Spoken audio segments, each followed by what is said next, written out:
YouTube, hello, welcome to the tavern. My name is Drell, I am your tavern master. Welcome on in, pull up a chair, grab a drink, and let's enjoy today's episode of Genshin Impact, episode 32, Guilty. In this episode, we dive into Act 2 of Chapter 4 of the Archon Quest line. So, our second major quest story in Fontaine. We go and have a nice victory feast with Navia after successfully completing our case to defend Linny, and also revealing the effects of primordial seawater as a consequence of that. And after said dinner, events ensue, which bind us even more into the fate of Fontaine. Beyond that, I don't really have much else to say. I hope you'll enjoy today's episode. If you do enjoy today's episode, please hit that like and subscribe button. Ring the bell so you're notified when new episodes come out. And that's about it. I hope you'll enjoy, and I'll see you all at the end. See you later.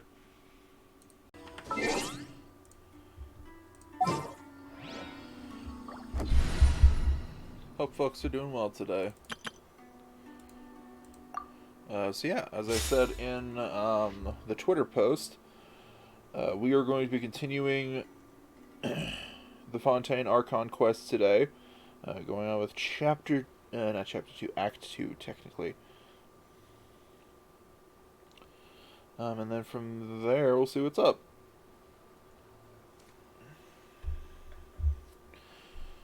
I'm going to try and be a little better about, like, taking breaks and stretching this stream. So there may be certain points where I just stop for a little bit.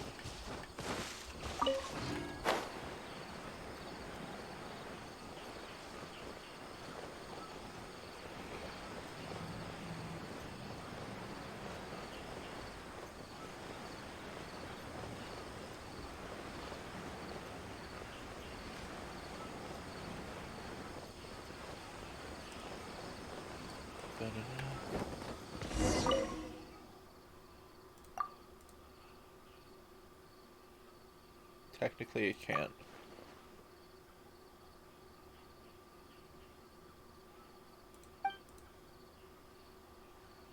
Good luck, see you. Wait, please reconsider. My work is published. It could be earth-shaking.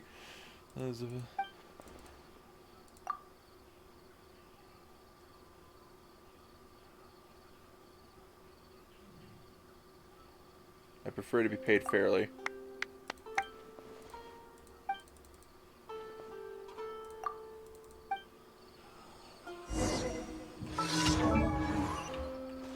Measure the world.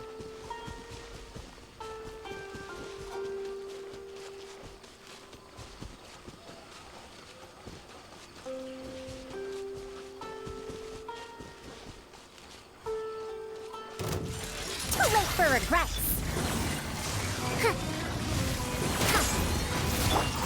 Look alive.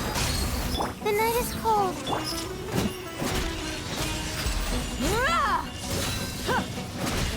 You asked for it.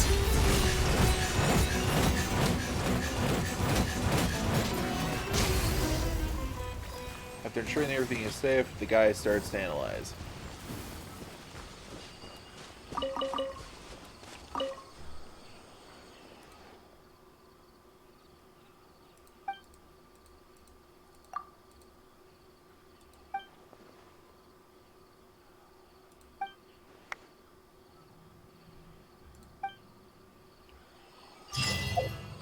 The sky is vast, the earth is not. I think this is technically the closest. This is probably the closest of the things. Stay close. No going off on your own. The desert doesn't take prisoners.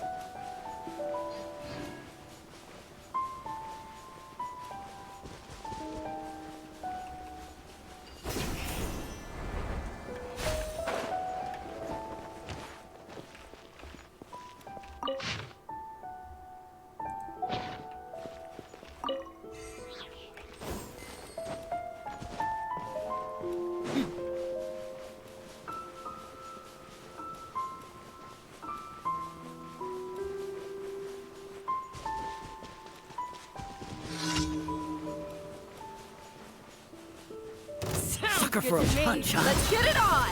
Hi! Scanning. We'll see about that. Hi!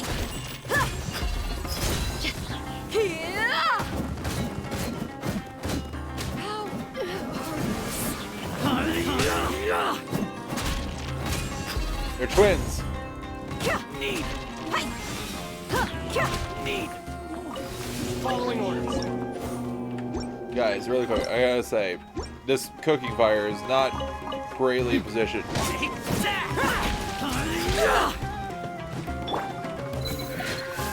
Not now. Dare to mess with me? Kept alive! Ha! Cha! Ha! I'll take my Oh, need more. I will say, with the most recent updates, with this most recent update, I've really enjoyed it because it auto tracks the commissions if you start working on them, and the new character team screens look fantastic. What the fuck was that? Oh, excuse me, sorry.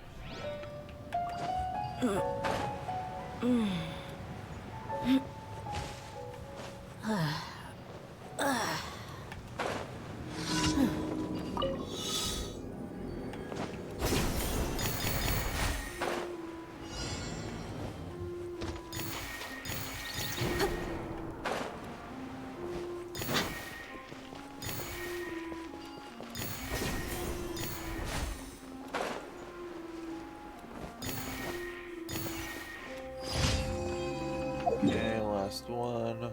Down to the south. Closest location would probably be this one, I think.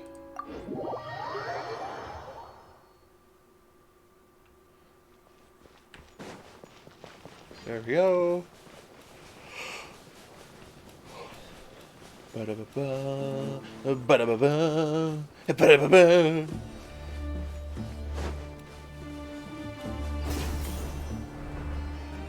I'm still so curious about what's happening in that upper pyramid of King Deshret's tomb.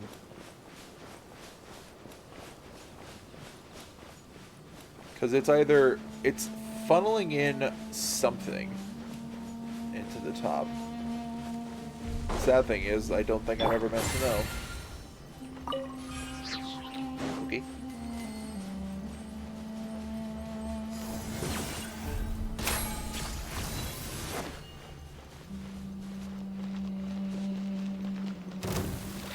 No. I just wanted the berry.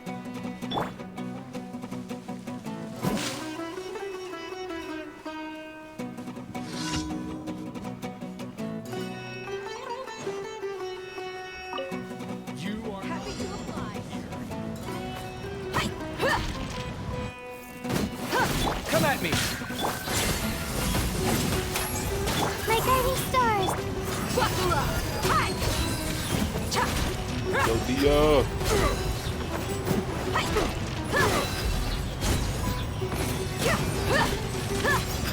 Yeah.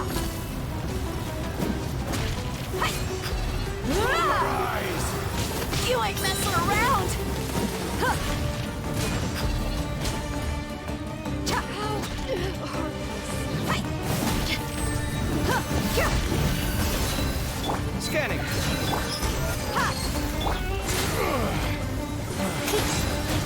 The night is cold.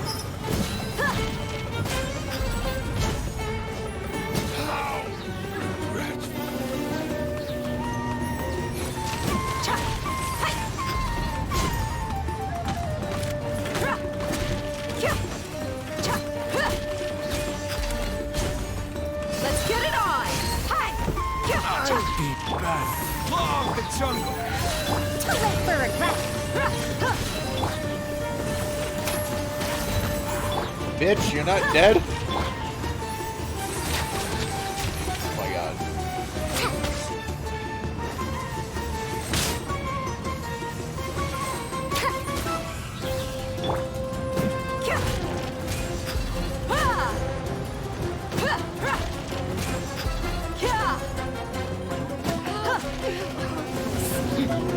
Cha! Hi! Ah! My guiding stars! Oh, Sight clear. dare to mess with me? Ears of the storm! Wakula! Ha! Ha! Cha! Ha! Hi!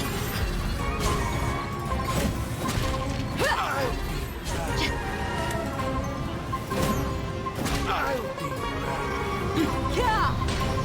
Ha! You're dead meat! Bye.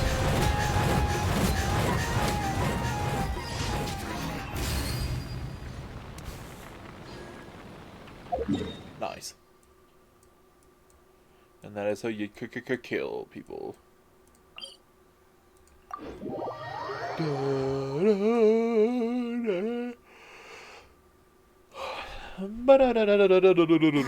Sun's out, guns out.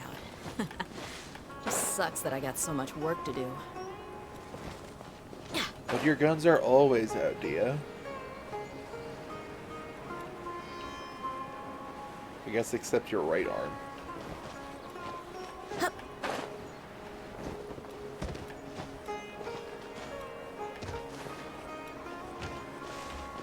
Ad Astra.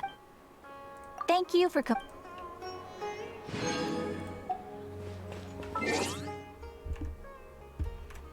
Right. Achievements. Help Fargani perform measurements. Cancel everything I have currently.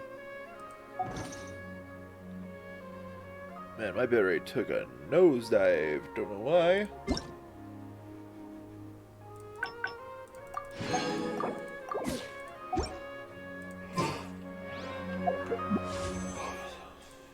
Since I don't plan on doing any 10 pulls for this go, I'm just going to do a 10 pull here.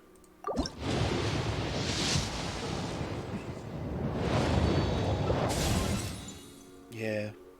Yeah. It's about what I expected.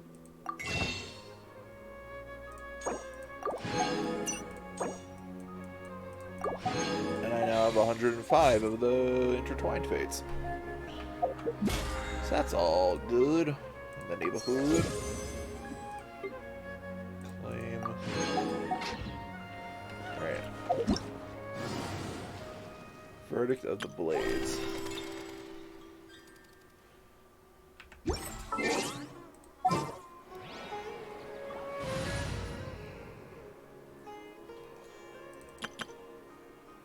Is everyone healed? I don't think they are. My people are used to the desert life, but still, I hope that one day they'll be able to find an oasis of their own and leave the sandstorms behind for a better life.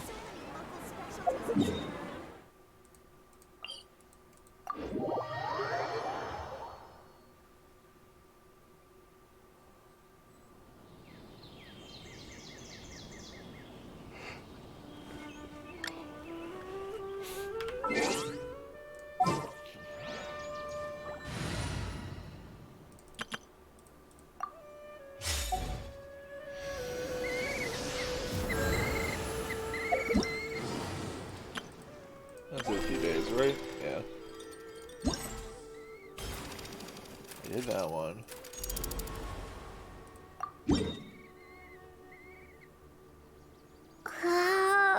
Oh, this is a... Okay. Not what I was expecting.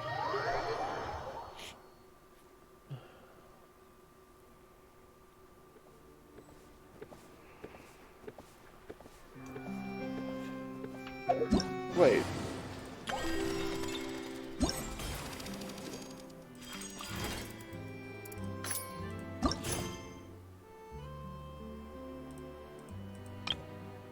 Simulation sweep.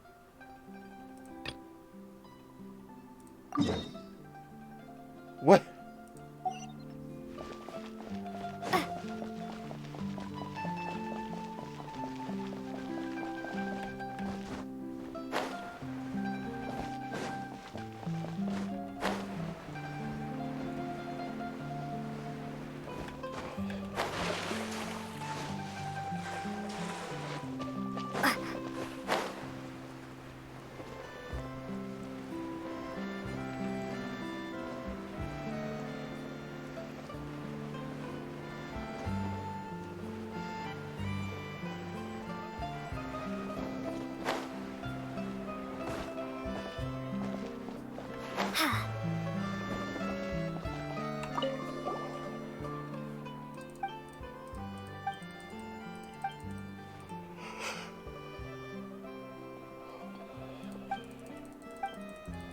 Earth.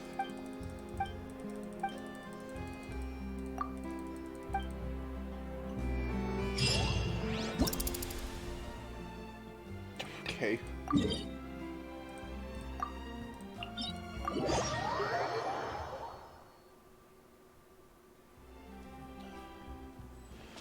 I'll do a little bit on this, like, thread, but then I'll probably continue the main story as promised. Crabs. Those down there, they're crabs. A form of crustacean, if I might say.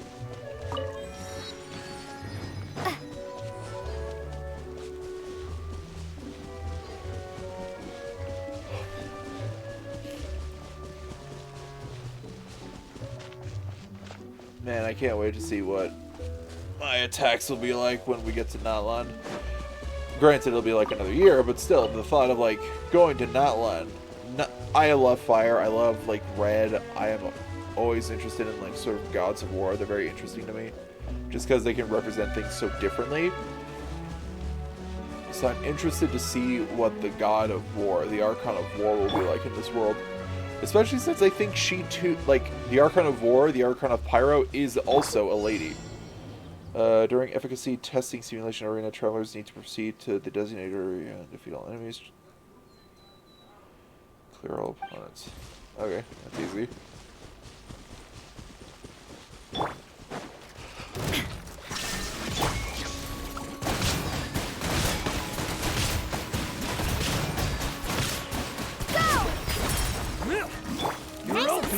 There is no escape!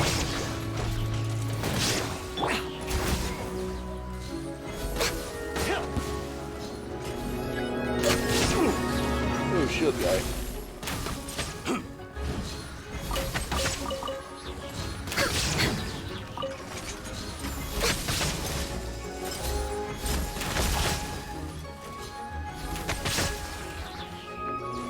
Oh, it's a big guy now. Okay, that's fine, that's fine, that's fine.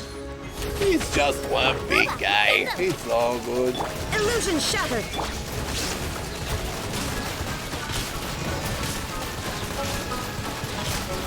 Water jet! Wipe out! Born of ice and frost.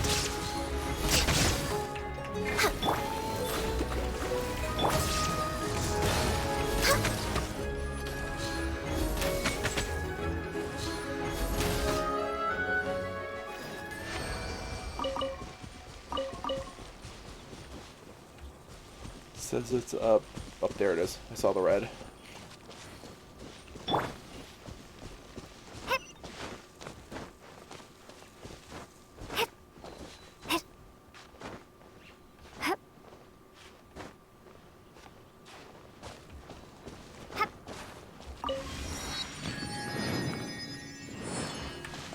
Okay, next one is down south.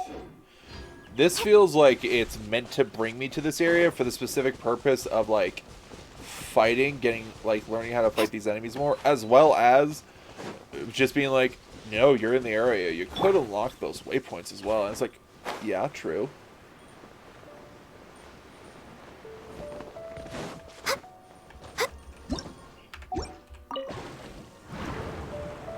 Oh, God. Where am I going? Not what I was expecting. Alright.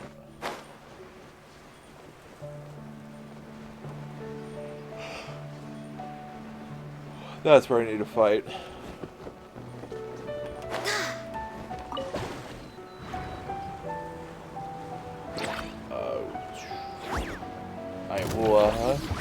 We're way behind schedule.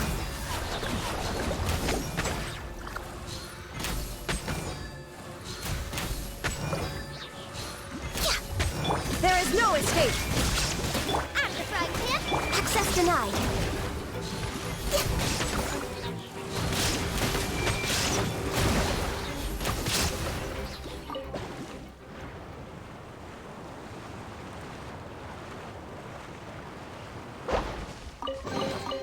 Beautiful treasures are a cause for great happiness. I guess let's go again.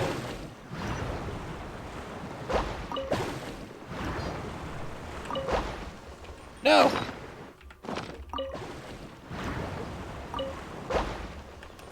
Bitch.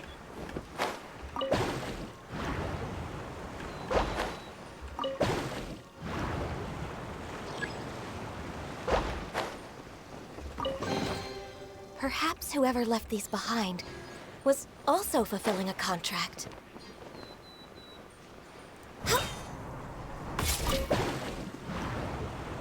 I'm a ball of water.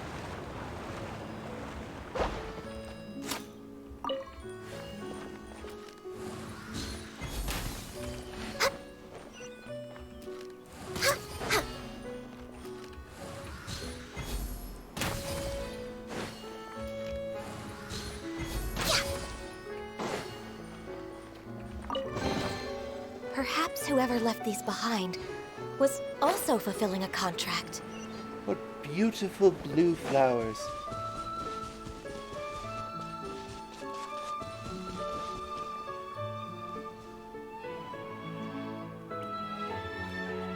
We're way behind schedule.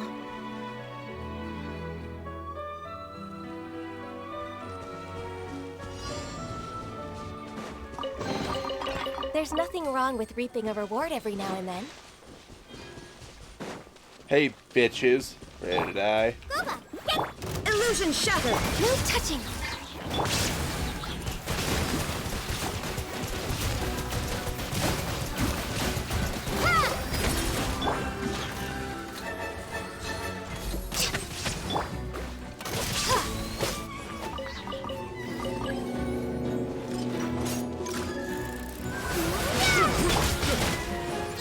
Access denied.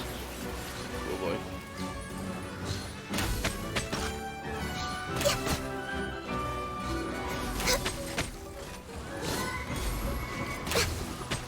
I like how that one is definitely like a dancer. Oh jeez, oh jeez, okay.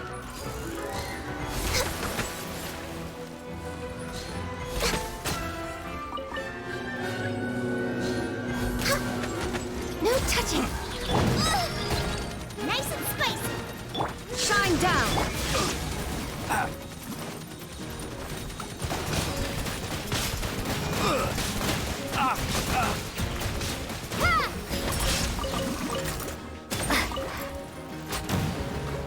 Boba, get them! There is no escape! Born of ice and frost. Hey bud, you're dead.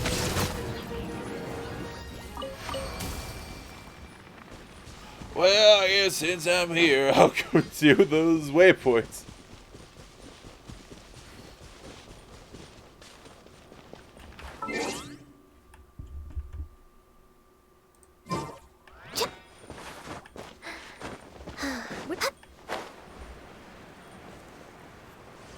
I have a feeling like this one would take me up.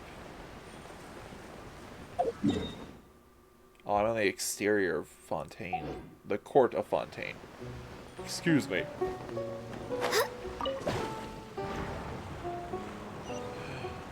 Water. Ugh, missed it.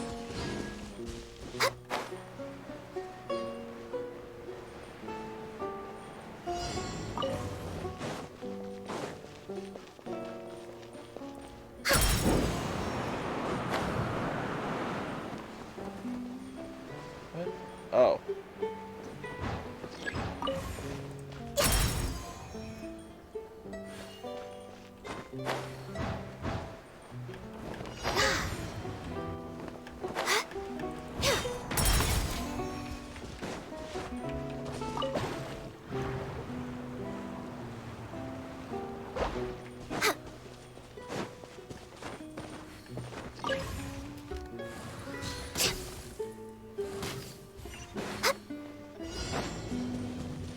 Oh, it's the guard dogs.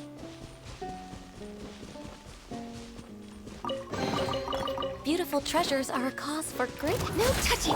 Nice and spicy! Shine down!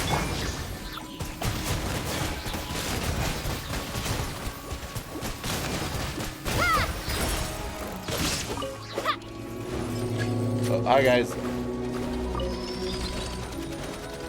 Boba, get them! Born of ice and fire.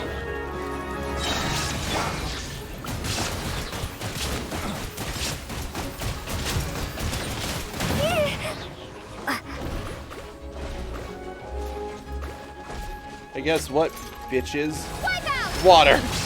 Access denied.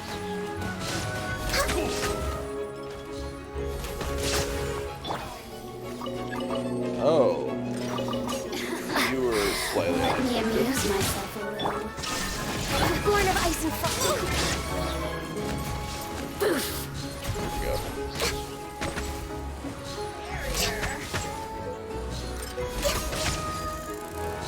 Over here.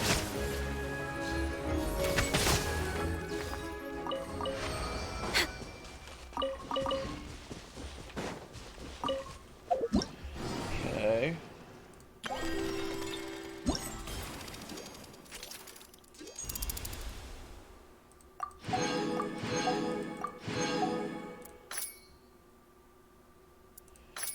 I'll do that later.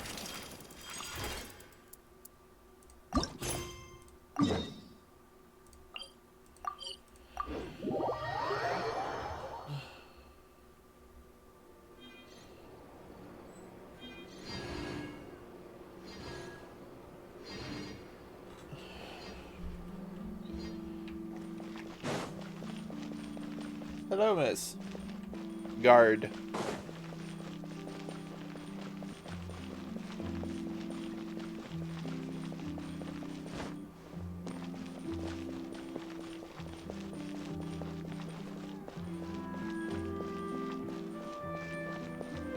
Alright, you, Arbon.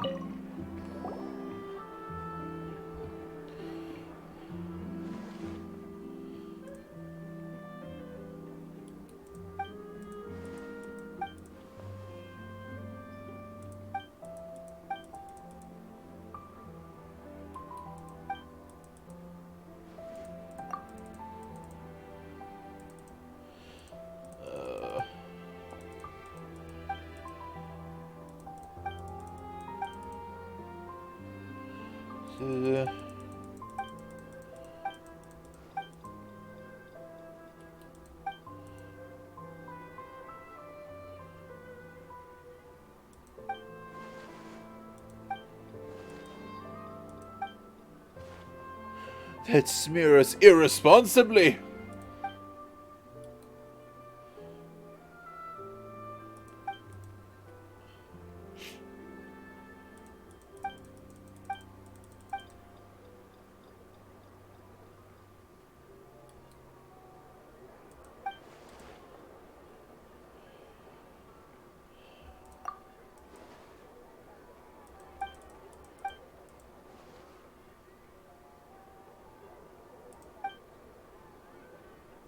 Fontaine is the nation of justice, not fairness.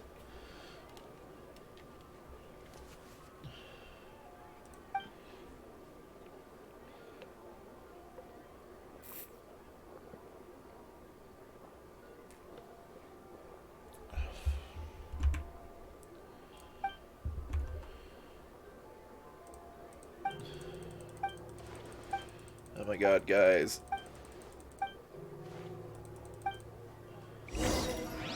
Just don't stop talking.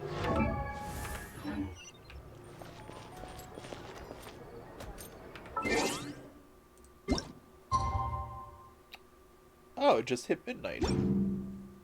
I think. And I think...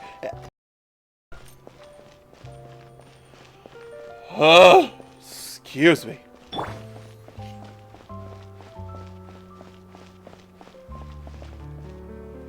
Oh, my body. Oh, that hurt. That sneeze ricocheted throughout my form. Finger next time?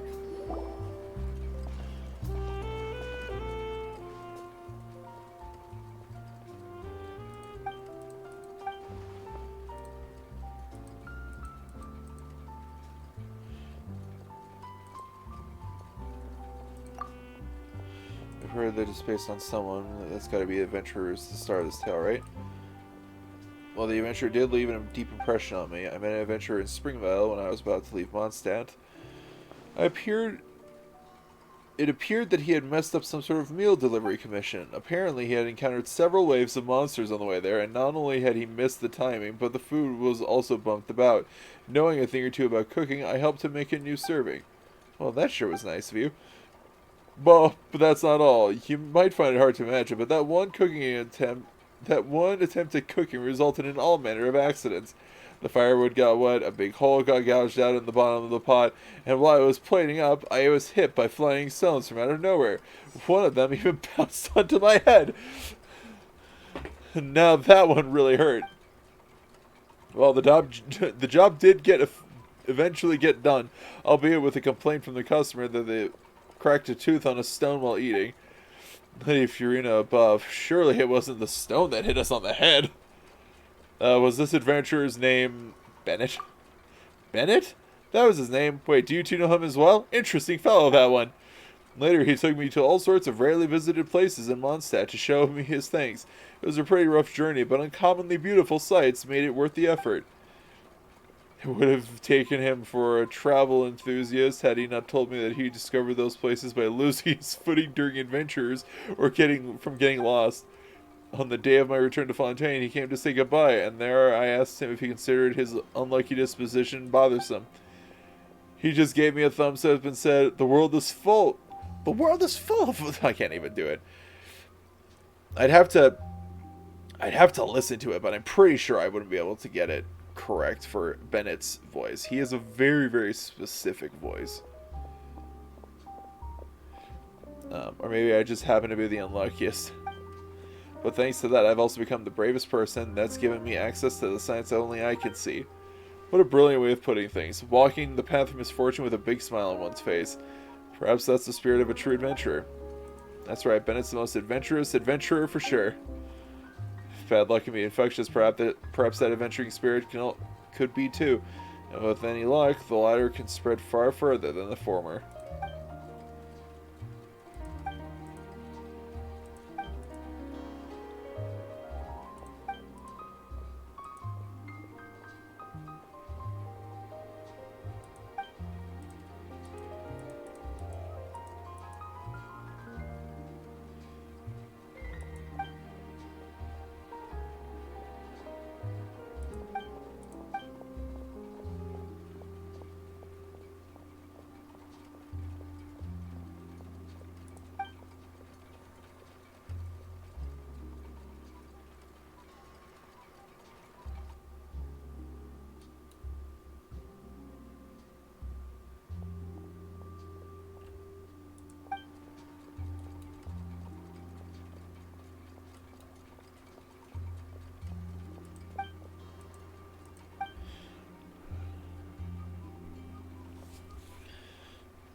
Man, that's some that's some very complicated family bonds.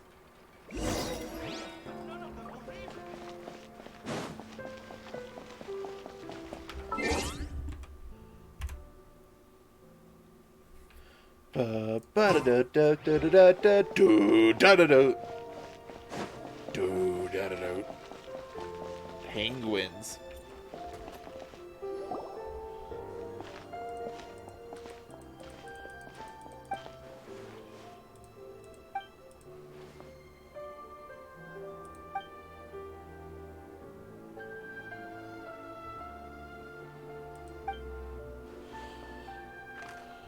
Bennett.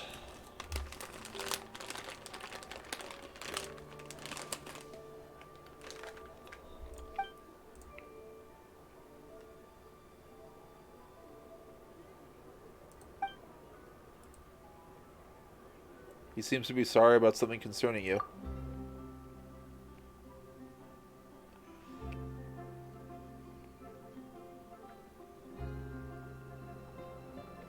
After a while, a dissatisfied noise struggles its way out of his chest.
Oh my god. Alright, that's taken care of.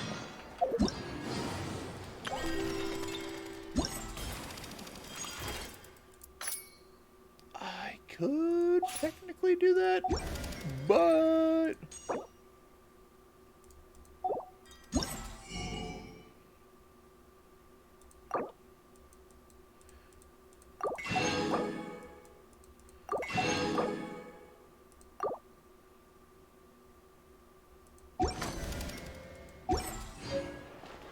let us continue. My talents aren't that high, right? Jesus! Oh, sweet.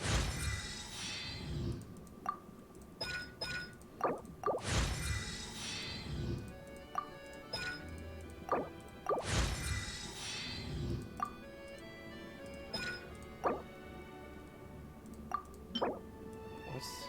Oh, Fontaine aberrants.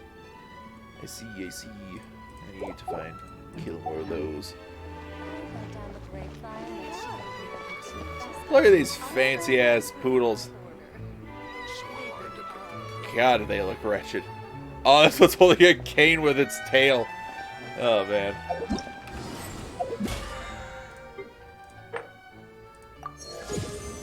Nice. There we go. You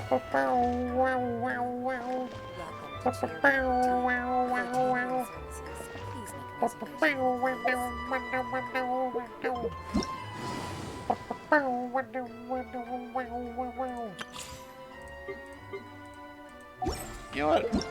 I'm not gonna get Freminate, but I want to see what he fights like. I also want to see what animations he's got.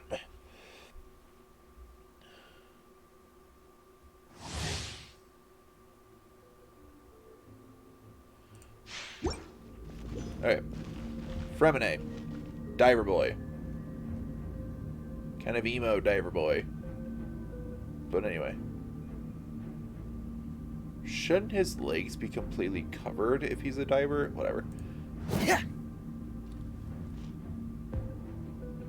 That looks like a sacrificial greatsword? Royal greatsword. Interesting. An old greatsword that belonged to the erstwhile rulers of Mondstadt. It is made from the finest quality materials and has stood the test of time. A weapon for use by the nobility only. Interesting.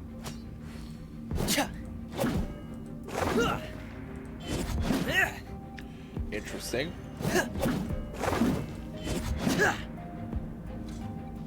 The little shift is interesting.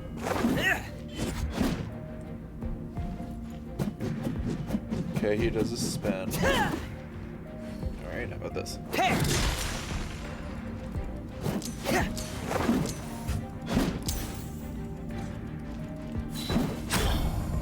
Interesting, okay.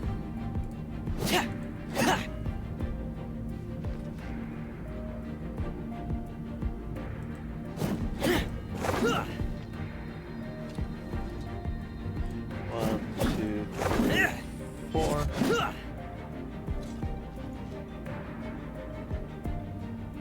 Let's see that putting away animation. Good work. Get in here! You're open! You're open! Okay, okay, that's interesting. I like that. Oh, protect us! No, my sword! Time to act! Pair! Engaging! Frost is coming! Let's see what his ultimate is like. Dead reckoning! You're open! Job!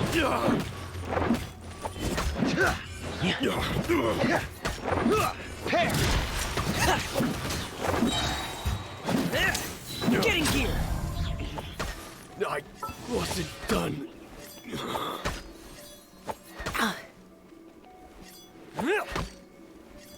Interesting. Okay.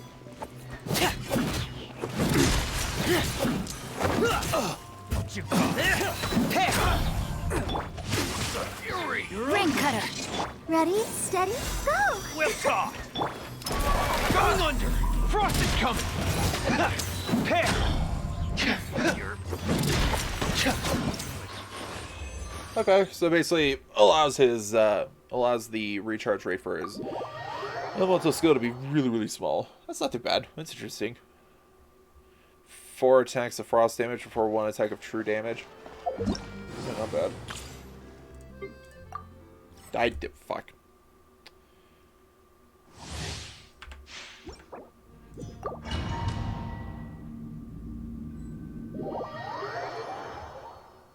Alright.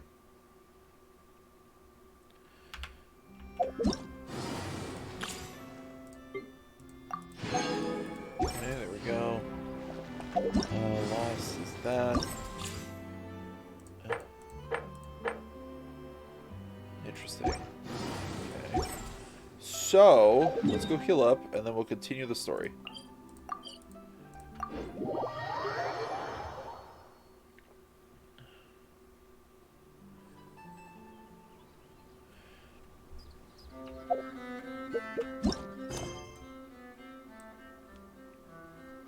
Like the faint moonlight of yesteryear, as light rain falls without reason. Lenny has been acquitted, but you are not sure what your next steps should be. You decide to take up Navia's offer for a farewell meal to celebrate your cooperation. Let's go.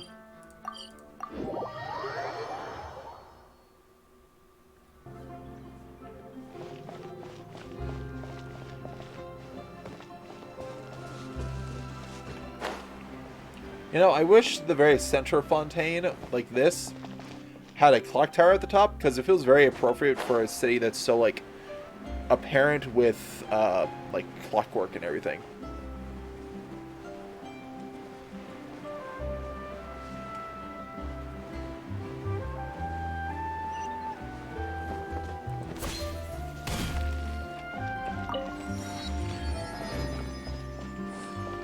What's the name of this place? I can't read that lettering. Alright.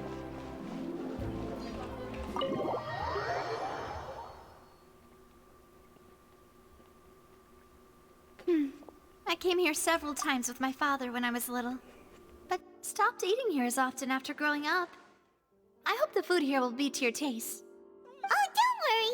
We haven't eaten at a hotel like this in a while. Paimon's getting excited already. In that case, I'll go order for us first. Please wait here a moment.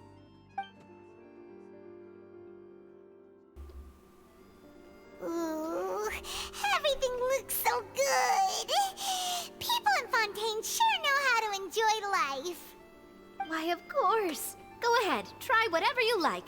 If the food's good, I'll make a group reservation for the rest of Spina di Rosula next time. And if it's not? Well, then I'll still bring everyone. Albeit with only 1 dish per table. You, sure have your own way of doing things. Oh, we called this a farewell meal, but we could also treat it like a victory feast, right? We did just win that case after all. It's certainly worth celebrating. Oh, true. Very true. In that case, boss, we'll have another 2 dishes. Huh? Well, Paimon didn't mean that you had to order even more food.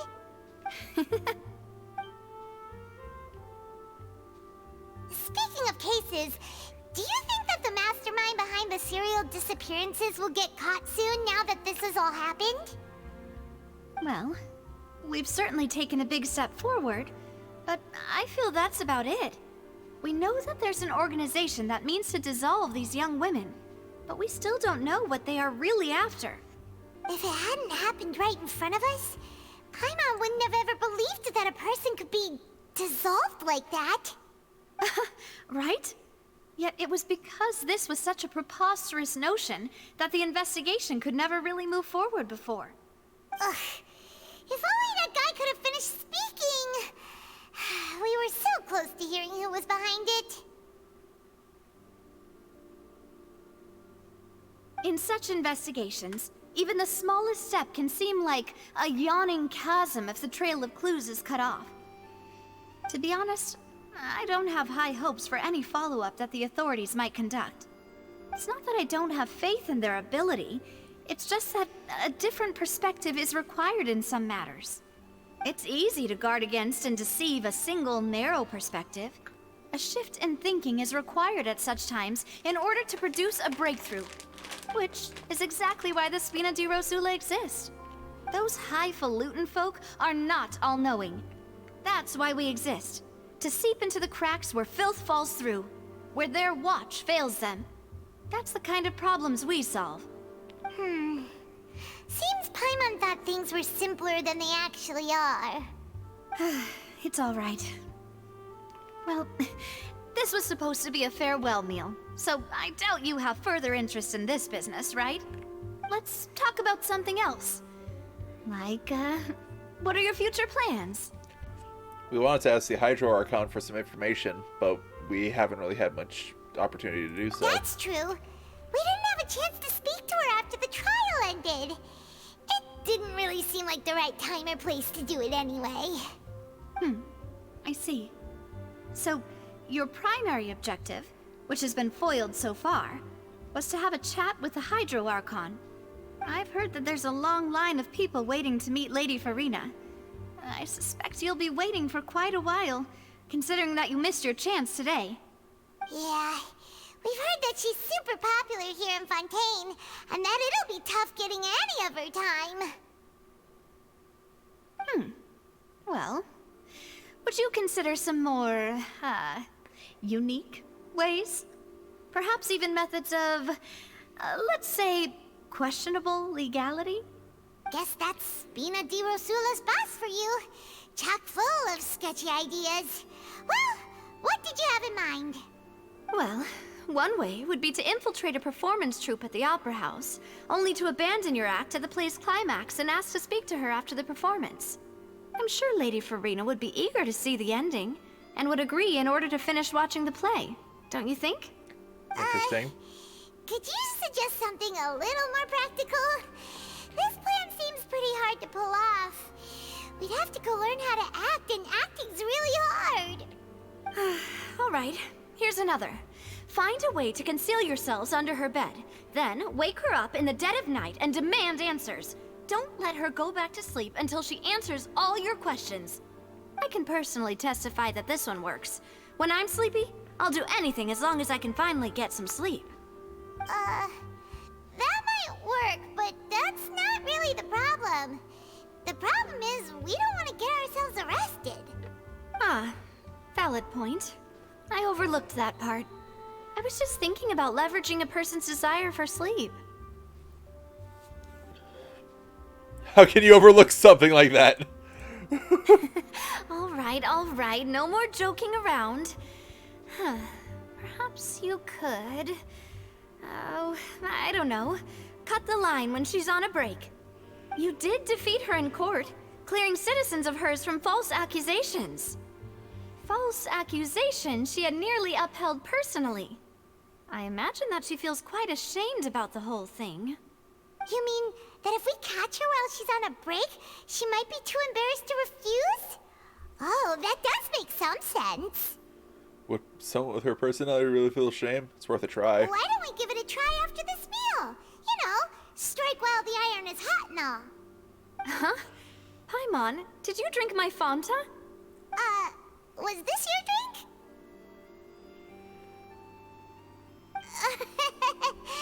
Sorry about that. Paimon wasn't really paying attention and the cup was right next to Paimon. Would you like to order another? No, it's fine. We're just about done here. Alright.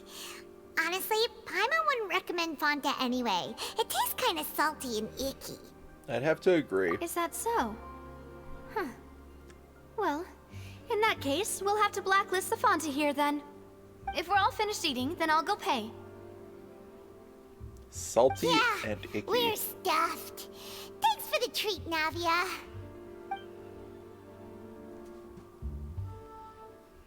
Salty and icky.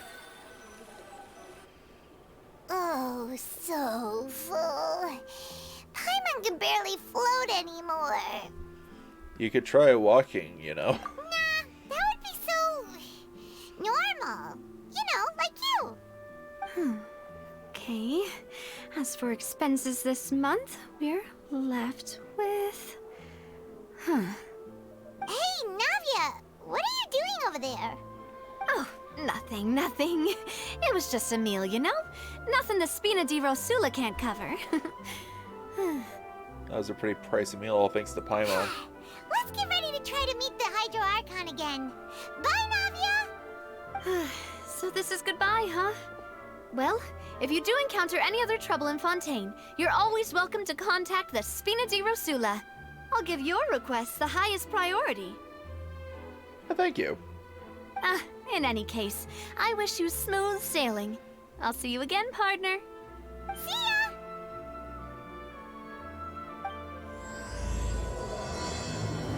As light rain falls without reason.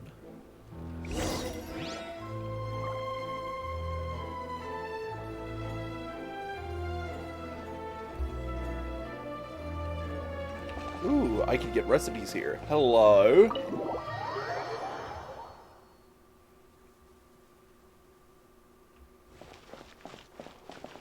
You.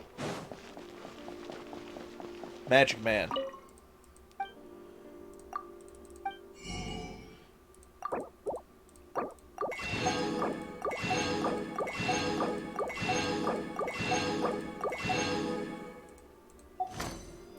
I like your funny words. I like your funny words, Magic Man.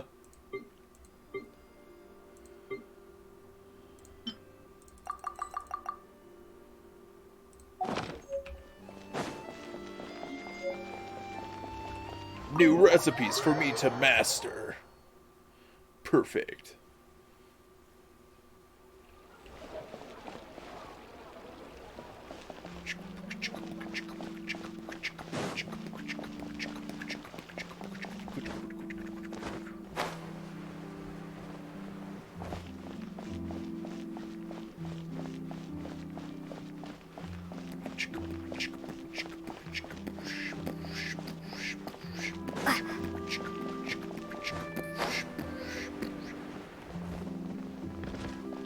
Wait, what? It's below... What? It's below me. Oh, is there like an aqueduct into... I give it a try, I guess.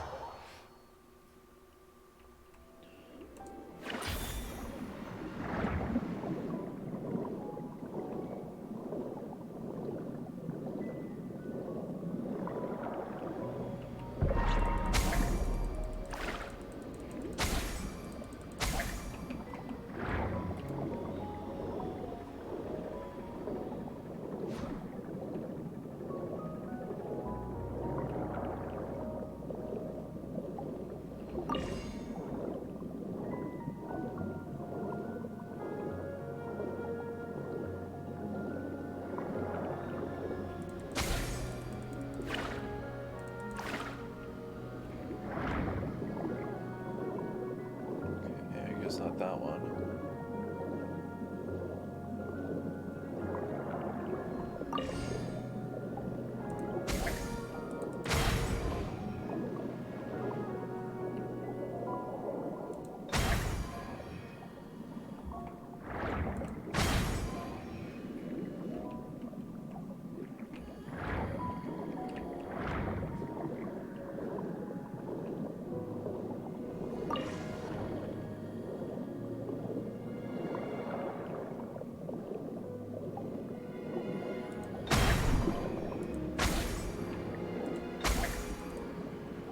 I apparently need another one. I don't know why I needed just one for the first one, but that's interesting.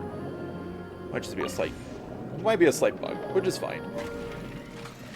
Oh, I've been spotted.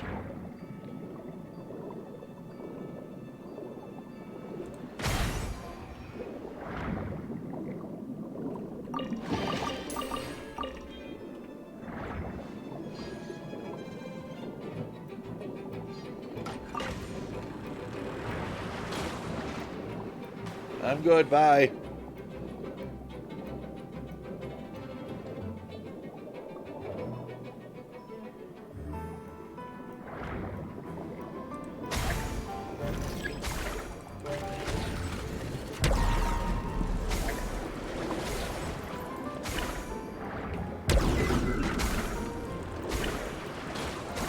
God damn it, I forgot to do a... I forgot to make a call for a haircut.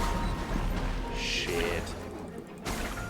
I'll see if I can get an emergency one. Not really an emergency one. It's not like super priority, but I meant to do that today after work and I forgot.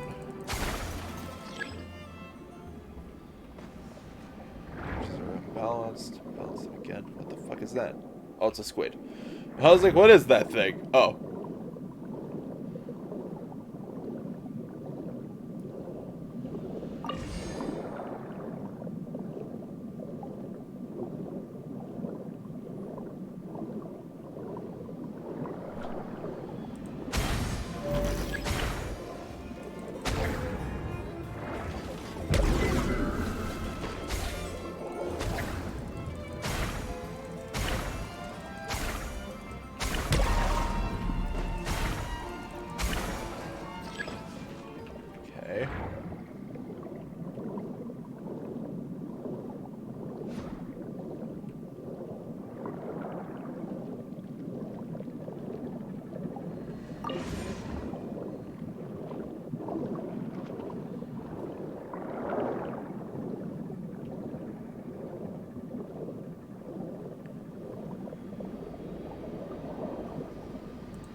Perfect. Alright, Fontaine should be that way. That or it's a little more to my left. It's there. So we're gonna go this way, and I'm gonna see if I can find a way under the city to see if I would be able to get that last teleport waypoint I'm missing.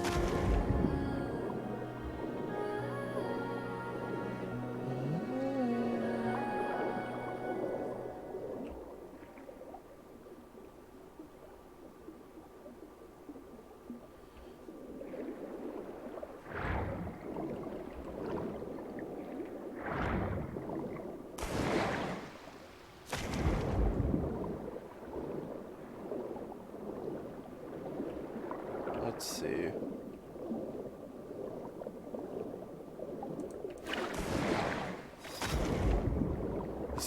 Just a random human coming up out of the water. Oh, fuck! No, it doesn't seem like there's any, like, way in from here.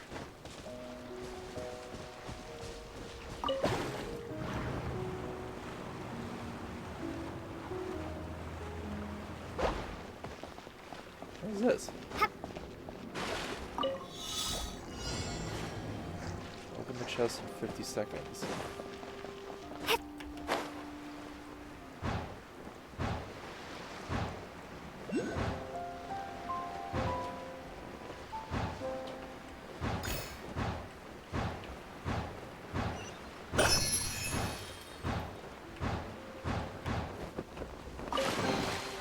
Is this an answer from this world? Da da da da da. Okay, that's the one over there. I wonder if I like do a drop attack into this. Damn.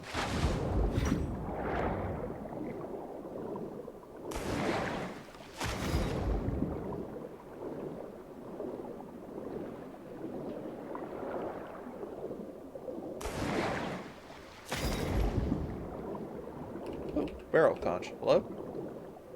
Nice. No, I'm stuck.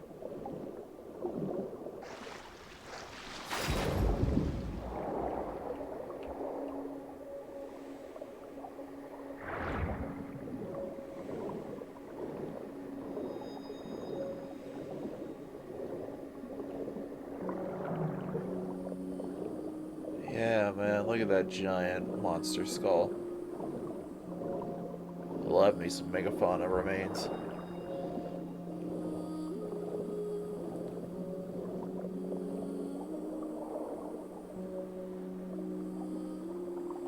Interesting.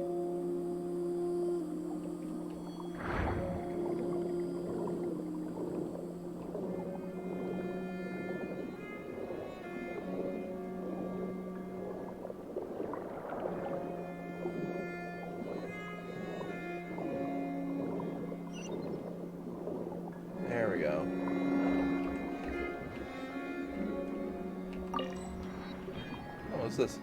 Oh. Sunken Glory. What's down here?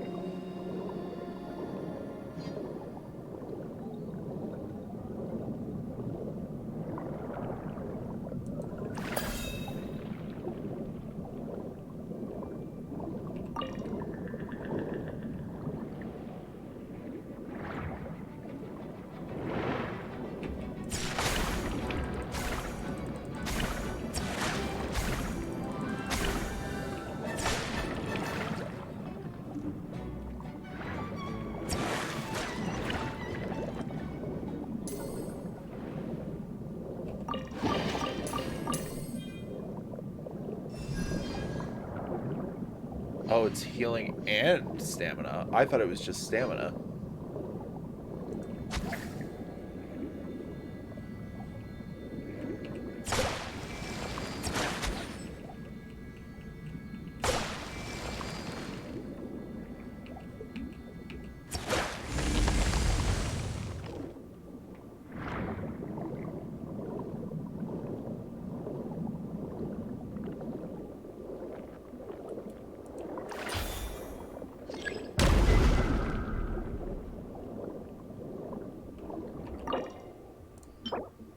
Ancient key, huh?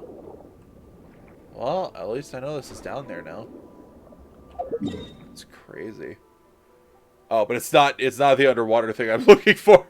Oh, well.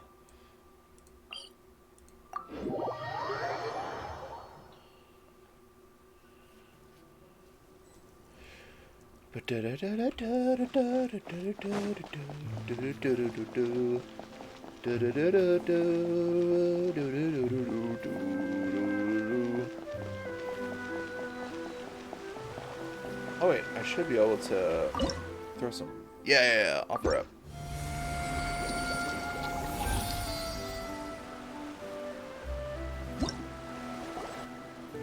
There aren't many people around anymore.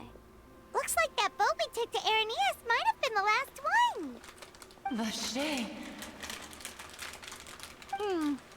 Looks like we're back here again.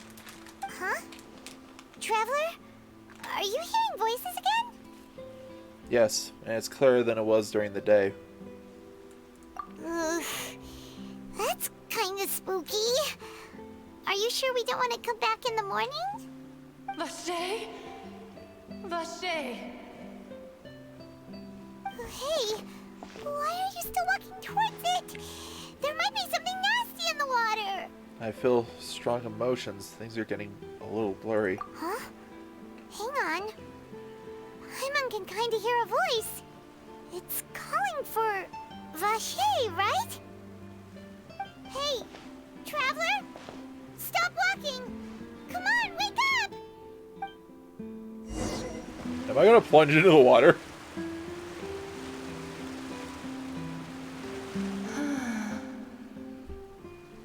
Where's this? Vache, are you my dear Vache? No, wait. You seem to be someone else. Do you know Vache? Do you know where my love is? I'm sorry. Who are you? Wait.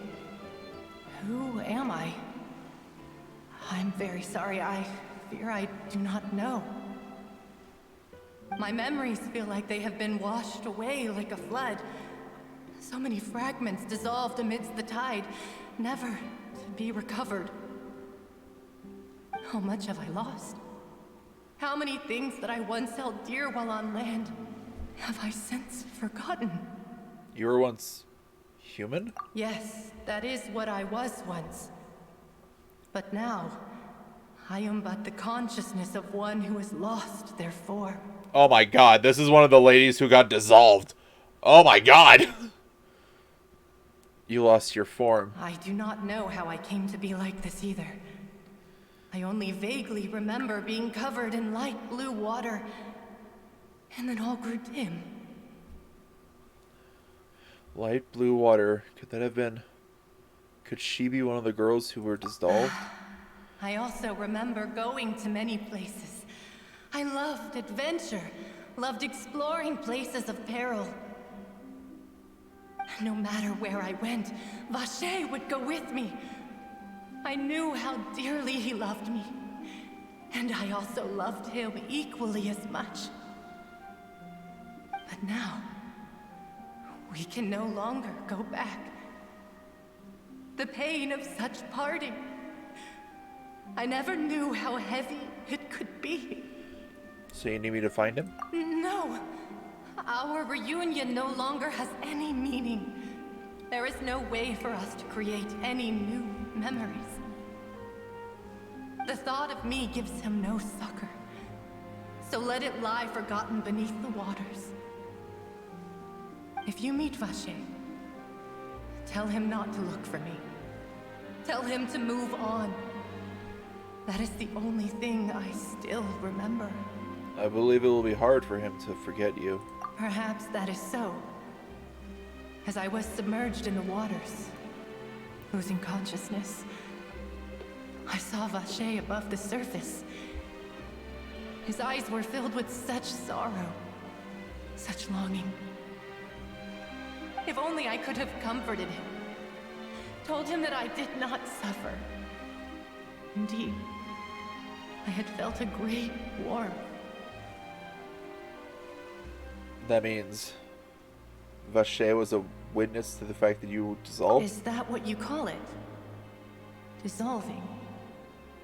If anything, I consider it a form of release. It was a state of neither fear nor frenzy, with only an endless peace, like the water's still surface. Does that mean that all Fontainians have the ability to become Oceanids?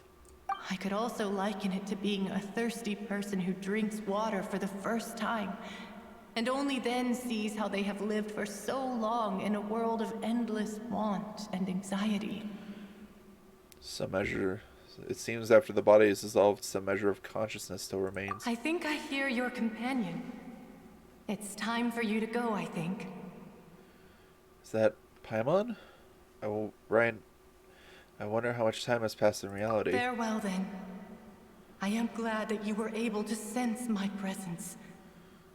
Remember, if you see Vacher, tell him not to seek me out any longer.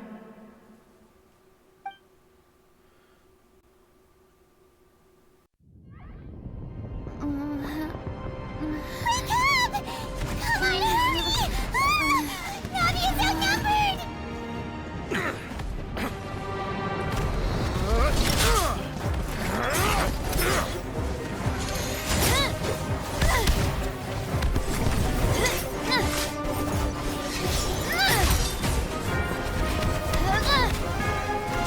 Demoiselle, look out!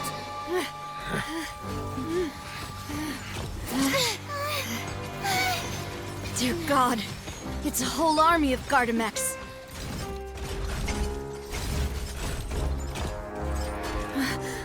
Chlorand?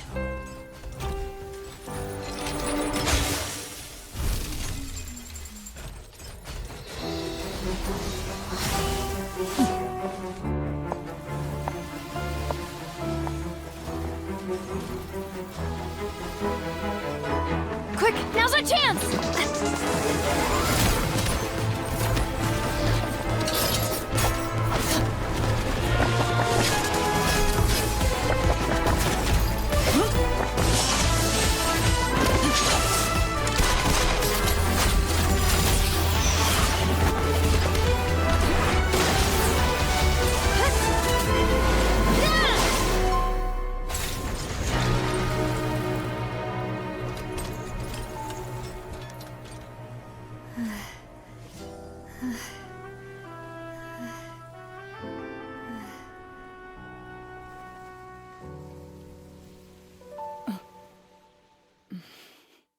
Ooh. I should thank you for lending us your sword there, Chlorand. But before I do so, could you explain how you managed to show up here? I followed you. It seemed to me that danger has followed you more closely as of late. I believe that following someone without their knowledge is actually called stalking, is it not? Mr. Callus's last wish was for me to ensure your safety, and I will not betray his trust. He would do the same, were he alive today. Do not speak of my father! Sorry, demoiselle. I was not strong enough. Thank you for your aid, Miss Clorand, but do keep an eye out for your manner of speech. I believe we all wish to avoid unnecessary emotional harm. Bro, what? Sorry, I did not consider your feelings. Whatever. What else do you know? How did you come to the conclusion that I'd be in grave danger? I doubt I know much more than you, but I believe that the mastermind behind the serial disappearances is very powerful. Your performance tonight will almost certainly attract their attention. I'm sure they've known about me. To be honest, I'm shocked it's taken them this long to act against me. And what about these Gardamex? I thought only those associated with the Maison Gardiennage could control them.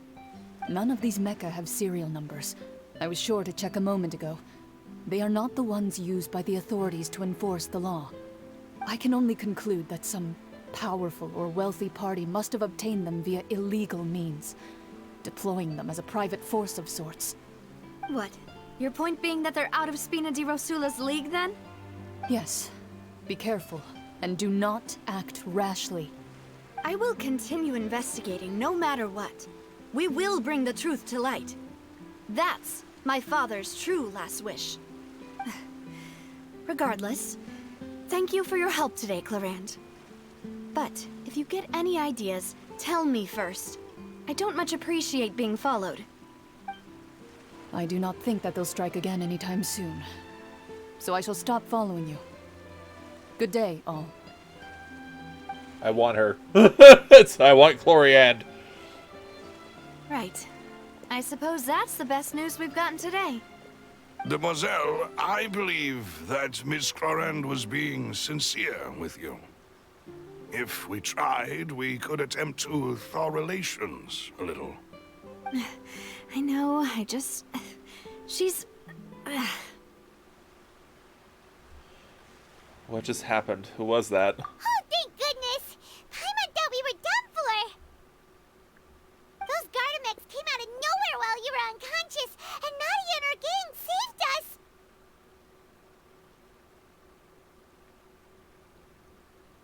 Oh, and there was that champion duelist named Clorand who came out to save us too! We got lucky there. Paimon probably couldn't have fought them off otherwise. Thank you for the rescue, Navia. Oh, come now. Forget all that polite talk. That wasn't really a farewell meal we had back there. Not for me, anyway.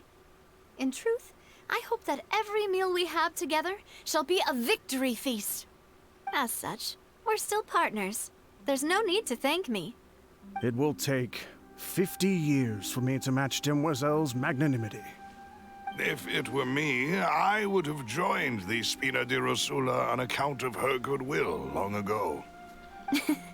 All right, you two. That's enough. Actually, Navia, how did you know that we were in danger? You sure did show up in the nick of time. Well, to be honest, you're the one who tipped us off, Paimon. Huh?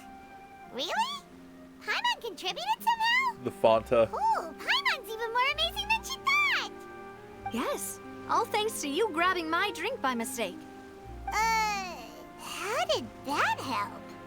After we parted ways, I was on the way back to one of our bases when I suddenly thought of what you said. That the Fonta tasted kind of salty and icky. Wait. Was that supposed to be a drink to turn Navia into a fucking... into water?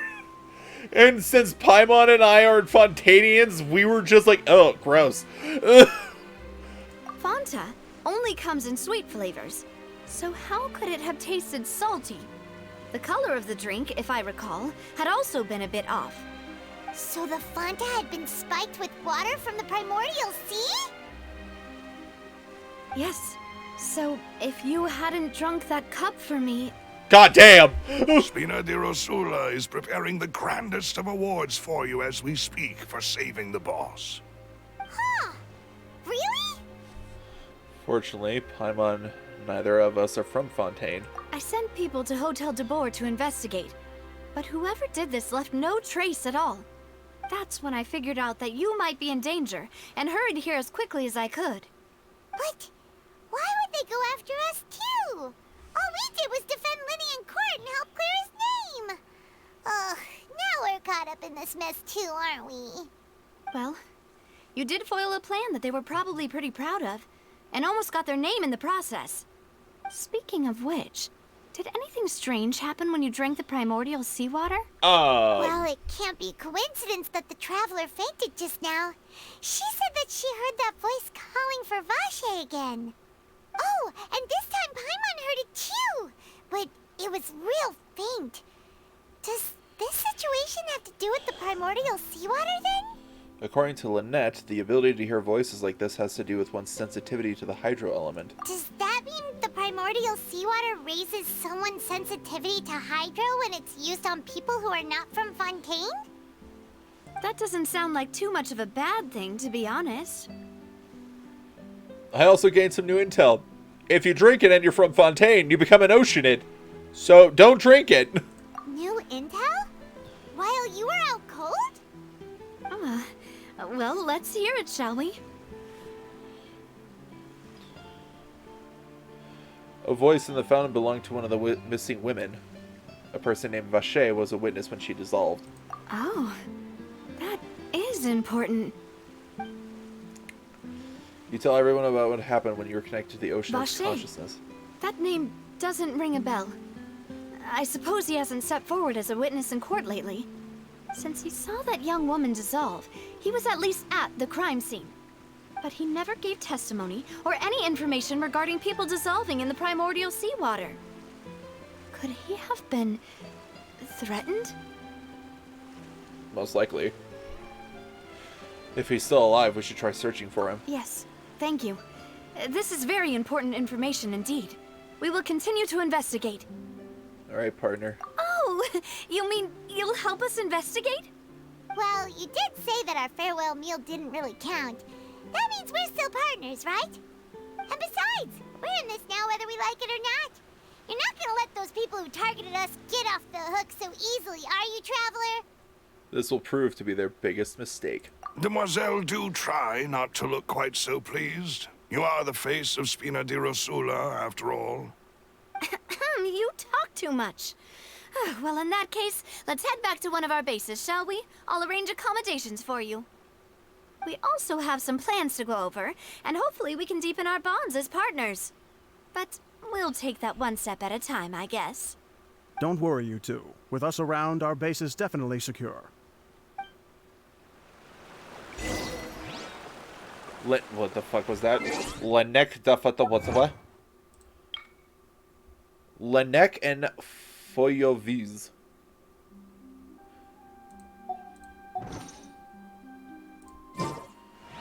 Jesus Christ.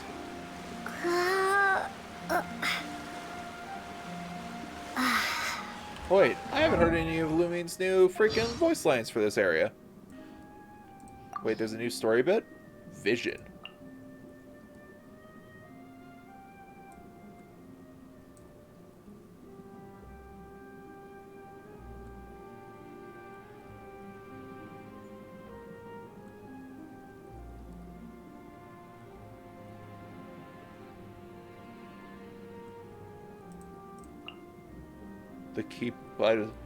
The keeper is fading away. The creator has not yet come. But the world shall burn no more, for you shall ascend. I'm sorry. Oh. Right, since I downloaded this onto my newer computer, I haven't done that yet. Okay. About diving. Fontaine's underwater world is so pretty. There's so many kinds of fish that Paimon's never seen before. If only we could swim underwater in other places too. Yeah, it's a real shame. If you could go diving anywhere you wanted, where would you choose? Probably either Liyue Harbor or Guyun Stone Forest. Ooh, great idea! There's gotta be some sunken ships around there full of treasure! We could make a fortune. There's also Sangonomiya Shrine in Inazuma. The view underwater must be stunning around there. So what about you, Paimon? Where would you go? Let Paimon think. Well, since you already chose places in Liyue and Inazuma, Paimon's gonna go for Cider Lake! Not a bad choice. But you gotta be careful, because just when you're swimming along, minding your own business... Yeah? Suddenly, you notice something slowly sinking in front of you. Huh? It's round and chubby, with a red and white pattern on its surface. The moment you realize what it is, you know it's already too late. A jumpy dumpty! Boom! Wah! And Paimon goes flying into the sky. That was a really good exchange between them. I love those voice lines so much. Man. Oh, did I not pick up my rewards? I guess I didn't. I guess I just offered them. Come here, you. Fuck! There we go.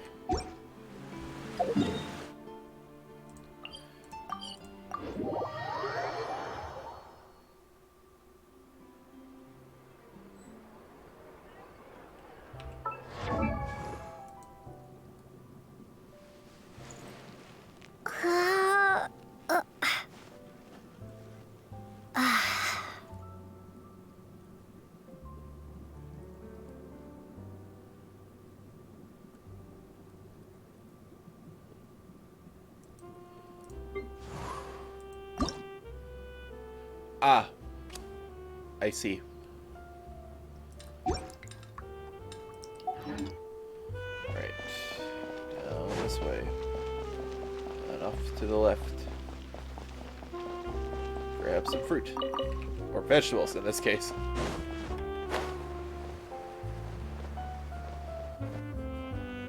It's right up ahead, but let's make sure we weren't followed first. I've been keeping watch, Demoiselle. I haven't spotted anyone suspicious thus far. Very good. But let's not let our guard down for now. I shall find rooms for our respected guests. Thank you, Malus. Now, let's continue, traveler. Is it down here? Bro.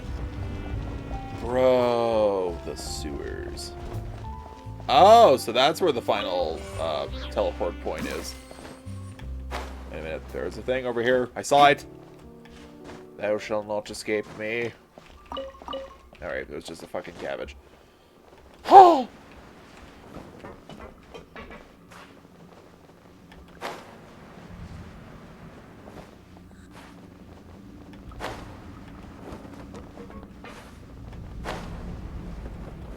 Louisville's mighty. Hello, sir.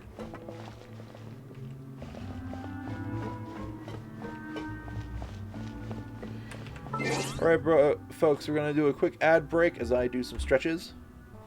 I am back, folks, but I turned the oven on so I could throw in a frozen pizza soon. So I might take a small break in a little while to go throw the pizza in, and then I'll set a timer for myself. Why are there so many people in the sewers?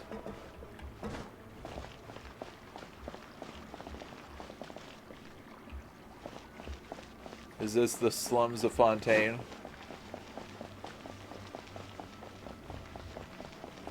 Why are they cheering on an empty cart?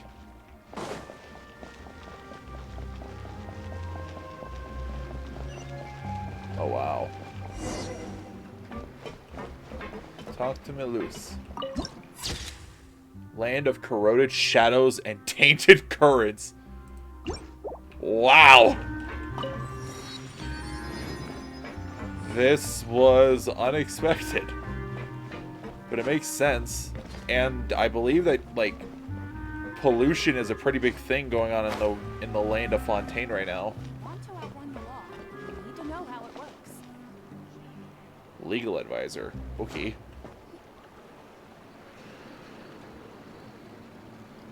So, this is your base? It's not quite what Paimon imagined.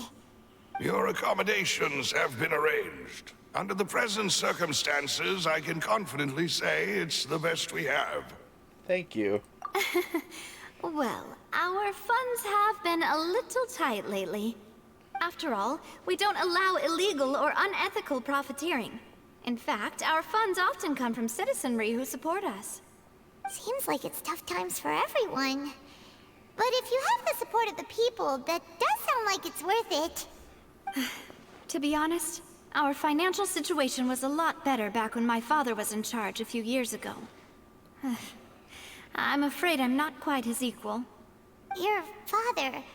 he was the previous boss of Spina di Rosula, right? How did he... Demoiselle, if you'll allow me to explain. No. I'll explain it myself. I suppose I couldn't run from this topic forever.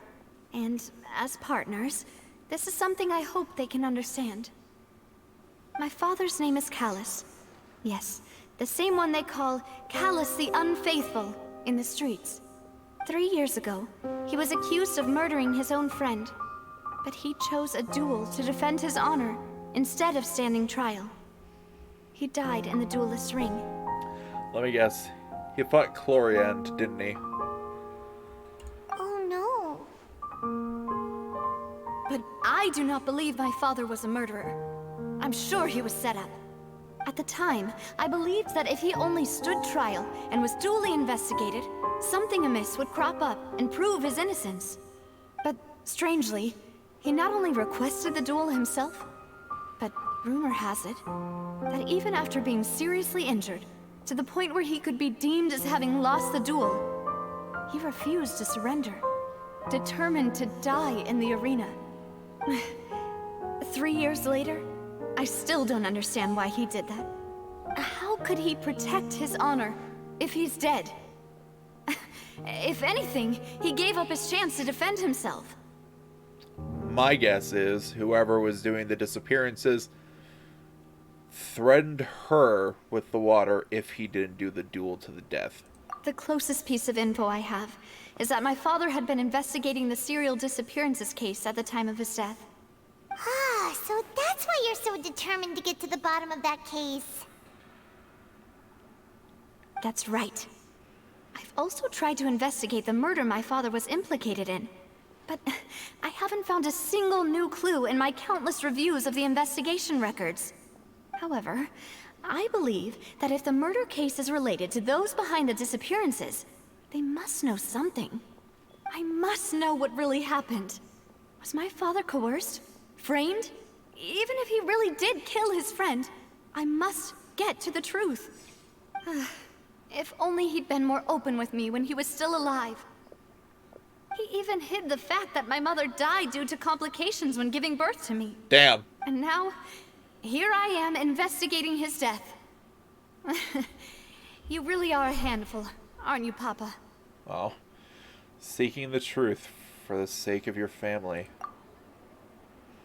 You know, we're quite alike in this regard. Demoiselle, please, if there is anything I can do, anything at all.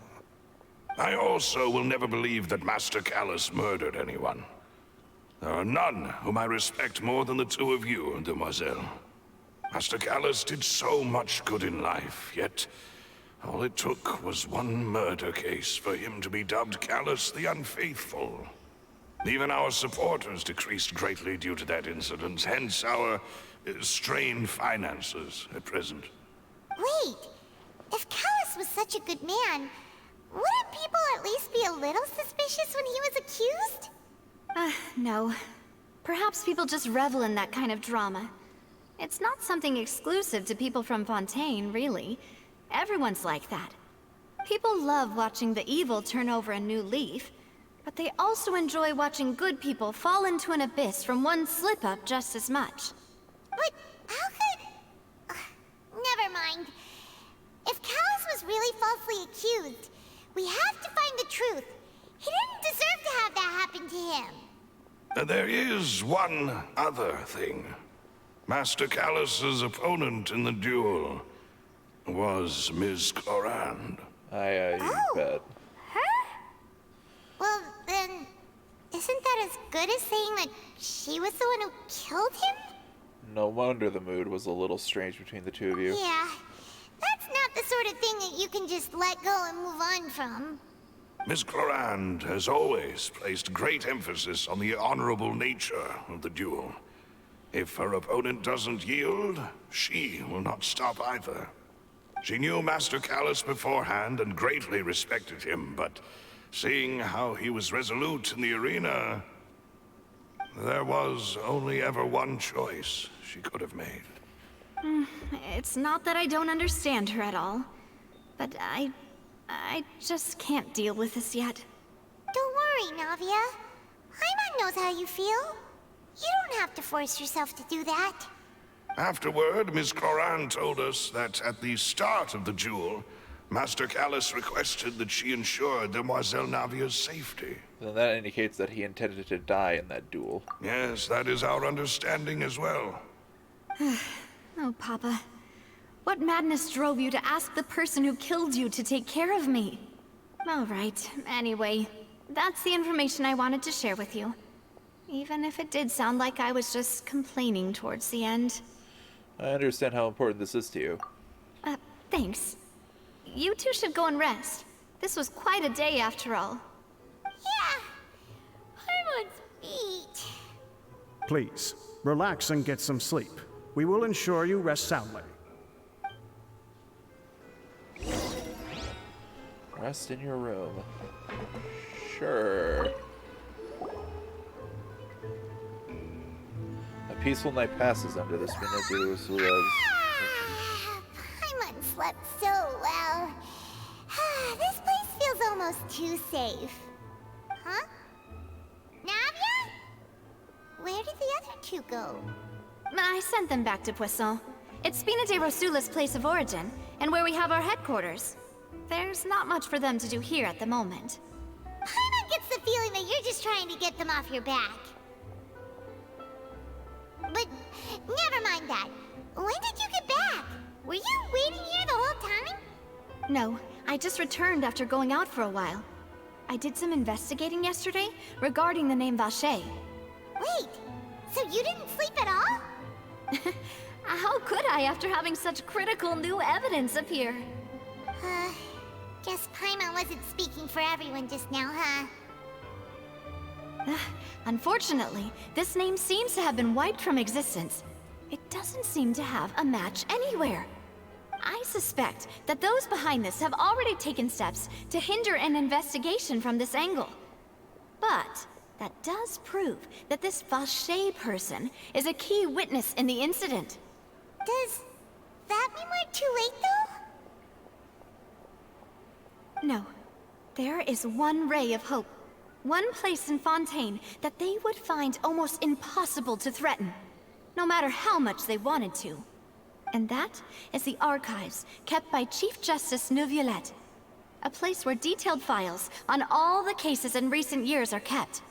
If the Oceanid you met is one of the young women who went missing recently, we should be able to find some related information there. So Neuvillette maintains an archive of case files? Whew. Guess that's the hard-working Chief Justice for you. In that case, let's go talk to him, shall we? Aren't you coming along, Navia? Did you get tired? No, it's nothing. Let's go see the Honorable Chief Justice.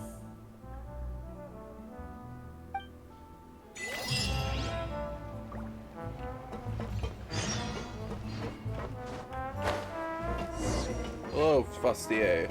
No problem's too big to solve. Sorry for bothering you.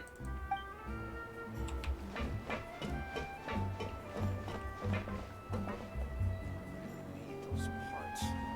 It's dangerous. Adventures underground.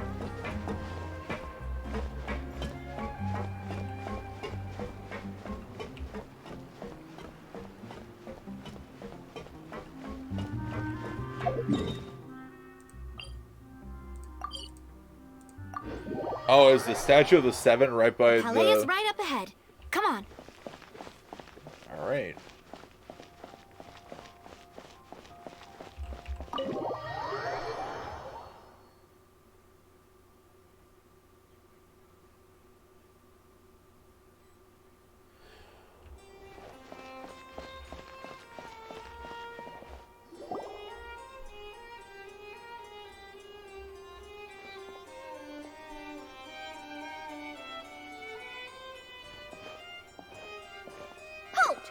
Please state your business here. The Chief Justice is presently occupied with official matters. Huh. This place does look pretty heavily guarded. Guess that proves that Nervalet's files are really secure. Hey, don't you recognize us? Huh? Who are you? Just to be clear, I don't care who you are or who you might be related to. Our rules make no exceptions. See? They've got great discipline, too. Yep. Paimon can tell. If you're here just to crack jokes, I can point you towards the exit. Unlike some, we're busy, so please leave if you don't have a reason to be here. No. What I meant to say is, shouldn't you remember us from a few days ago? We were at the trial of the great magician Linny. Oh, yes, I remember. I read about it in the Steambird. You must be Linny's attorneys. It's all coming back to me now. We're here today to report and archive some information on a follow-up case. Huh. Is that even a thing? Of course. Don't worry. We're here on official business. You can trust us. All right then, I'll let you through. The Chief Justice is just inside. Wait, what? Thanks so much. Didn't you just say he couldn't be bothered? Yeah, you can go inside. Alright. Please come in. Hello. Hello, sir. Hi.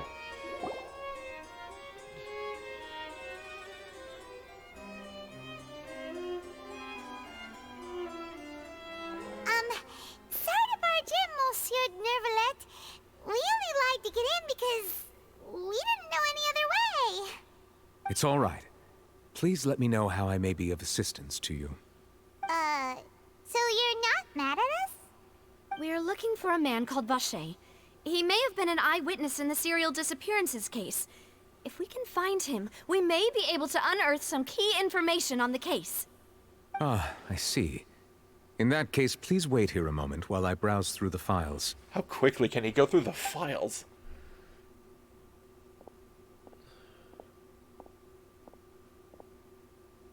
Who knew that Nervalet would be so easy to talk to?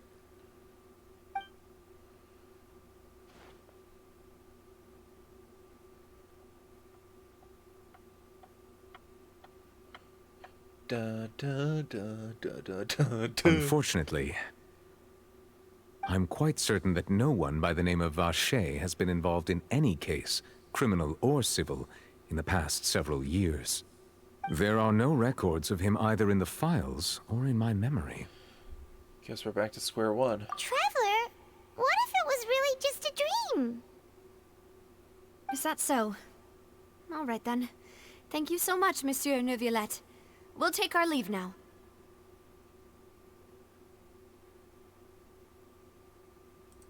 Ahem.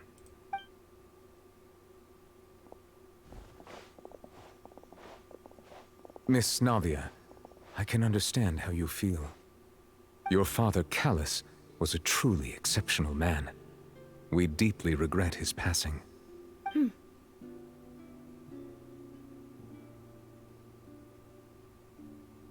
And what are you trying to say, Monsieur Neuvillette? Are you trying to console me? Extend your sympathy? Or just express some tendril of regret? No. You are not trying to do any of that. I can hear it in your voice.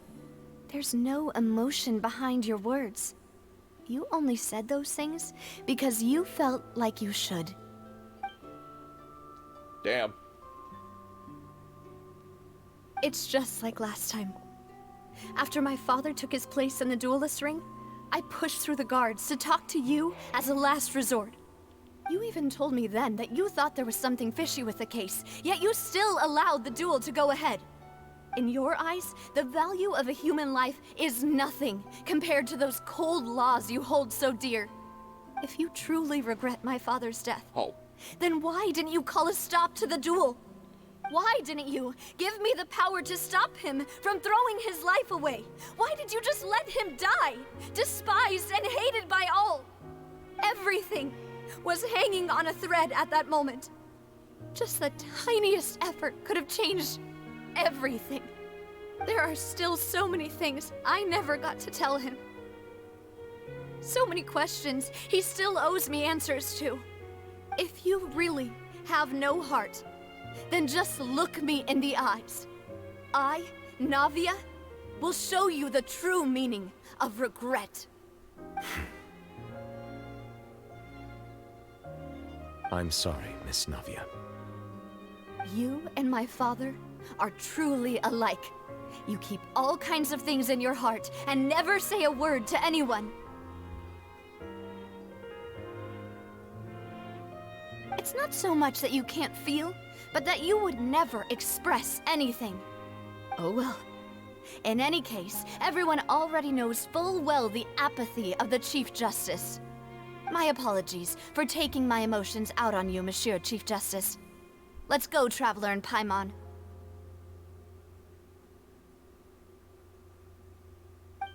Damn.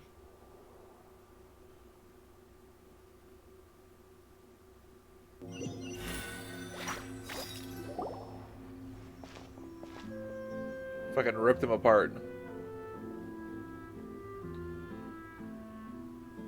Navia, are you okay? I'm fine. It's raining. Rain. It's raining. You're right. Wasn't it still sunny when we went into the building? And there shouldn't be any active trials today. How strange. Okay. Here are my thoughts. Farina is the Hydro Archon. Or at least half of the Hydro Archon. She is the emotional side. And Nouvellette is the side without emotion. The law. I think Nouvellette is the other side of the Hydro Archon. That's my guess.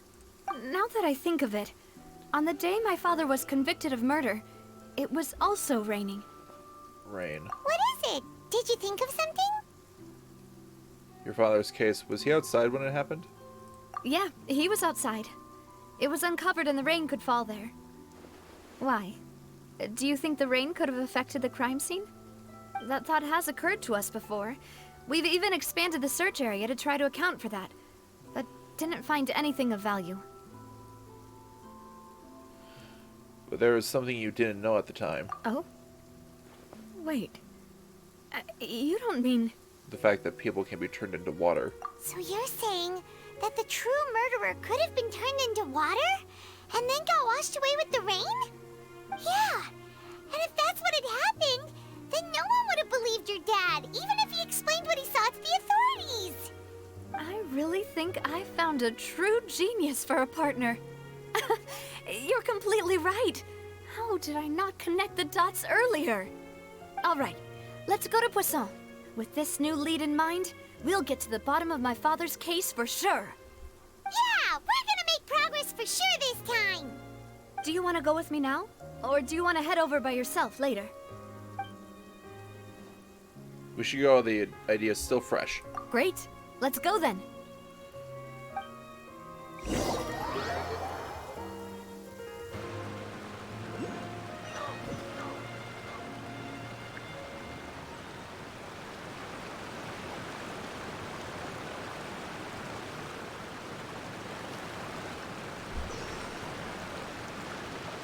Poisson, what the fuck?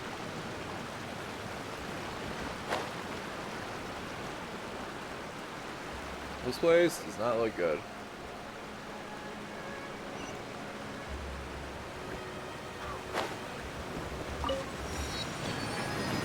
Poison. Where the dark tides echo.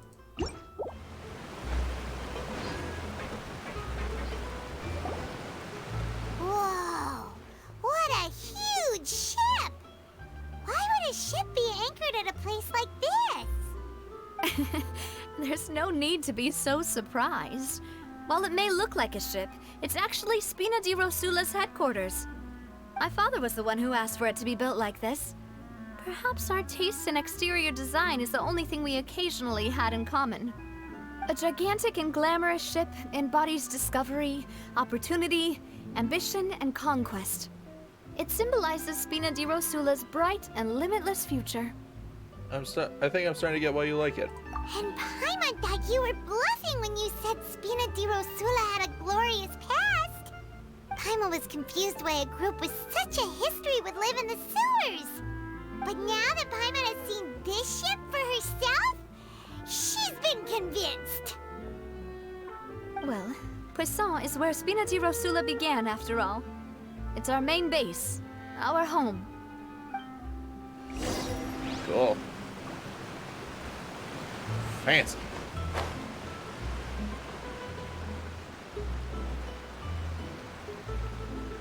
That there is a big fish.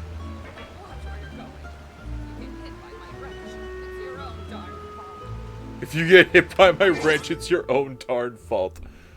Alright.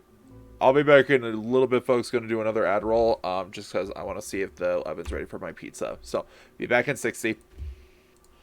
I'm back. Hello. Such a big fish. Oh, there's its mouth.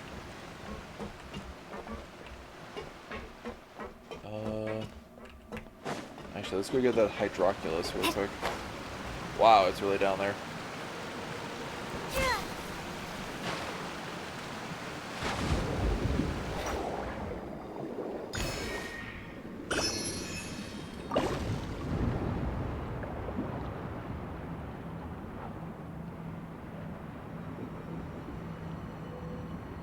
Wait.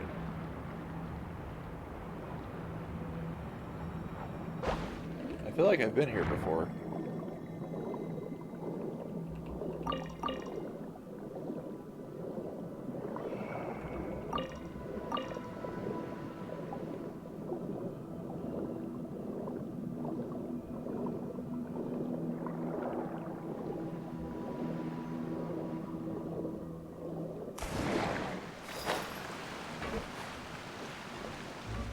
Archon watches me jump out of the water. It's like, holy fuck! Don't worry about it, man. That's a big old fishing pole. Well, the water isn't really deep over here. I feel like you wouldn't get much. You're gonna get burned.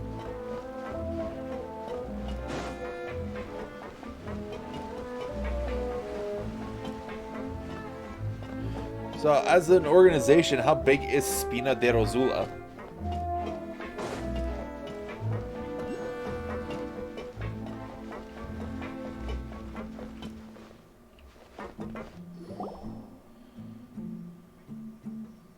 Maloose, we're back! Apologies for the wait, demoiselle, and our most important partners. You said before that you still had some business at the court. What brings you back to Poisson so quickly? About that. It's because my partner here reminded me of something really important. You see, what if my father's case had something to do with water from the primordial sea? You still remember, right, Maloose? On that night, it was raining? Yes, the case was quite similar to that of Mr. Linney's. Both were what you'd call impossible murders. Could the mastermind be the same person? Could you tell us a bit more about what happened before? Yeah, of course.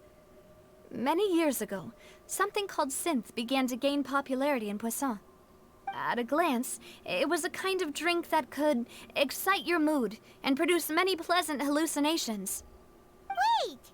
Didn't that guard guy who turned into water also mention that the primordial water could be used to produce some kind of potion? Yes, he did. Considering what we know now, it's almost certain that synth is created using water from the primordial sea.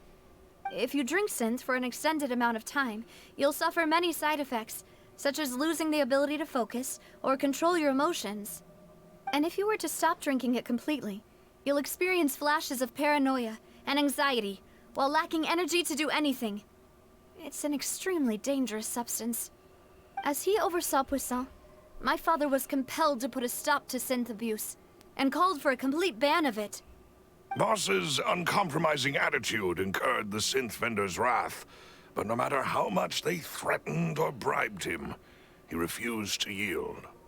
Not only that, Boss became determined to find the mastermind behind the synth operation and put an end to the problem once and for all. Yes, but the enemy was very cunning. So he could never get anything out of the dealers, all of whom only sold the stuff and weren't privy to the rest of the operation. Recognizing that, my father decided to contact the dealers in secret and cultivate personal relationships with them. Finally, he was able to convince someone to become his informant. The man's name was Jacques. He felt greatly ashamed about his work after seeing many families destroyed by synth abuse. That night, my father hosted a banquet at his countryside estate. He planned to meet up and exchange information with Jacques over some food. But then, we heard 2 gunshots from the courtyard. We raced to the scene and found my father, still holding a gun, and Jacques, who was already dead on the ground. Huh? How did that happen? Aren't they on the same side? Sounds just like Lenny's case, doesn't it? In both cases, the culprit seemed obvious, but neither appeared to have any motive at all. Looking back on it, though, I now believe the most important clue was something we all overlooked at the time. There were pieces of clothing left at the scene. So they could have belonged to someone who got dissolved. Precisely. It's all thanks to you that I made the connection now. Back then, we all just thought they were some costumes that Jacques used to disguise himself at the banquet. But, considering it now, it's almost certain that they belong to a third person at the scene. With one extra person, we'll also need to reconsider why the 2 shots were fired. Maybe your father got into an argument with the Jacques, but it's also possible that the third person was to blame. You're right. We still don't know what happened. But my intuition tells me that we're on the right track to figuring it all out. I'm finally headed towards the truth. Jacques was an empathetic man who was infinitely remorseful for his past actions. It's unlikely that he turned on Boss with 0 warning. I think this third person is probably the key to the full truth. On that note, however, even though this will not please you, demoiselle, as your and your father's butler, I must still offer a word of warning. Our opponent is insidious and cruel. They are extremely difficult to deal with, and Boss has already lost his life trying to bring them to justice. Even though Spina de Rosula has lost most of its former glory, Poisson has welcomed a new time of peace, and we have been allowed to live out our lives. There is no need to follow your father's path. It would be both wise and in line with Boss's wishes to step back and give up on the case. If that's indeed what he wished for, then he should have told me that himself. Was I not the closest person to him? And yet, I was the one most kept in the dark. What was the point of him dying without sharing any of the secrets he knew? Did he manage to protect anything in the end? Synth is still here. Callus the Unfaithful is still his epithet. And Spina di Rosula is barely getting by. Nothing has changed. Did he think I'd just accept his meaningless death and live out my life just as meaninglessly? I've never accepted that. Ever.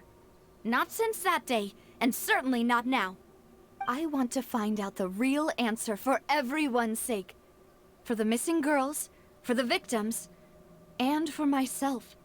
Navia. This is indeed the best moment to act.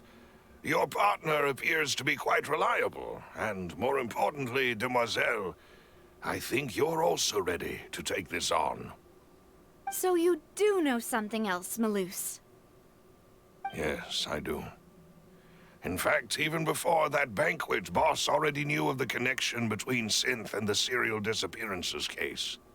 But what drove all the tensions to the boiling point was the revelation that you, demoiselle, had been selected as the next target to disappear. Yep. What? Yep. There it is. Boss also didn't tell you that he had been diagnosed with a rare illness. The doctors told him that he had no more than 5 years left to live, and the serial disappearances case caused him great anxiety. 5 years was nowhere near enough time to resolve this long-standing conflict, but once he passed away, all the danger would pass on to you.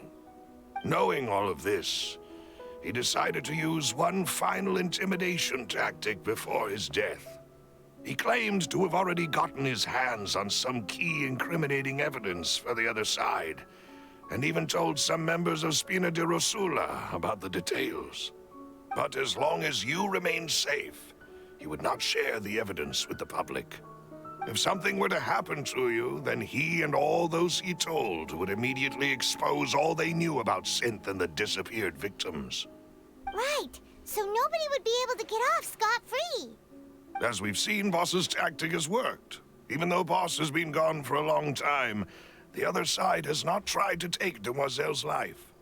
No, I don't believe it. He never appeared to look sick to me. No father wants their daughter to see them weak and haggard, especially someone as proud as Boss.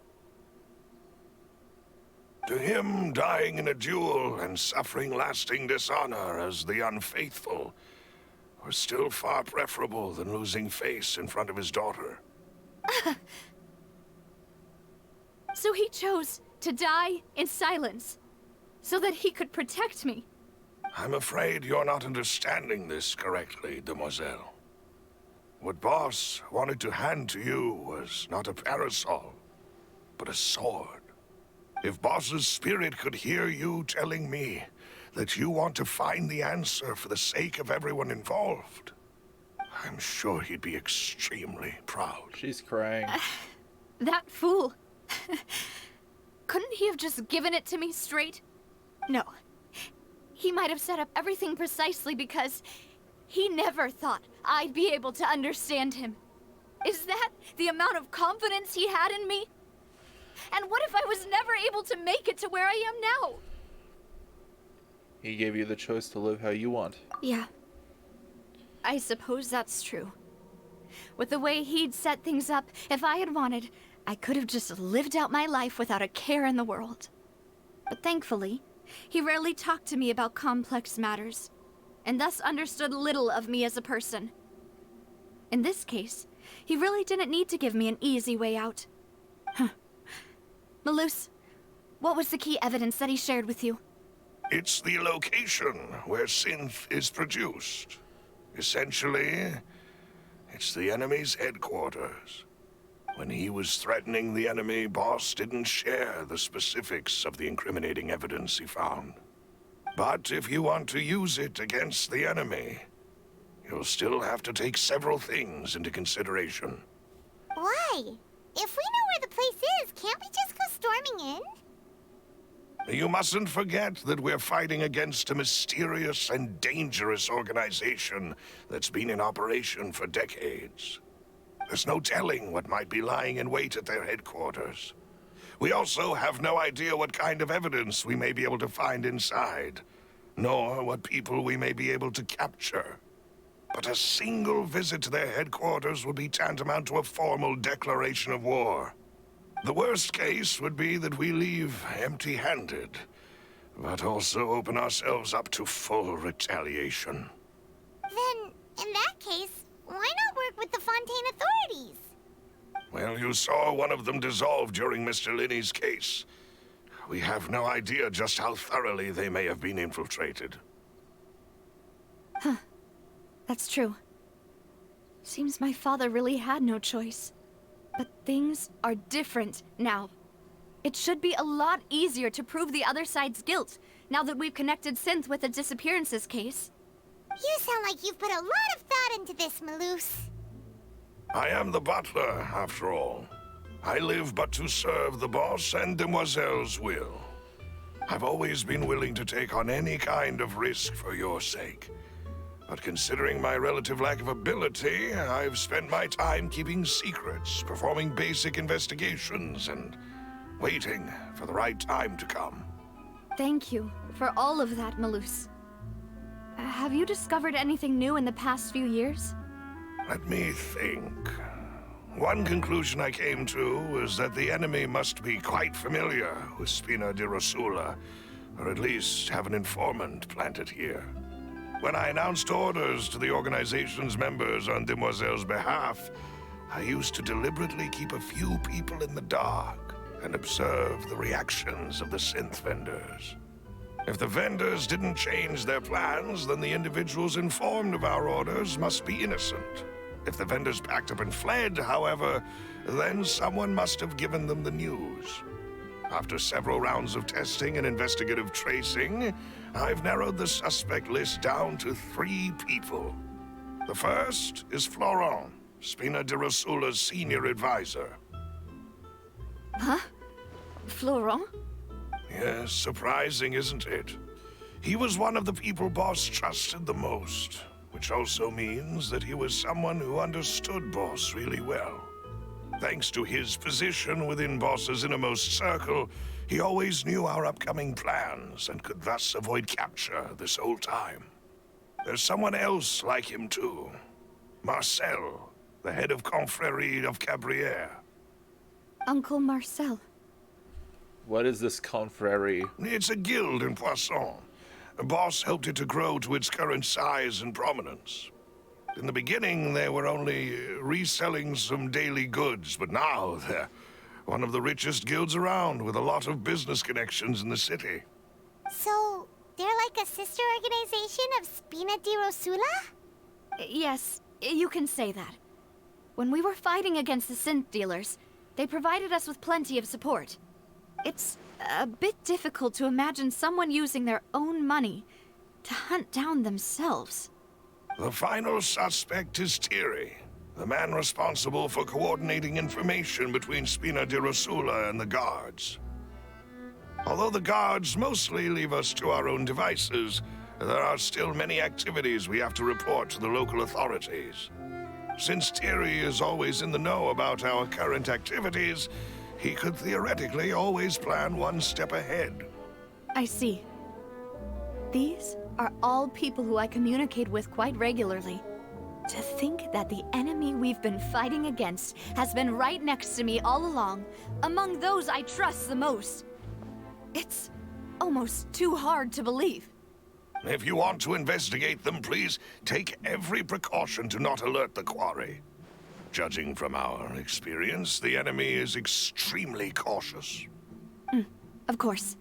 And thank you, Malus. You've provided us with a lot of great information. You're too kind, my lady. I'm just doing my duty. And before I forget, proving Boss's innocence would also mean clearing him of blame in Jacques' death. After that incident, Jacques' wife and daughter were taken into the Spina's care. They still live in Poisson today. Alexa, stop. If it might help, you could also pay them a visit. I can make the necessary arrangements. Aw, thank you so much, Malus. You really are the best. A new case awaits, my dear partner. Leave it to me. I hope we can work together to uncover the truth and end this case once and for all. Callous case records. 3 years ago on a rainy night, Meka goers heard 2 gunshots outside the house. When they reached the scene, Callous had a gun in his hands and Jacques had been shot and slain. Based on the investigations done then, there's no possibility. Oh shit. Can I not travel? Oh no, it says I can. Go! Okay. My pizza is officially done. I'll be back in just a bit. 1 second, folks. I am back with pizza. Hello.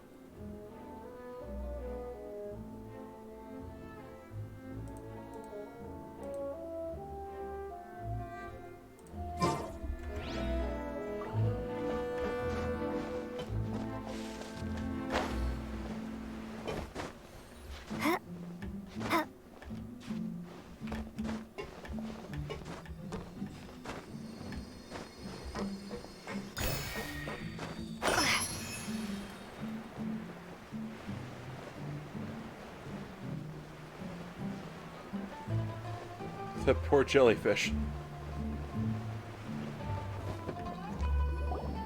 It is settled, then. Please excuse me, and enjoy your conversation at your leisure. Thank you for arranging everything for us, Malus. Excuse me, miss. Do you need anything from us? Oh, she's angry. Hey, Navia's all quiet. This isn't like her at all. Let's not bother her for now. I'm sorry that I only came to visit after all this time. After what happened, I didn't know how I was supposed to face the two of you. Ah, if it's about that, there's no need to apologize. After my husband died, Spina di Rosula sent us a lot of mora and support. I understood your guilt and apology to be genuine. But aren't all of those things nothing compared to the loss of Jacques? I can understand the kind of pain that comes with losing a father so needlessly. You don't understand at all. I didn't know how to face you, because I didn't know what I could possibly bring as a consolation gift. I know only the full truth could bring closure to you, and to all of us. I'm sorry. I appreciate the sentiment, but you don't have to carry all that guilt. On the matter regarding my husband, my daughter and I have more or less found our answer already. Would you mind sharing it with me? I really can't believe that my father could ever bring himself to shoot Jacques. I always knew that my husband's money was earned through others' suffering. He told me countless times that if he could turn back the clock, he would never go into the synth business again. He had many regrets, and felt that he took the idea of providing for his family too literally. For the longest time, he thought Mora was everything. So when Mr. Callis came to him with a proposal, he accepted it almost immediately. He tried to be as careful as he could, but even so, he was still found out by the higher-ups. They found out about his betrayal?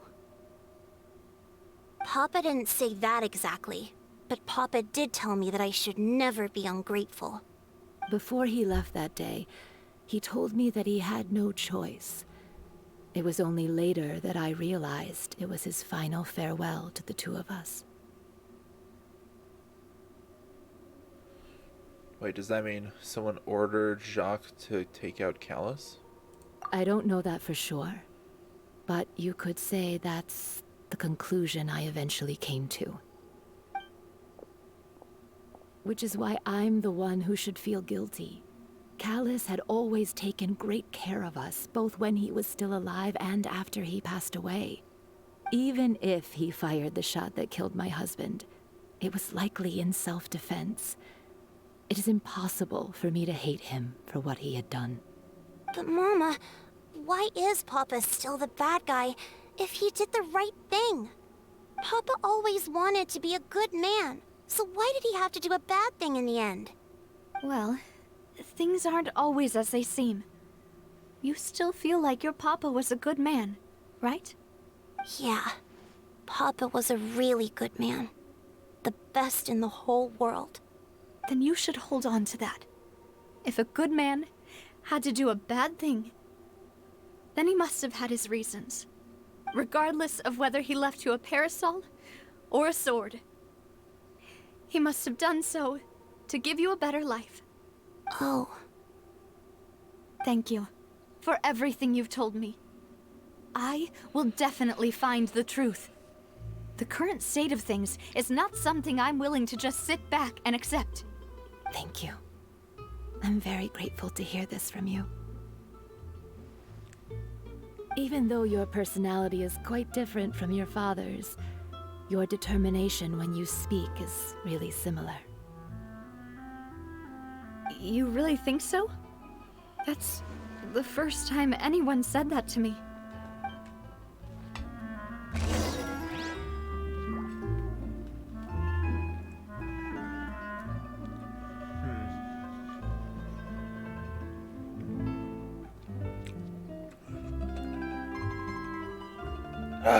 Excuse me. Jacques' family believes that he struggled greatly with the order to kill Callus. Did Callus act in self-defense, or was there more in the incident? I'll leave my husband's case. Thank you, Miss Spina, and Miss Spina's friend. Are you okay, Navia? I'm fine. Don't worry. Let's investigate the 3 suspects next. Florent should be nearby, and we should be able to find Thierry and Uncle Marcel in the city. I'll get myself together on the way, so please don't worry. What's this? Money! Florent! Greetings, boss. How may I be of assistance today? I'm sure you've heard about what happened at the Opera House. Someone got turned into water right in front of us. Yeah, I've heard. With something that dramatic, I'm sure journalists will milk it for all it's worth. And it'll be all the talk for the next several weeks. It also reminded me, on the day that the incident happened with my father, it was raining outside, and we found some clothes left at the scene. After my partner here put the dots together for me, I feel like we should try to reopen his case. Can you do me a favor and try to recall what happened that night? Let me think. Mr. Callus was feeling pretty upbeat that day.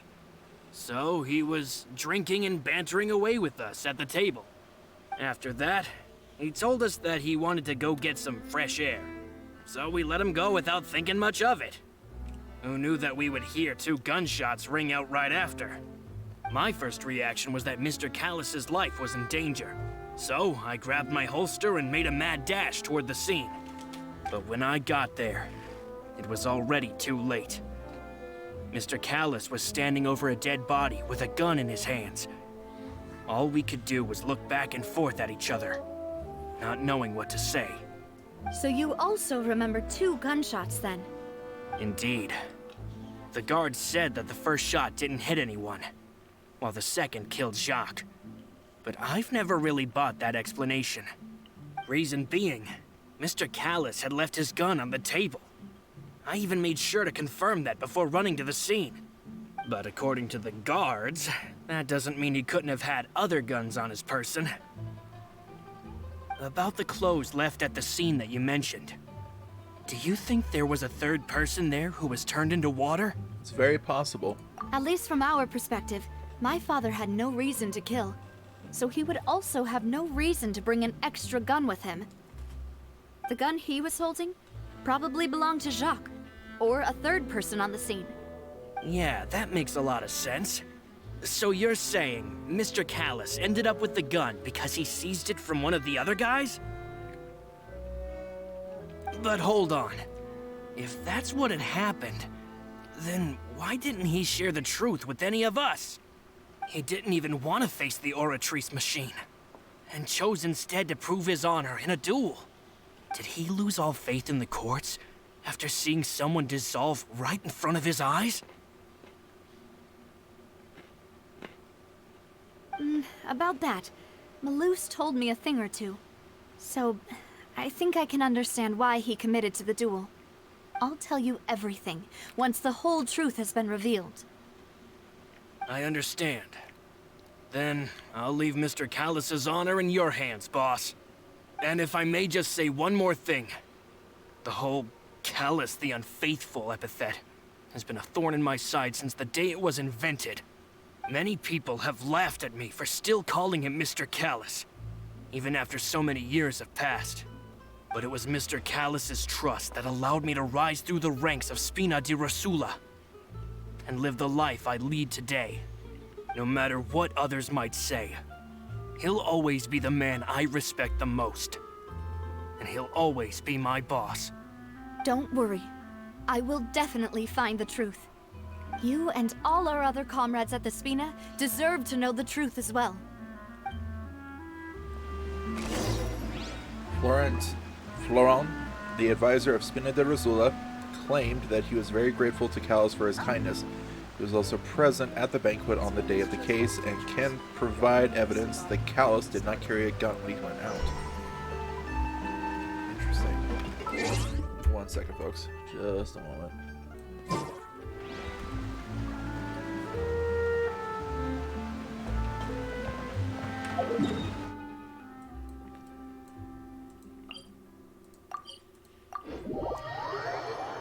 The truth lost with the rain.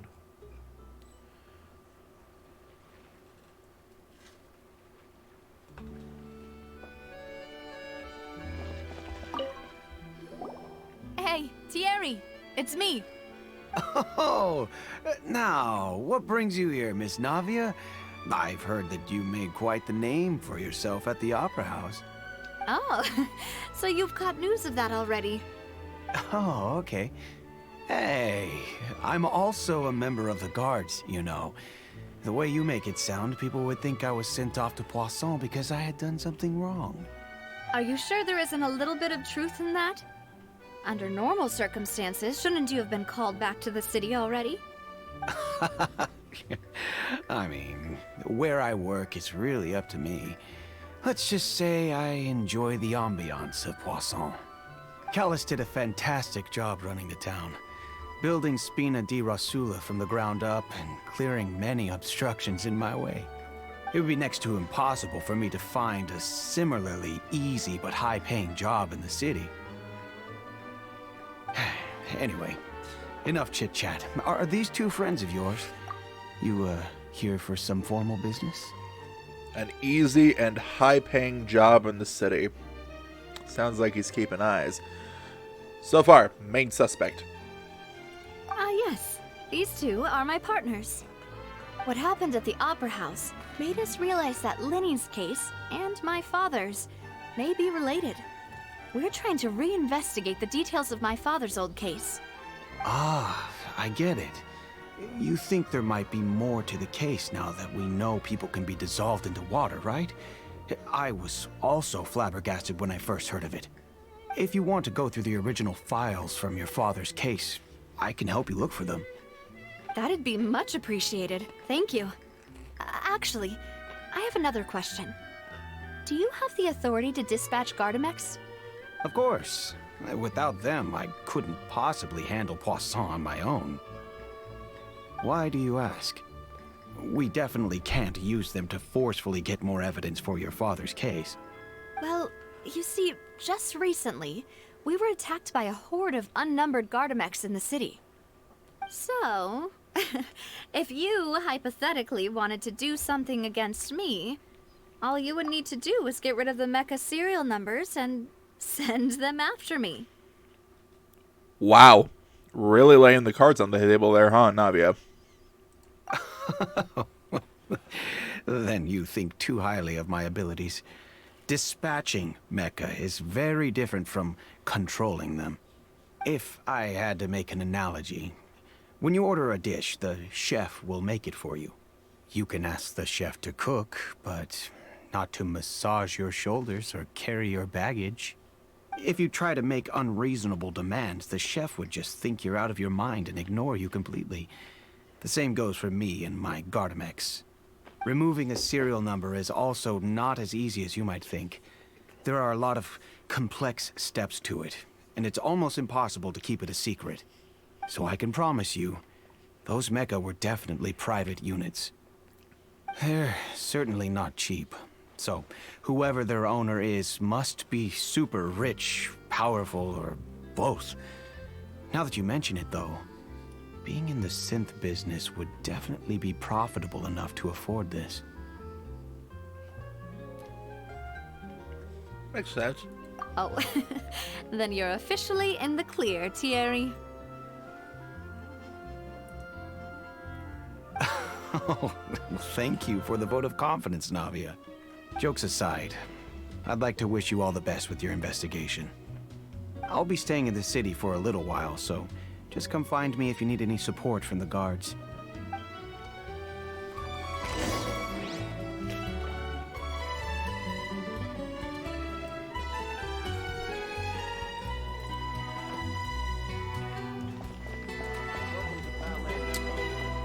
I wonder if it's Thierry and the other guy, the guild master or guild head, working together with the synth group.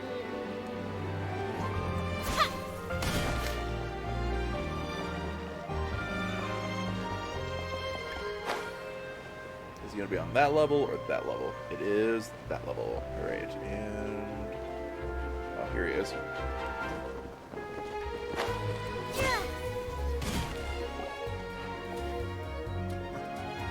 Hello. How may I help you? I'm here to see Marcel. Could you please let him know? You can just say Navia's looking for him. Sure. I will let him know right away.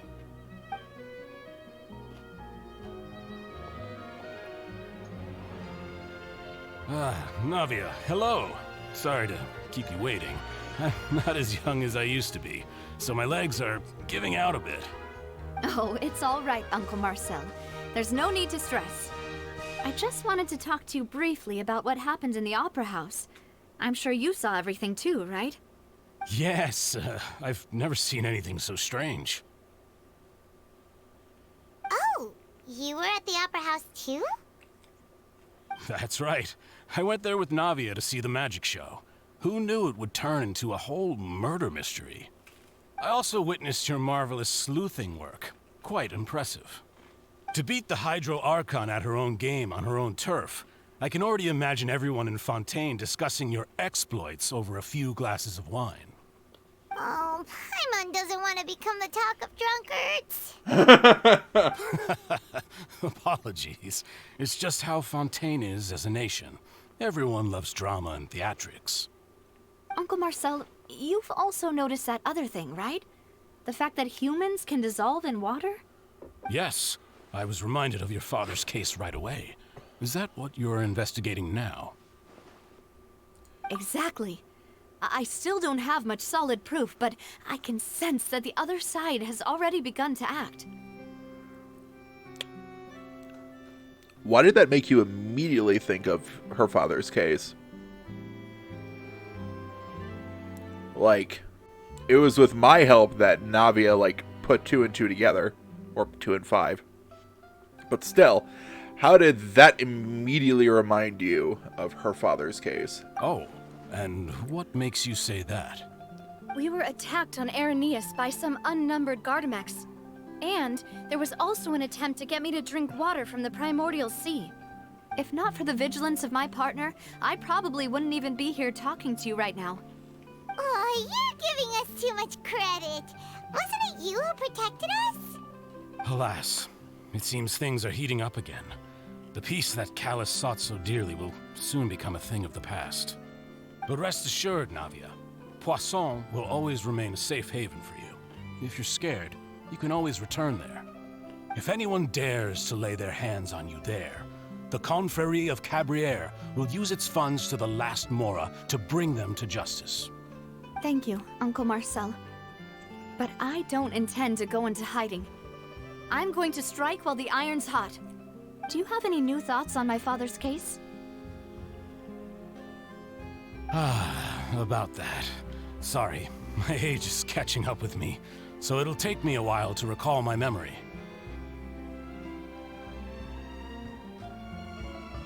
The Confrérie was responsible for that banquet, so I was out and about the whole time making sure things were running smoothly. I didn't even have the time to drink with the guests. Then I heard the sound of a gunshot, and the rest was history. Oh, it's okay. No need to push yourself. We'll ask around some more. See if there are any valuable clues elsewhere.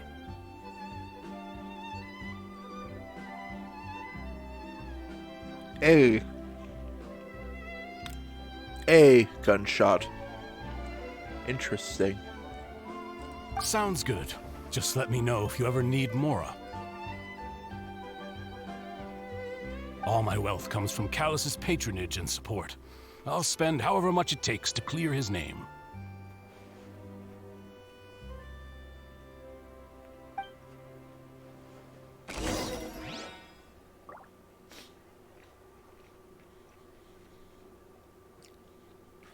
Confrere has always maintained a close working relationship, though his recollection of the events of the case is quite foggy, he is still willing to defend Navia. Let's go a healthy distance away.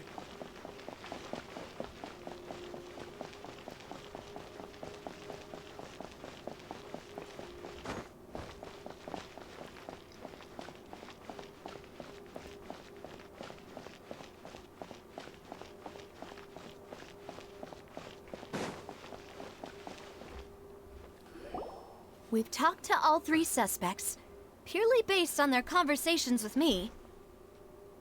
None of them sounded particularly suspicious.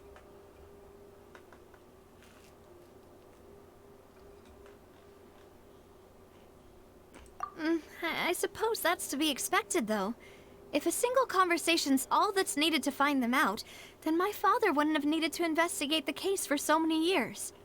Anyway, even though we didn't make a breakthrough, let's still compile what we were able to find. But where should we start?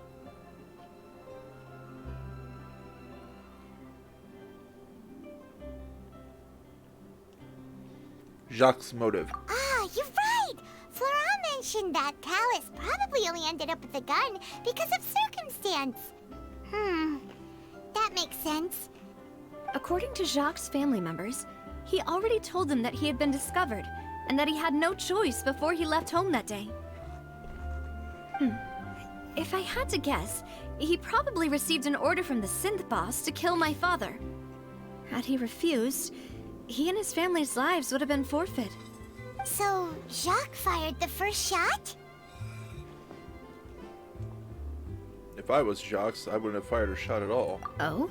And why is that? Could he guarantee his safety after killing Callus? Ooh, that's a good point. Jacques probably already knew that he was just being used as a tool for murder. And once he had completed his mission, he'd be of no more use to his boss. So, what would make more sense from his perspective would be to turn his back on the Order and seek protection from my father. Seems the third person was the one who derailed everything. Makes sense. But without evidence, that's still just a theory. Besides Jacques, the attack from the Gardamex has been bothering me quite a bit as well. It's obvious that our enemy has become more antsy after the secret of the primordial seawater was revealed. Do you think he knew, even then, that we'd follow this lead to the end? Given everything that's happened since, it's quite possible. But who among the 3 suspects would have the ability to control privately owned Gardamex? Marcel. Uncle Marcel? My father did really trust him. And they worked together on a large number of projects. Maybe that's how he got to know Jacques. And with funds from the Confrérie, he could also afford a large number of Gardamex. It's still really hard for me to imagine, though. After all, Uncle Marcel has been around since I was just a child. Also, wouldn't this mean he has been spending a whole lot of mora and energy to fight his own synth business? She raises good points.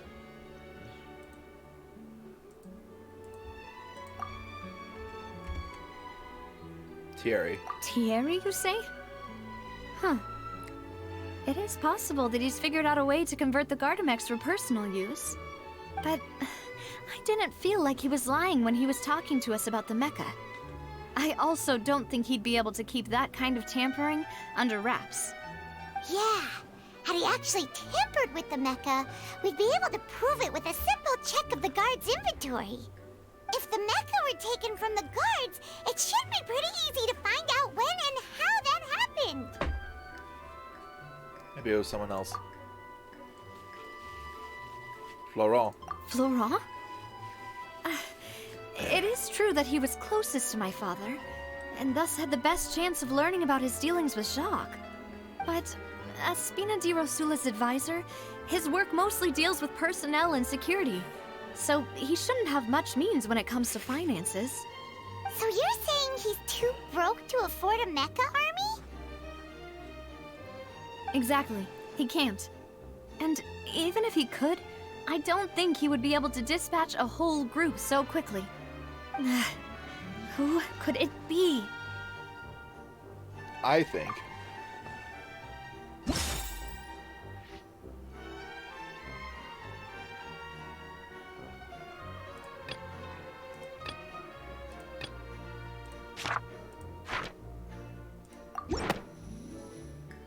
You know, if you think everything through, Uncle Marcel is indeed the most suspicious of them all.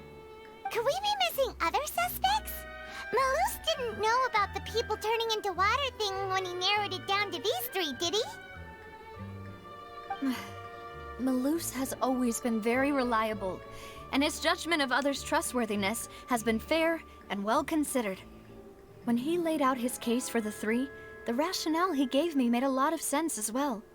The suspect is knowledgeable about the Spina's internal affairs, has the means to dispatch Meka to assassinate us, and possesses significant intellect and foresight.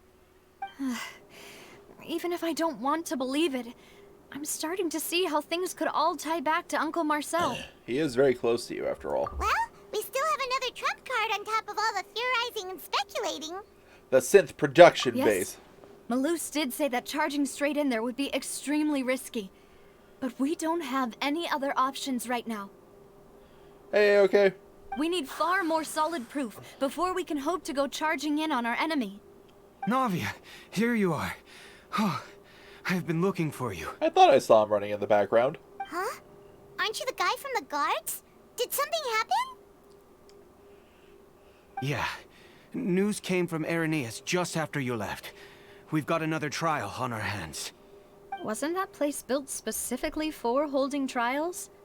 What's so newsworthy about this one? I know. But they said the person they're putting on trial is a Fatui harbinger called Tartaglia. Why? What? Is that someone you know? Yes. Yeah, we know him. Maybe even a little too well. Well, he's been accused of being the true culprit behind the serial disappearances case. It's absurd, don't you think? Wait, how? None of our investigations have had anything to do with him. That's what I thought was strange about it, so I came to tell you the news right away. If the charge against him stands, then it'll be next to impossible to get the guards to support any of our planned investigations. Right, because they'll think they've already found the culprit. Yeah, and it'll be a lot harder then to clear Mr. Callus's name. I understand. Well, partner, what do you think we should do? We still haven't found any conclusive evidence. Let's split up. Well, it was gonna happen one of these days. Huh? Split up? What do you mean? It's time to split up, gang. You can go to Irenaeus while I go investigate that place. I'm confident in my combat abilities. Just as expected of my partner. Since this is a trial about the serial disappearances case, the culprit's attention will be focused on Irenaeus, leaving his home base wide open. You're right. This is our best opportunity. All right then, let's do this. I'll stall them at the Opera House and charge Marcel as the true culprit. I won't have any chance of making that charge stick, though, unless we find more evidence. It'll be up to you to make it back in time and hand the decisive evidence to me. Leave it to me. We'll help you, just like you helped us in Lenny's trial. Demoiselle, please allow us to accompany you. I'm ready. Ah, Malus, Silver. When did you two get here? We heard that you'll be leaving Poisson and figured that you might require our assistance. It's our hope that your confidence will be bolstered with the two of us by your side. Thank you so much. Then, let's make haste for Irenaeus. Paimon, Traveler, I'll see you at the Opera House. Oh man. I hope it ain't Malus, because that'd be sad. Combine the information regarding the Gardamex and the investigation results so far, it can be concluded that there is only one person who can have a large number of Gardamex in his possession and run the synth business without leaving traces. That person is none other than Marcel.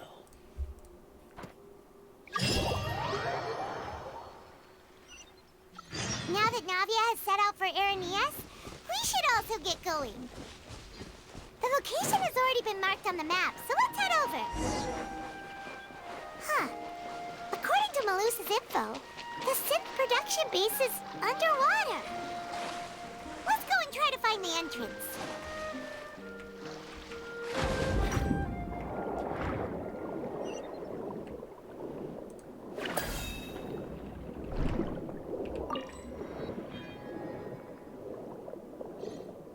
Fish.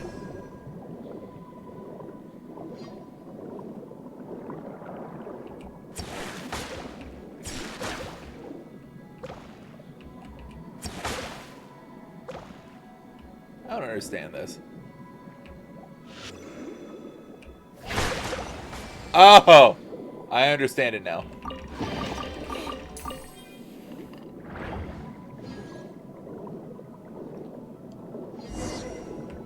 Oh, hey, look. I found it. Finally found it! Huh. So this is the entrance that leads to the synth production base. It sure doesn't seem out of the ordinary at all.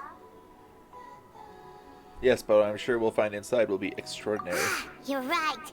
An important place like this is bound to have a ton of protective measures and mechanisms. Navia's probably arguing up a storm right now to stall for us. Meanwhile, inside the Opera Epiclese.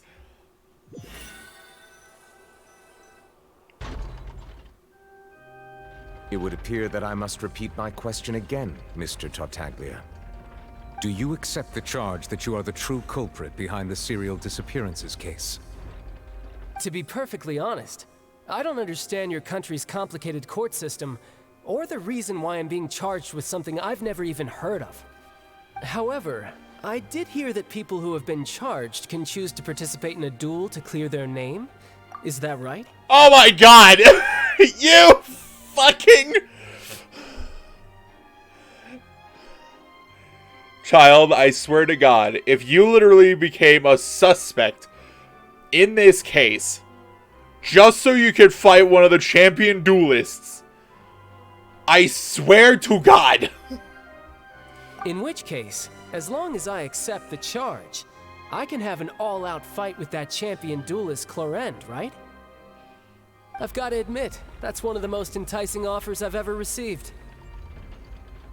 When I privately sparred with her last time, she was obviously holding back. Real disappointing. Hey!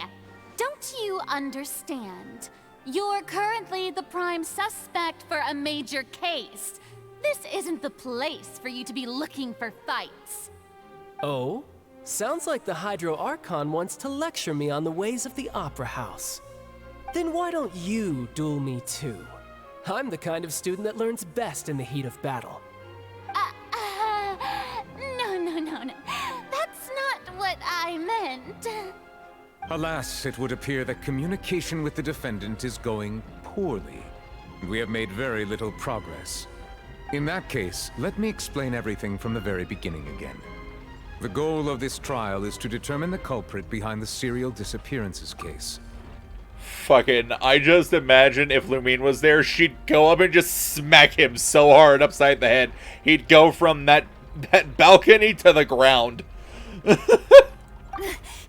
case had nothing to do with him. You've got the wrong man.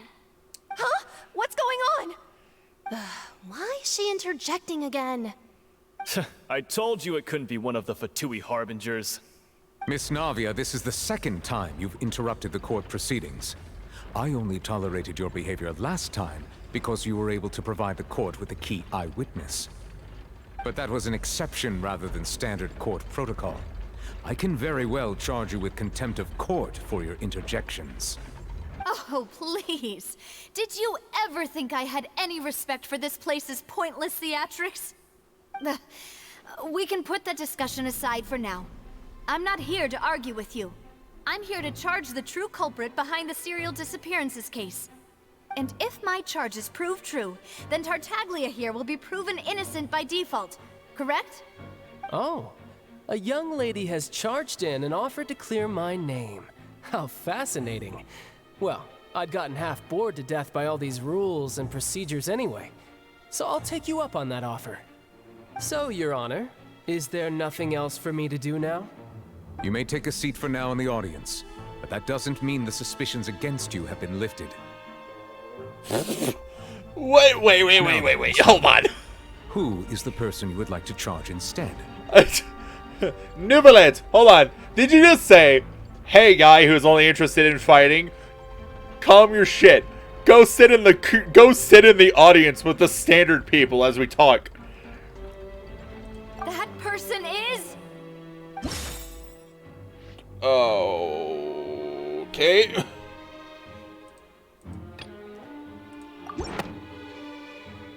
Marcel, the head of Confrérie of Cabrières. Huh? What confrérie? Never heard of them in my life. I've heard of them, but weren't they Spina di Rosula's sister organization? Oh, is this going to be a friends to enemies type situation? Oh my god. Please let me remind you, Miss Navia, that charging someone is an incredibly serious matter. Committing to the charge also means taking on the legal responsibilities associated with it. And if the charge fails, depending on the circumstances, you may also be charged with the crime of making a false accusation. Knowing this, do you still wish to charge this man? Yes, I do. In that case, I declare the charge to be valid. Miss Navia and attorneys, please take your places on the court. Members of the guards, please contact Mr. Marcel right away so that he may stand trial. After some time, a shocked and confused Marcel is brought to the stands. Oh, man. Mr. Marcel, you will not require an attorney. Is that correct? Apologies. It all just happened so quickly. I still haven't figured out what's going on. I think an attorney won't be necessary. This is probably just a misunderstanding between me and Navia. Very well.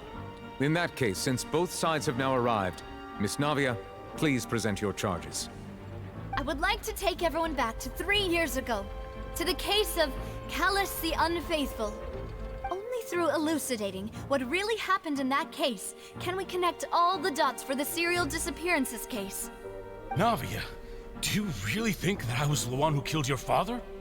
Come on, why would I do that? Callus was my benefactor, and remember both you and I only ran to the scene when we heard the sound of a gun. If that's enough to make me a suspect, wouldn't that make everyone at that banquet a suspect as well? I think there's no point in getting into the specifics right now. The audience doesn't even have the big picture yet. Even I'm struggling to remember some details of that case. Exactly correct, Your Honor. I must refresh everyone's memory about that case before I can explain my charge and reasoning. I see. In which case, I will recount the findings about that case as originally recorded by Maison Gardiennage. Oh my god!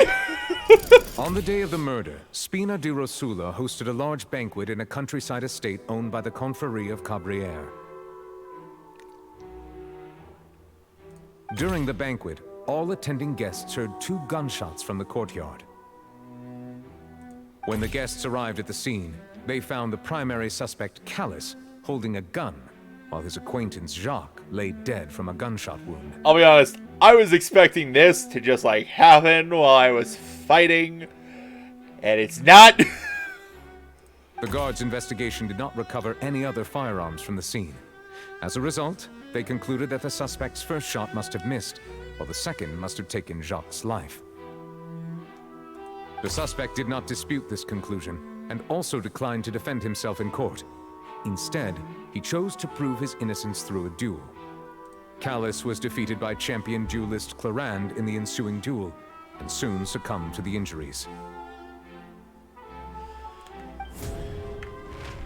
These are the known facts about the case.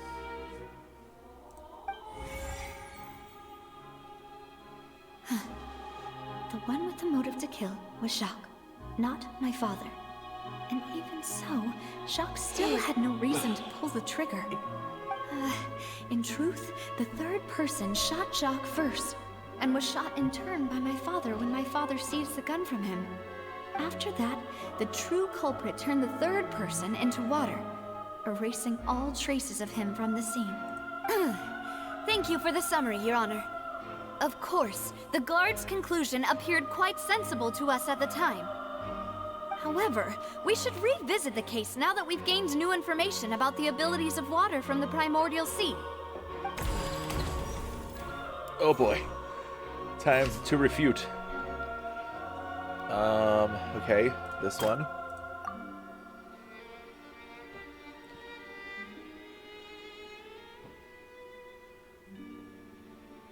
Okay, hold on. Okay, on the day of the murder, Spina de Rosula hosted a large banquet in the countryside estate owned by the Confrérie of Cabriere. During the banquet, all attending guests heard 2 gunshots from the courtyard. According to investigations, Callus, who had motive to kill, murdered Jacques for his betrayal. But is that really true? Combining the information... no.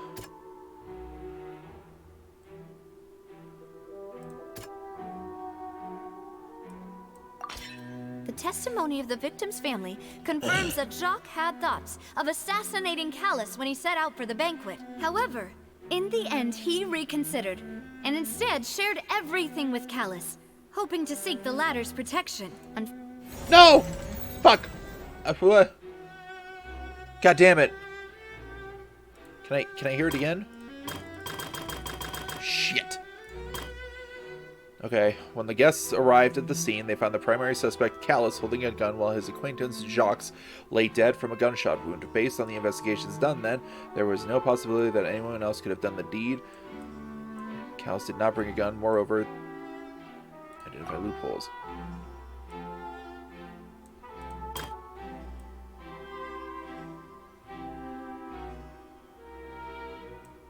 Okay, so this one is this one.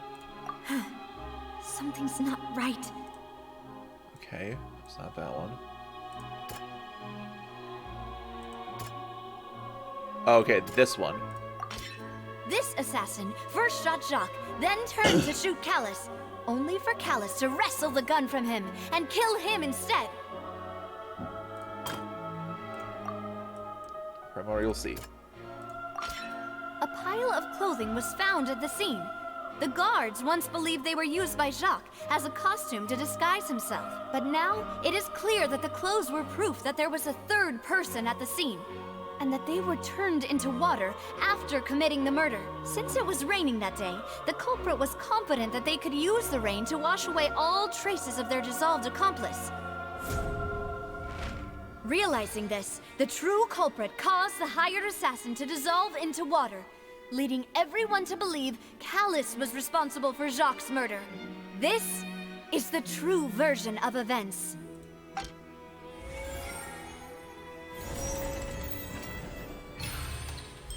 Successful refutation.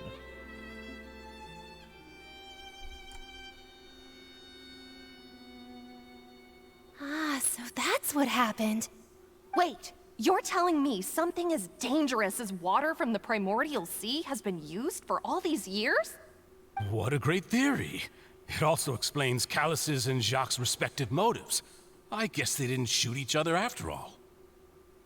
Mr. Marcel, you are the one being charged with the crime.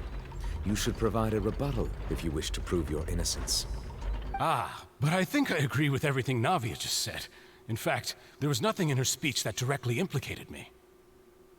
Then, may I ask some questions? In my opinion, we primarily need to determine 2 things. 1, do you have the evidence to back up your claims? I'm afraid not. At least not at this very moment. God! Boo! If you don't have any evidence, you should just go home. Wow, what a bitch! I may not have the evidence with me, but I know where I could go to collect it. If we look up the deserted clothes against a record of people who went missing around the same time, we should be able to find a match. Considering the serial disappearances case, the guards probably kept careful records of all missing persons from around that time, regardless of age or gender. That makes sense to me. Monsieur Neuvillette, I would consider this to be a reasonable investigative direction. Why do I feel like Farina's acting a little differently today? Maybe she's scared of embarrassing herself again? Alternatively, she's become more diligent after charging an innocent citizen in the last trial. My second question has to do with the ensuing duel. If the truth is indeed as you described, then why didn't Mr. Callus explain himself in court? If he had testified that a person had been dissolved, he could have at least mounted a defense. I've thought about this too, and the answer is actually pretty simple. He felt there were things that were more important to him. The dissolving power of water from the primordial sea is an important secret for the true culprit of the serial disappearances case. My father could have exposed it for all to see, but he chose to take it to the grave. At that time, Spina di Rosula was in dire straits, and his reputation had already been shattered. He had no guarantee that going forward with the truth would allow the culprit to be brought to justice. What was certain, however, was that it would paint a gigantic target on my back. Boss once told me that Demoiselle had already been selected as the next target of the serial disappearances case. What? If the secret had gotten out, the culprit would have fought an all-out war with Espina right there and then. I wouldn't have been the only one in danger. All of us would have stood to lose our lives. Of course, the guards might eventually figure out the truth of the matter and determine that we were in the right. But what good would that do? How can a hollow verdict protect anyone? Had this opera house ever given my father any kind of confidence in its brand of justice, Spina di Rosula would have had no reason to exist. Damn. But by staying silent, we retain the ability to deter our opponents and continue the stalemate. I was able to become Spina di Rosula's president, which made me harder to target, as well as giving me more time to grow and learn. And once I have figured out the truth and stepped up to the challenge, I will do what this opera house cannot, and restore my father's truth and honor back to him. So, you mean to say, your father intended to die in the duelist's ring? That's right. Do you have any proof? Of course. All you need is to ask his opponent, Clorand. I don't need your apology, your guilt, or your support from the shadows. You don't have to do anything for my sake. But since he entrusted his will to you, Clorand, you should tell us the truth about his sacrifice. So, during the duel, did you believe that Callus was intending to die? Yes, I did. As a champion duelist, I've fought many battles and taken a countless number of dishonored lives. In my line of work, I've seen all kinds of people give their all for the faintest hope to continue living. Some were determined, others passionate, and some even manic and twisted. Just one look and I can tell if a duelist is hoping to live or if they're looking to die. I hereby swear on my name and honor as a champion duelist that Mr. Callus never intended to leave the ring alive. Since that's your testimony, I have no more questions. It appears there really are good grounds to reopen this case. I concur. However, Miss Navia, you still have not explained the link between your father's case and the serial disappearances case. Right? What she said was fascinating, but kind of beside the point. Wait, weren't they just talking about the serial disappearances case? Of course, Your Honor. The two cases are connected via a matter of timing. In my father's case, the culprit intended to kill both Jacques and Callus. As a result, they planned to act after hearing 2 gunshots. And at the end of Linny's trial, the culprit also only dissolved the victim in front of everyone because they realized they were at risk of being identified. The culprit could only time their actions so precisely if they were already at the scene. Coincidentally, Marcel attended both the banquet and the trial. So that's why you suspected me. Even after hearing your reasoning, I still can't help but find it a little preposterous. I'm used to it, though. You've always been an impulsive and sentimental child, Navia. It's one of your most endearing traits. That sounds like such a backhanded compliment. Oh yeah, good thing that Paimon drank the drink. No need to appeal to pathos. I won't try to refute your points one by one, but even if everything you just said was true, can you prove that I was the only person present at both events? On top of that, does a person have to be physically present to control the timing? Can't someone remotely monitor the place?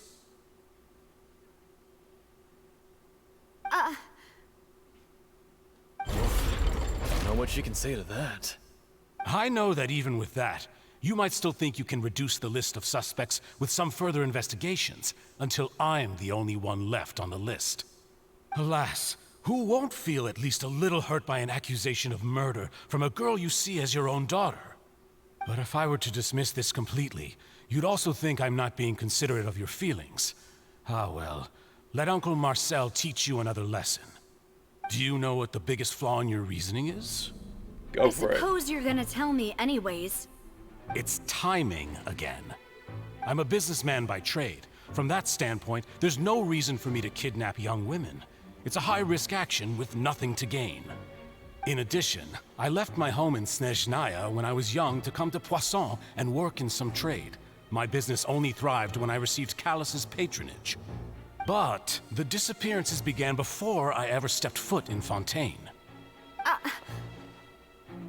I do apologize, Demoiselle. This was my mistake.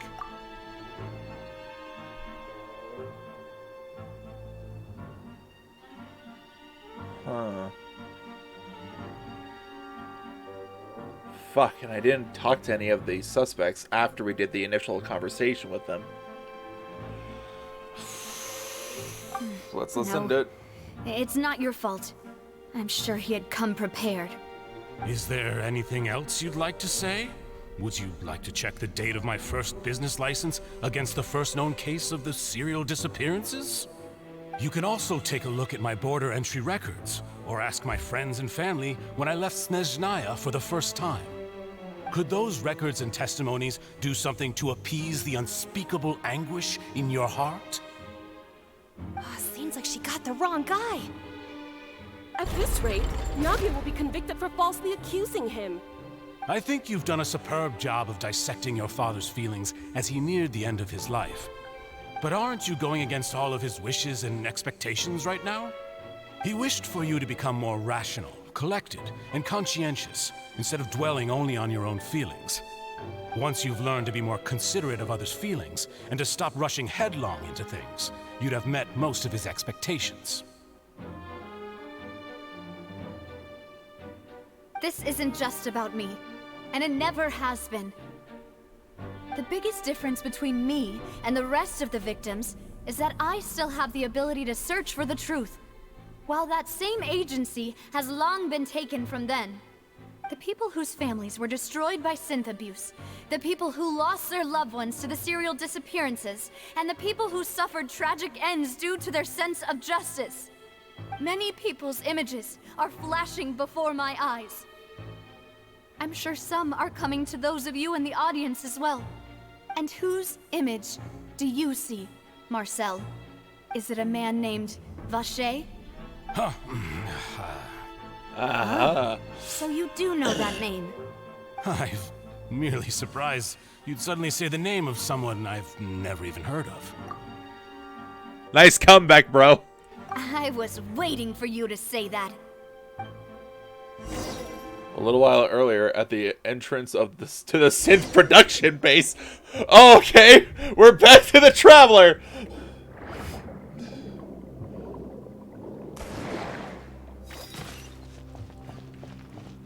What the shit is that? What is that? Oh, it's a door of resurrection. Oh, look at the Gardamex. Nice and spicy. There is no escape.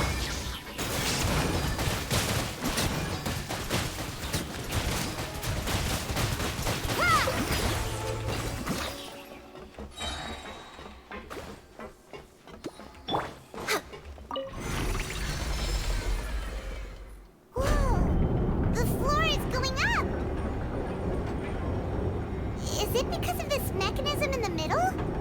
guy really prepared a lot of stuff for this place.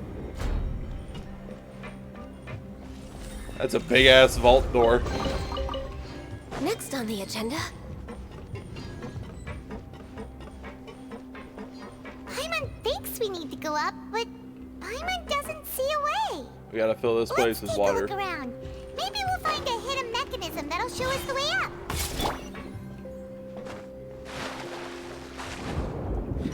Come to me, crab. Give me your power.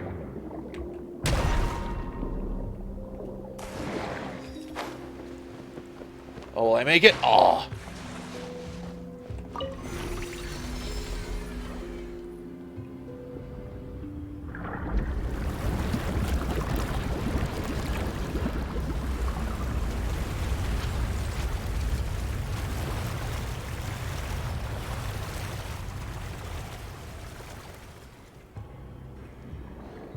The water level is rising. Now we can swim to the top. But this is still a ways away from where we need to go.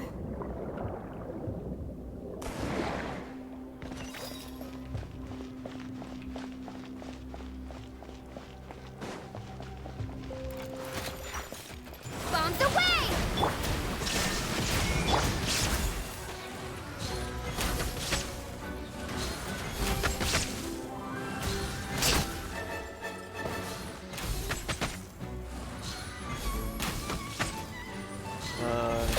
We're way behind schedule. Oh shit, more. No touching. Illusion shattered.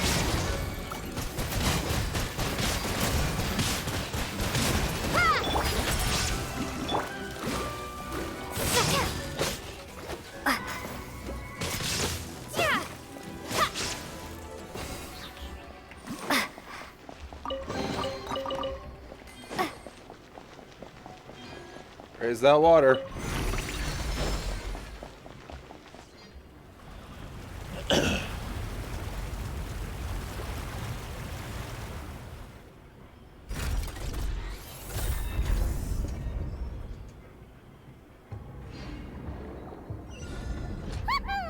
Now the path is clear. Let's go.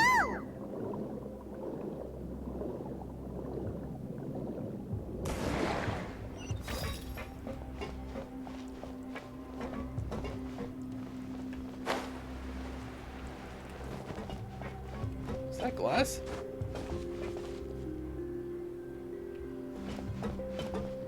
It looks like glass, but not. It's very cool looking, though.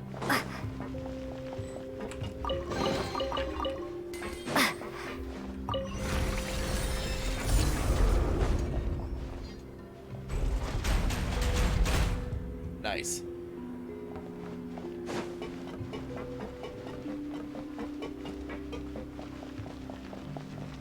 Alright, we got some big boys.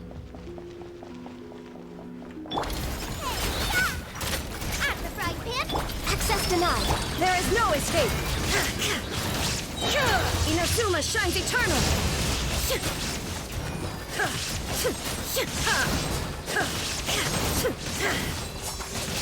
Illusion shattered. Ow. Booba, get.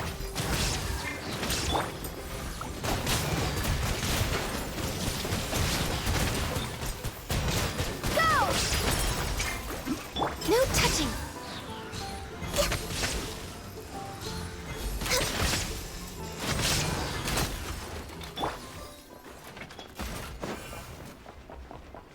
Success.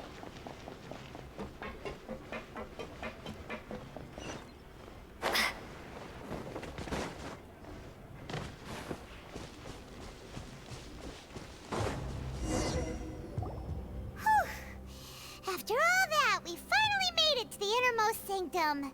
Wow. Though, as expected, the mastermind isn't here. If I'm not mistaken, he's being charged by Navia as we speak. That's right. Then let's hurry up and find some evidence so we can get back to the Opera House and help Navia. Is this... That's primordial seawater.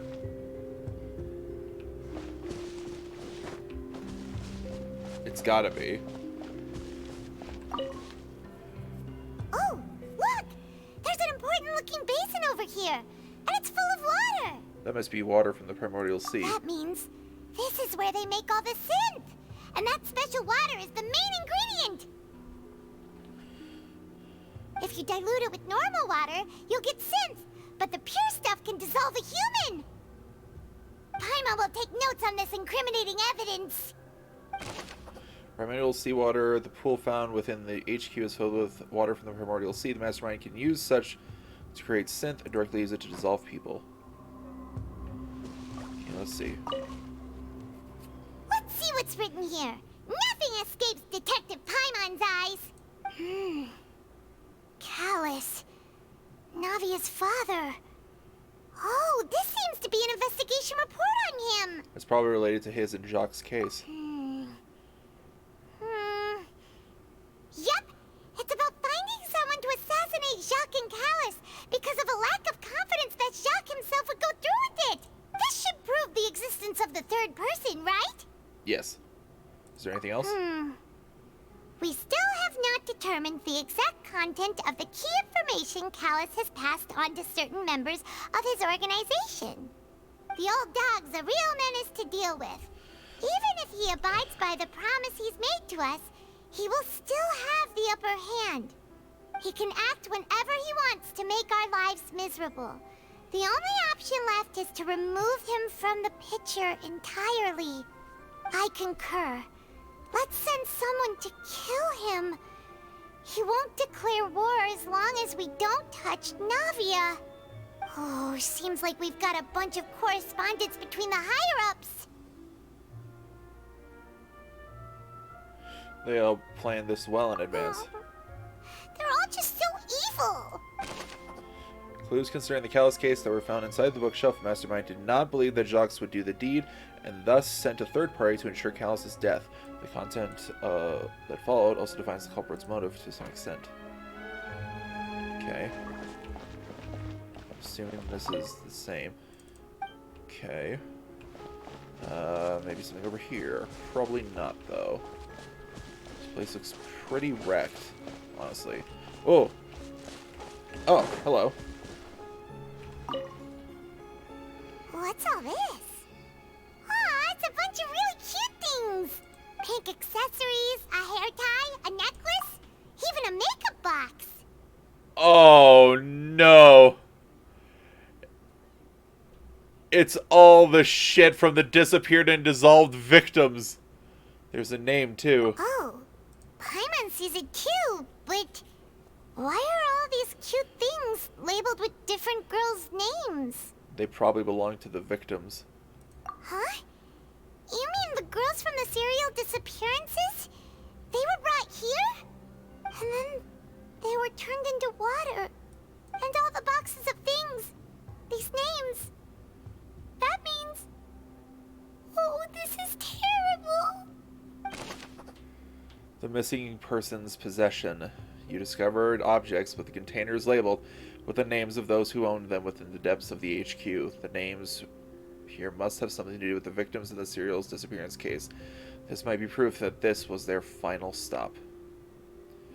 Yes! Nothing has been lighthearted about Fontaine so far. It's like, oh look, land of... Literally, my entrance into Fontaine was, oh this is nice. Oh look, that lady's a pickpocket. What?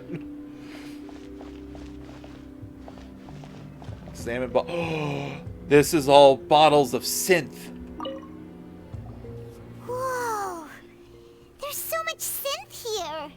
And so many bottles of ingredients that probably just contain the waters of the primordial sea. There are so many. Mixing in progress. Ready to drink. Stock sample? Huh. They've also got all the synth pretty clearly labeled. Whoa, there's even fruit-flavored synth? Well, that definitely proves that this is where the synth is produced. Yep, it's super obvious. Synth, a popular potion circulating quite widely. It gives the drinker a very pleasant experience for a short time, but its side effects are equally strong. The producer uses these special characteristics to earn massive products from his trade. Okay. This has to be it. What's this over here? Looks like some kind of place for research. Experiment number 16 aims to verify Jacob Ingold's research conclusions on the primordial sea and use his theory as a foundation to achieve a breakthrough. The experiment was a failure. No individual managed to resurface from the water from the primordial sea.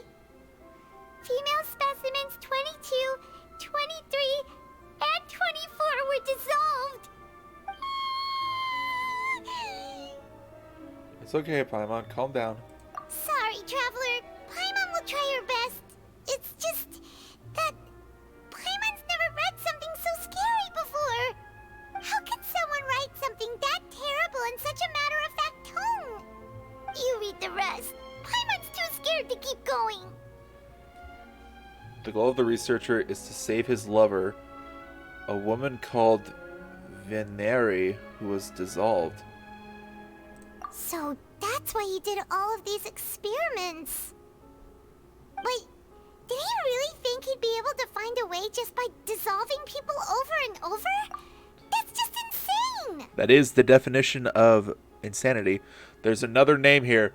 Vacher. Isn't that the name you heard by the fountain? Paimon thought he was an eyewitness in the serial disappearances case. No, he's the researcher! You mean Vacher is the one who did all of these... experiments? Yes, he signed off on a bunch of experimentation reports. The voice I heard from the fountain was probably Veneri. So that's it! Vacher was no victim, but personally took his lover and...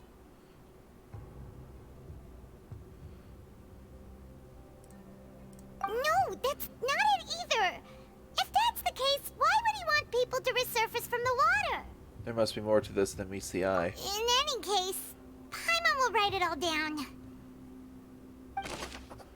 Experimental numbers 16. Experiment was a failure. There are many records like these. That can't be We've everything. looked at almost everything here, and it seems like our theories were spot on. But... Who really is this Vacher? yeah, we haven't found anything that reveals his true identity. No wonder even Nervalet wasn't able to find anything.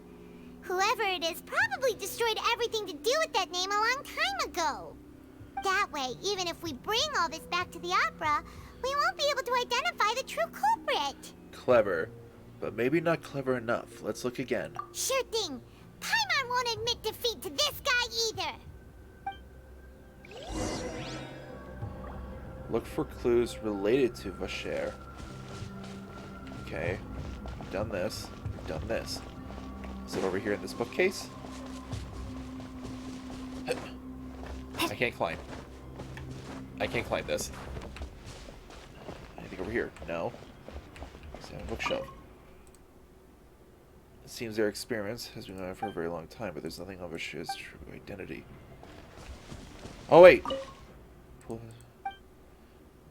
Nothing else seems... What did that say? Countless sins were born of it. Can I go behind it? Probably not. This looks like a closed off area. Yep. Let's try experiment table. Didn't care how many victims he had to dissolve in his quest to bring his lover back to life, but there's nothing on Vacher's true identity. Bottles of synth. They can be used as evidence to prove this place was used for. Nothing else seems to be particularly noteworthy. There's gotta be something I'm missing. You take that side and Paimon will take this side. Check everything carefully. We'll find something for sure. After some time. Ugh. Nothing at all. And Paimon can't even find snacks either. Paimon, I found it. Whoa, really? Let Paimon see. Vinier. Isn't that Vacher's lover's name? Then you found her diary. Let's see. Aw. It's just a normal diary chronicling their love story. She was so sweet, too. Oh, Paimon. feels even worse for her now. Take a look at this page. She made a list of baby names. I can't read that. So many. A whole page's worth. But they're all crossed out. Was she unhappy with all of them? The final name she decided on was Marcel. Haha. Wait, but Marcel's pretty old. Has this case been going on for so long that he's Vacher and Venier's grown son? I figured it out. Hey! Paimon still hasn't figured it out yet. Veneers, she prepared many names for their future child, and the name she settled on in the end was Marcel.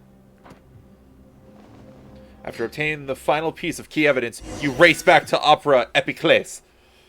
And whose image do you see, Marcel? Is it a man named Vacher? Oh, so you do know that name.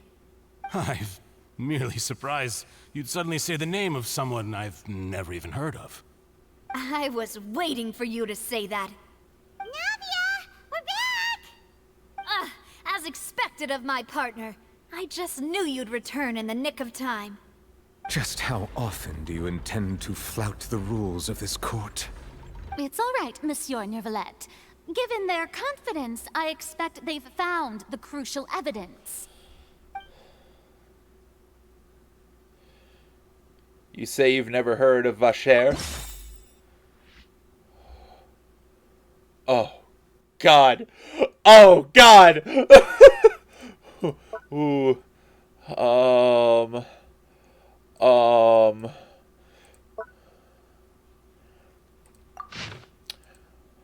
I don't know. I don't know. It's either this one or this one. I'm gonna guess this one. Name she settled on in the end was Marcel. Here we go. But the truth of it, Marcel, is that you've always been Vacher. Huh? We've investigated your lair and we already know everything! After your lover, Venier, was dissolved, you kept abducting young women to experiment on the hopes of bringing her back to you! You even created Marcel as a new identity and destroyed all records of your past as Vacher! So that's it. Even the villains in opera performances rarely go that far. And with that, Marcel's motive has now been established. This information regarding your past also dismantles your prior timing defense. Well, Marcel, do you know where you went wrong? You fixated your gaze on the lover that passed away, instead of paying attention to the living people around you. So, you never noticed how we changed, or how we grew as individuals. You also never understood Boss's real expectations for his daughter. Or our determination to see things through. Your determination. Mr. Marcel, please speak up now if you would like to defend yourself. Otherwise, the trial will move on to the next stage. Do you really think I wanted to do any of this? Pay attention to you? What for? Have you ever paid attention to me? Ever empathized with my pain? Ever known how it feels to watch the love of your life dissolve right in front of your eyes? No one helped me. No one even believed me. All those decades ago, even the officers from the Maison Gardiennage were laughing at me. They said there's no way a human being can turn into water. So I must have gone mad from grief. Vinier's death was brushed away by all of you as if it didn't matter at all. Well, now you know, don't you? Ha! Well, it's too late now. All those who were dissolved are gone forever. You only have yourselves to blame. You set up this ornate opera house in pursuit of your so-called justice, your beloved drama, while turning a blind eye to the suffering of the people. Venier is dead. We promised each other that we would always be together. Wherever she goes, I will follow. But I'm not from this blasted place, so I can't be dissolved. No matter what I do. Hey, is that water from the primordial sea that he's drinking? I can't dissolve! Can't dissolve! Can't dissolve! Oh, God. Do you all see? I can't go, I can't follow. So if I can't go where she is, what choice do I have but to try to bring her back?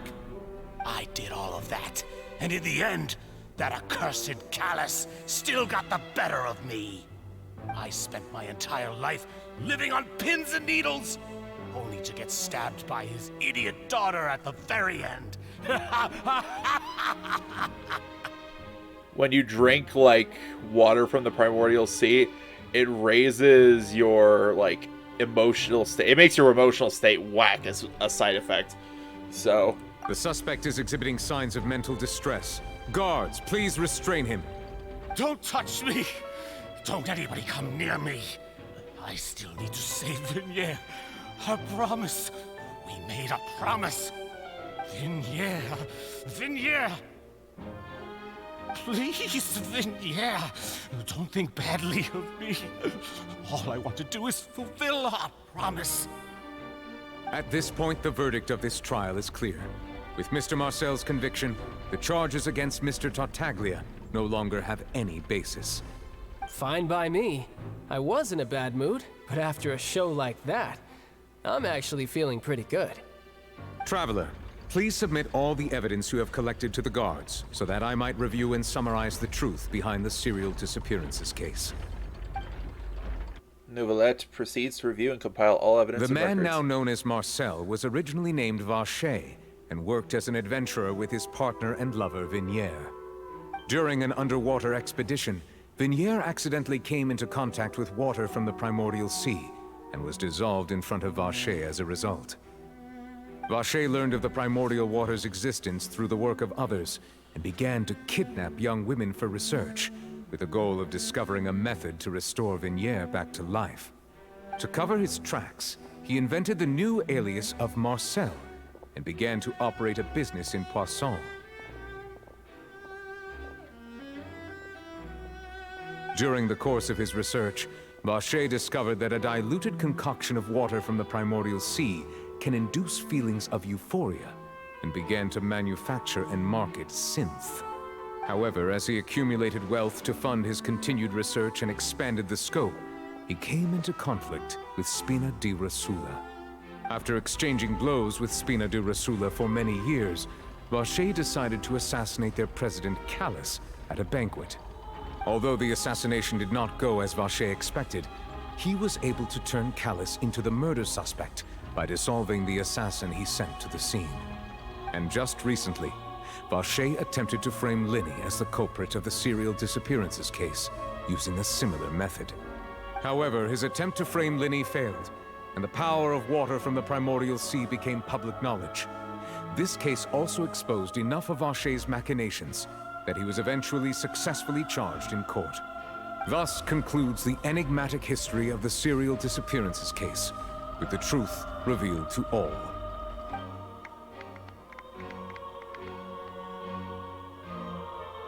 There's an Inazuma girl from here. Will now deliver the final verdict regarding the charges against Mr. Vacher.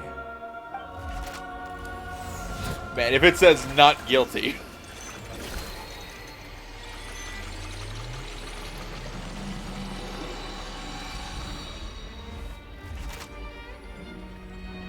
According to the judgment of the Oratrice Mécanique d'Analyse Cardinale, Mr. Vacher is guilty. That would have been crazy. Guards, take Vacher away. Good. It's what he deserves. With that, the serial disappearances case is over now. We really just witnessed history. Who would have thought the true culprit would be such a polite and well-spoken guy? Yippee! We helped Navia bring the bad guy to justice! He's hurt so many innocent people and now he's finally getting what he deserves. Huh? Are you okay? One of the sad things is that Vache's, like, love, Vignere, she wanted him to move on, and he just couldn't. Demoiselle, you were absolutely brilliant. The day our late boss had always hoped for has finally come. You can rest easy now, knowing justice has been served. Yeah. Yeah. It's finally over. It's all thanks to you guys. And my partner. See, Papa? Spina di Rosula's still doing well with me at the helm. Well now, hasn't this been a most delicious piece of drama? The villain has been caught, justice has been served, past wrongs have been righted, and it's a big ol' happy ending. Oh no! Oh no! Tartaglia? Don't do what I think you're gonna do. If I'm correct, the Gnosis of the Hydro Archon is in that courthouse, and one of the Fatui Harbingers who has been hunting for said Gnosis is in the courthouse. Since it's been such a great show, I'll just let the false accusations against me slide. Either way, I've still got some business to attend to, so if you'll excuse me... Please wait just one moment, Mr. Tartaglia. Ugh, what now? None of this has anything to do with me. According to court protocol, since this trial was initiated due to a charge against you, a verdict must also be made regarding the initial charge before the trial can conclude. Oh, come on. Is this really necessary? Haven't you already caught the real criminal? Isn't it time for side characters like me to exit stage left? Please respect the laws of Fontaine. This has always been the rule. All right, but this sure is a lot of hassle. All I need to do is stand over there, right? Let's just get this over with. Through evidence presented in the public trial that was just held, it has been established that Mr. Tartaglia has no direct connection to the serial disappearances case. The guilty party has been identified, and thus it is logical to suppose Mr. Tartaglia is innocent of the charges.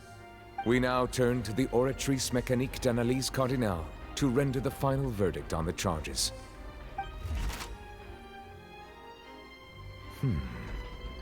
According to the judgment of the Oratrice Mécanique d'Analyse Cardinale, Mr. Tartaglia is guilty. What? What? Hey! That's not funny! Didn't you just say I'm supposed to be innocent? What's with this verdict? Is your justice machine malfunctioning? Huh? This has never happened before. The Oratrice actually returned a different verdict from the Chief Justice. I mean, have you ever heard of an innocent Fatui Harbinger? Do you think the Oratrice might have just convicted him on general principle? But weren't the charges about the serial disappearances case?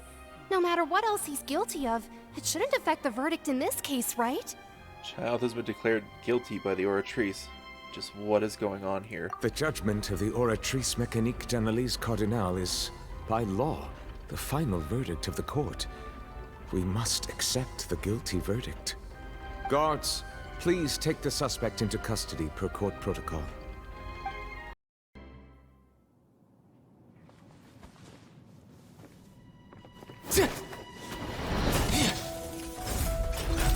So this is how justice is done in Fontaine. What a joke. You've got your rules. Well, I've got mine too!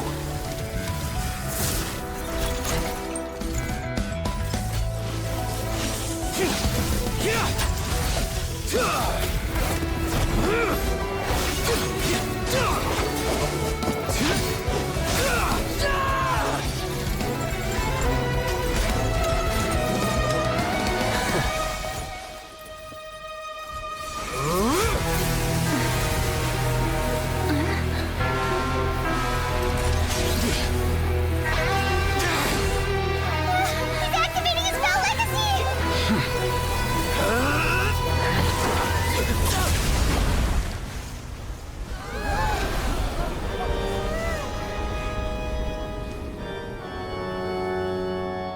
I am sorry. If you have been wronged, we will find the truth. But the rules of the court must be upheld.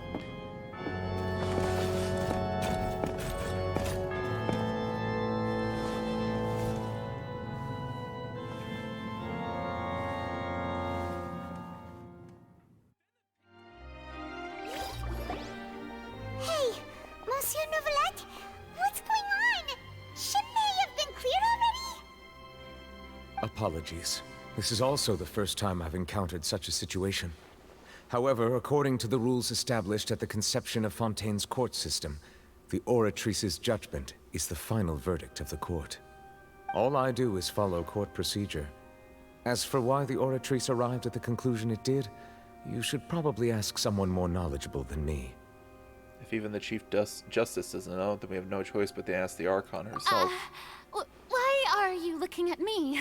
I had nothing to do with it! I don't know what happened there either. Hey, stop staring at me! What does Lady Farina mean by that?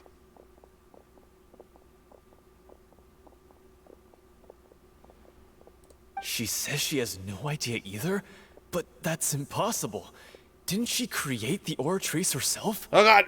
Yeah, so are the verdicts reliable or not? Can results like this really be called justice?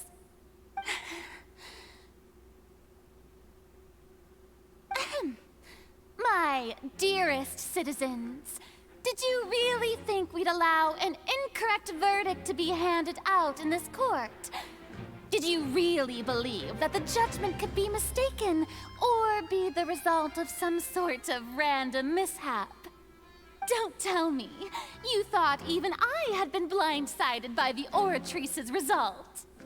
But the way she looked just now, it was pretty obvious she had no idea what was going on. However, given the state of things, I shall give you an explanation. Everything that just took place, including my supposed shock and bafflement, was a part of an elaborate performance, with every action meant to stir up drama and excitement. And, of course, for every performance there is a script. Everything has unfolded exactly as I expected from the very beginning. As the embodiment of the very concept of justice, the Oratrice shall never render an arbitrary judgment! If you thought Child had nothing to do with the serial disappearances case, it is only because you've been blinded by the superficial appearance of innocence. Everything he's done, not to mention the danger he poses, are beyond ordinary comprehension and completely unforgivable! All shall be revealed in time. You will come to understand my noble intentions, as well as the absolute correctness of the Oratrice's verdict.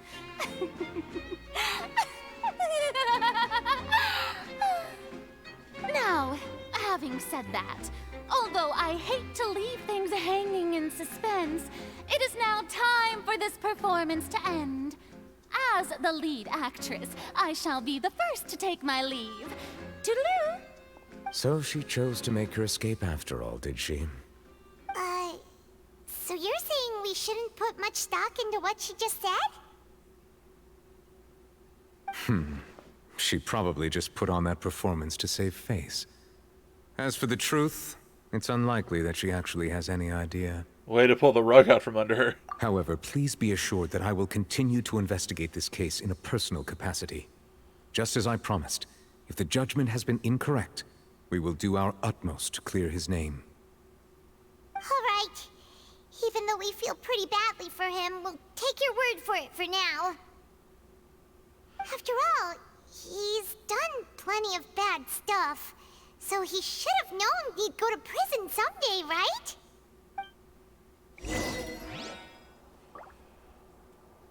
Oh, fuck. Okay. Oh, Monsieur Neuvillette! That power you showed when you took him down. Who are you really? I'm the Chief Justice of Fontaine, of course. If officers of the law lack the strength and capability to enforce it, then it makes a mockery of justice. Okay, I still think... Oh, I still think that Neuvillette is in some way directly connected, if not, like, empowered by the Archon.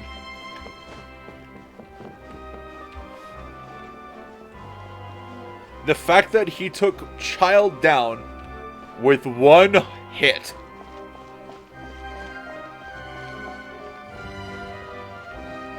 Holy shit.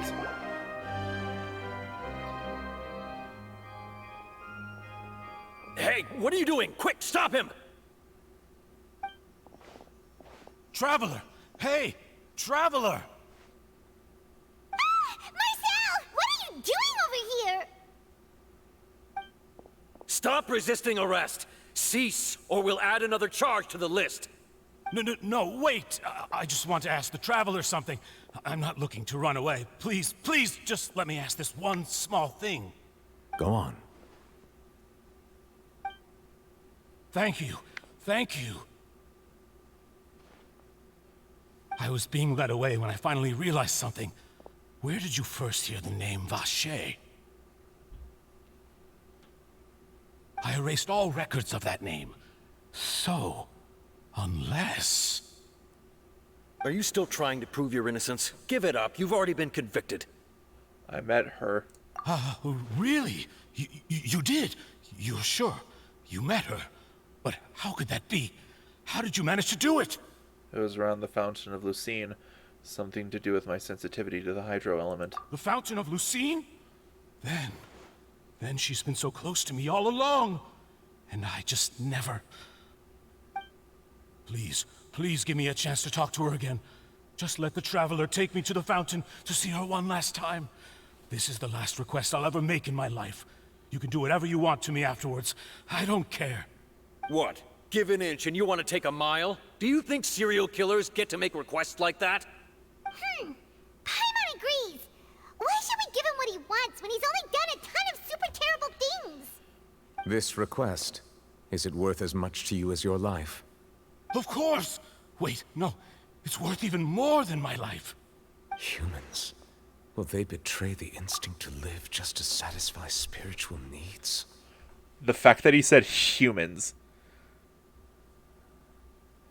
You are something else, Neuvillette, and I am so interested. Very well. I will grant your request. Your Honor, I fear that... I will go with him. You do not need to worry about any escape. In that case, I shall leave him in your most capable hands, Chief Justice. Thank you, Your Honor. Wait, what's up with his ears? Did I miss his ears? Hold on. wait, hold on. What do you mean, what's up with his ears? Furina has normal ears, and she's the Archon. Currently. I'll be honest. Apparently, at some point, there was a coup d'etat, according to, like, lore that has been put out throughout the world. Apparently, there has been a coup d'etat where the current Archon surmounted the previous one. I wouldn't be surprised if Neuvillette was the previous Archon and Furina is the current Archon.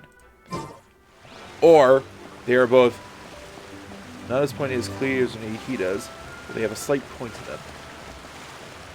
Well, Zhongli and Benti's ears are fine, and they're both Archons. They're actually the oldest Archons. Is this the place? You said she's here, but what do I need to do to see her? Back then, I drank water from the primordial sea. It heightened my sensitivity to the hydro element. Yeah, and even Paimon could hear her after drinking that thing. Didn't you just drink a lot of it on the stage as well? Oh, in that case... Vache. Ah! Yes, that's it. So you heard it too. Vinier, it's me! It's me, Vache! Vache? Vache. I'm here! Where are you, Vinier? I'm coming for you. I'm finally here for you. Hey, wait! Be careful! Hey, wait! Is he gonna drown himself? Vignier, is that you? It's me, Vache! Vignier! Vache, why did you come? Didn't I say? You don't need to look for me. You look a lot older than I remember. How long has it been? It's been more than 20 years. I've suffered for over 20 years since the day you left.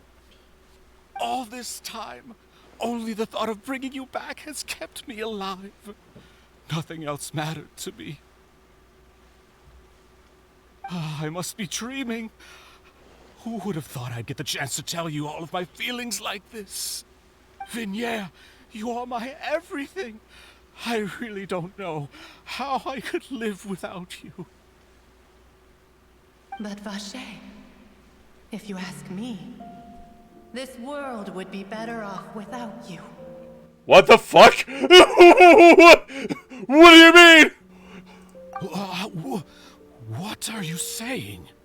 If not for you, I would have finished my law degree and probably become a top-tier attorney one day. Oh my god.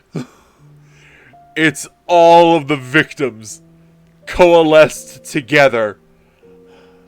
If not for you, I would have continued to pursue my love of the arts, and my works would have been displayed in the Palais Mermonia itself. If not for you, I would at least have been able to take care of my mother. And she would not have grown old and died alone, with nothing but the tears on her cheeks. It's all because of your selfishness, Vache. It's all because of you. You... Wait, you are not Vignier. Who are you? You're right. I am not Vignier. I am the sacrifices. Every woman who died by your hand, as our bodies dissolved, our consciousnesses flowed back to the primordial sea. Our thoughts circulated endlessly within the primordial sea, and we were no longer individuals, but we became one, just as streams of water come together in the sea. I'm Cressy. I'm Lemony. I'm Azine. The only one I am not is Vignier. Why? But then, where is Vignier? She doesn't want to see you anymore. Every tendril of her consciousness is avoiding you. Oh my god. This is what you get for your selfishness. Your selfishness robbed us of our lives and our futures. You said time and time again that you'd do any and everything for her. But did you ever consider whether she'd want to see you do the things that you did? If she would despise you for what you became?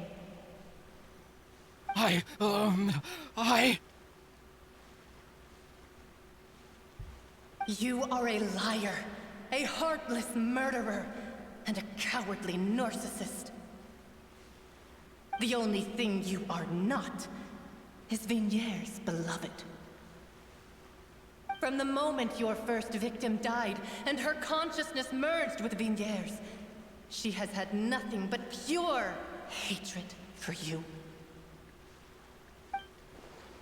It looks like I didn't meet Vignier back then either. They must have wanted me to lure Marcel here from the very beginning. No! Vignier! She can't hate me. Let me see her. Please, have mercy. You still don't understand. When I said don't look for me, that came from the real Vignier. She really doesn't want to see you anymore. But on top of that, she also said that because it's her final drop of pity for you. She said that because she knew that if you did come here, we will show no mercy to you. Vache. Vache? Vache? Vache! Vache! Vache! Drown. Oh my god!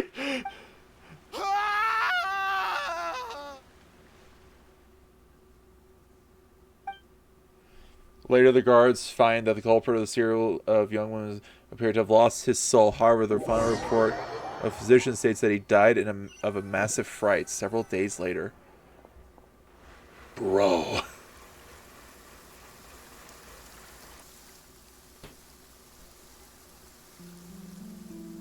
Finally, we have some time to do shopping.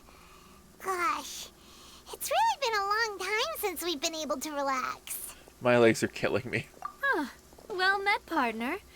I knew something great was going to happen when I woke up in such a good mood today.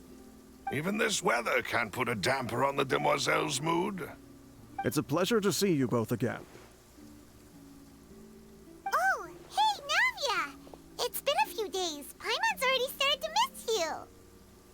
Oh, now that I believe. I'm easy to work with and always bring home the bacon. Who wouldn't treasure having a partner like me? Sounds like you're really enjoying life these days, Navia. What have you been busy with since the trial? It's just been one thing after the other. I've been making non-stop trips between Poisson and the courts in Sen. Everyone from Spina di Rosula organized a memorial for my father. We never held a memorial when he first died, since everyone knew that even if we held one back then, no one was going to come. This time, though, everyone in Poisson, and even many people from the court, all attended. So his name's definitely been cleared now. That's what we like to hear. It's been the dearest wish of Demoiselle all along. That blasted stubborn fool. I was right to put my faith in him. I'm so glad I didn't give up on the case all those years ago. Things turned out as well as they could have. Oh, by the way, I ran into Charlotte just after I left the memorial service.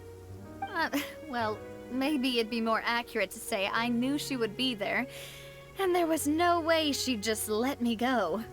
Huh? So you know Charlotte too? The Charlotte? Journalist from the Steambird? Yeah, way back when I first became the president of the Spina di Rosula, she was all over me. Wouldn't take no for an answer. I believe the story was called The True Heart of Darkness, Secret Tales of the Yellow Rose. To be fair, though, it was a really flattering feature. So, we've been on pretty good terms ever since. She was trying to lean on our friendship to get me to do an exclusive piece on the serial disappearances case. Oh yeah, she told us about that. She's always been super interested in that case, so now her wish has finally come true too. Anyway, I told her to make sure that when she writes about you guys entering the opera house with the critical evidence, that you both sound really cool. Now that's another thing to look forward to. We trust Charlotte's skills with a pen for sure. Oh, and in other news, I also took Clorand out for a meal. Oh, nice. Oh, are you two on better terms now? While you were investigating Vache's headquarters, Clorand gave testimony on my father's behalf. It was thanks to her that we were able to turn the tide. I wanted to thank her. I mean, there's also no point in being awkward all the time, so we took the chance to reconcile with each other. Oh, that's great. Paimon also thought Clorand wasn't actually a bad person. It's always good to have more friends. Anyway, now that the case has finally been solved, perhaps it will slowly begin to fade from the public consciousness. Oh, actually, there's still one last thing I need to do. What is it? I should pay a visit to my father's grave, and tell him the truth of what happened, as well as how it all ended. And on top of that, just how much people still look up to him, to this day. That includes me, too. Miss Navia. Indeed. Can I come too? Mm-hmm. We want to go too. We also think Callus is a really admirable person. Sure thing. I'd like you two to share the moment with me. After all, without you, there might not have been such a positive ending. And in that case, everyone, let's be off. Considering the recent weather, we'll be lucky if we can reach Poisson before dark. Yeah, you're right. It's been raining non-stop for a few days now.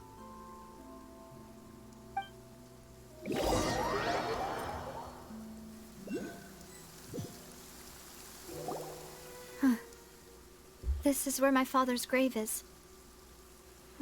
To be perfectly honest, even I haven't been back here for a long time. Huh? There's someone there already. Wait, that figure. It can't be... Farina? Or Nouvelette? Isn't that Nouvelette? Why would the Chief Justice be here? Huh? Navia?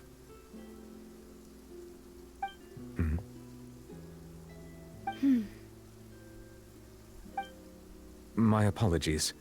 I should have asked before coming to pay my respects. Don't say that. Sorry about that. Oh, I was trying to say there's no need for you to apologize. I wanted to show my father how much I've grown, but still, I doubt I've grown to the point that even the Chief Justice would feel compelled to apologize to me over and over. In that case, I will stop apologizing for now. You really could use some pointers on understanding human emotions, Monsieur Nouvelette. In any case, why did you come to Poisson? Well, ever since that day, I've been turning a question over and over in my head. Just what is justice anyway? There was once a time when I didn't want to believe that there could be anything more important to humans than life itself. Oh, rather than that, it's probably more truthful to say I didn't believe humans were capable of resisting the most basic instinct of living things. That they could rebel against their own nature, or consider certain things to be more important than their own lives. Which is also why I didn't stop your father from beginning that fateful duel. I believed that a truly innocent man would never throw away his life like that. That there was nothing, should have been nothing more important than one's own continued survival. But Mr. Callis proved me utterly and decisively wrong. If not for his sacrifice, the serial disappearances case would have remained unsolved to this day. Mr. Callis made the choice he did for his daughter, for his associates, and for many people completely unrelated to him. And in the end, from a certain perspective, one could say that he did it all for the sake of justice. A justice that's higher than life itself. So, you asked me why I came here. I just wanted to say my apologies to Mr. Callis in person. I should have noticed all of this much sooner. This regret has filled me with a sadness that has haunted me for days. He's gotta be the Archon! Or at least related to them. It's fucking raining when he's sad. Literally, after, like, Navia told him to fuck off in the courthouse, it started raining. It just started raining. It is him. That high and mighty chair in the Opera Epiclese indeed insulates one from many important things. Spina di Rosula, thank you so much for your hard work and perseverance. I'm sorry for being mad at you before. So, you're actually one of those types that's cold on the outside, but pretty thoughtful on the inside, huh? That reminds me of Silver, one of my guys. Sorry about that. Self-expression is not one of my strong suits. Didn't I just say you don't need to apologize? Ah, so Navia and Nouvelette seem to have made their peace as well. Let's not disturb them for now. We can wait till after they're done. Following Navia and Nuvia, you'll also pay your respects to Callis. No, he's gone! Damn it! No, he's right there! Paimon's never paid respects at someone's grave before. Did Paimon do anything rude there? Well, you're not usually supposed to fly around someone's grave. Huh? Oh, Paimon didn't know that was a thing. But Paimon doesn't know what she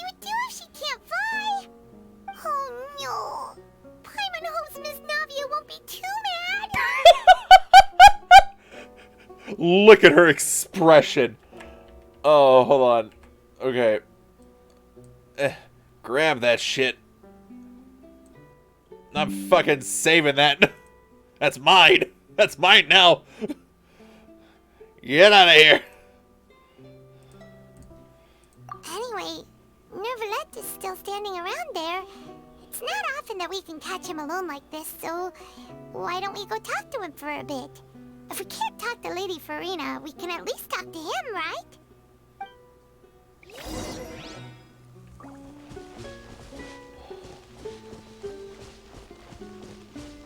You feel better now, and it stopped raining. Weird. Hello, sir. I have many questions for you. Oh, it's you two. Did Miss Navia invite you to come pay your respects to her father? Mm-hmm. We ran into Navia on the streets today, so we just followed her here. I see, I see. Then is there something that I can help you with? Well, it's pretty hard to run into you like this, since you're usually super busy. So we figured we could try to ask you a few questions, if that's okay. Please feel free. Though outsiders, you helped us solve one of the greatest mysteries in Fontaine, and it would be my pleasure to return the favor. I am so very curious what the next, like, Archon Quest is going to be for Fontaine. Because normally, the main Archon Quest is done in 3 acts. Not 3 acts. 3 patches. And it seems like we've done the major part of the first one in the very first patch. So I'm very curious what Hoyoverse has planned next.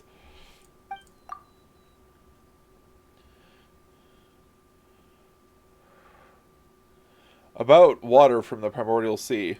So, at court, the bad guys referred to that special water as water from the Primordial Sea. But what is it really? I turned off auto by accident. Truthfully, that name is already quite accurate. I can only surmise that Vacher and his ilk only learned of its nature and existence after extensive research. There used to be a special sea on the surface of this planet. The nature of its seawater was rather different from that of the sea we know today. Most of Tevat's life forms were first born in that special sea. You could say it nurtured much of the life on this planet. Huh. So it really was where everything began. It makes sense to call it primordial then. But today, the primordial sea no longer exists on the planet's surface. What Vacher discovered must have been some kind of special case, or a remnant from a truly ancient age. Huh. So that's how it is. Oh, you really know everything, Monsieur Neuvillette. But if that's the case, then why would people, at least people from Fontaine, dissolve in that kind of water? Indeed. Why would the primordial sea, which was known to engender and nurture life, suddenly reverse itself and devour life instead? To be frank, that also doesn't match my understanding of this world and its laws. There must still be some unknown secrets around the people of this land.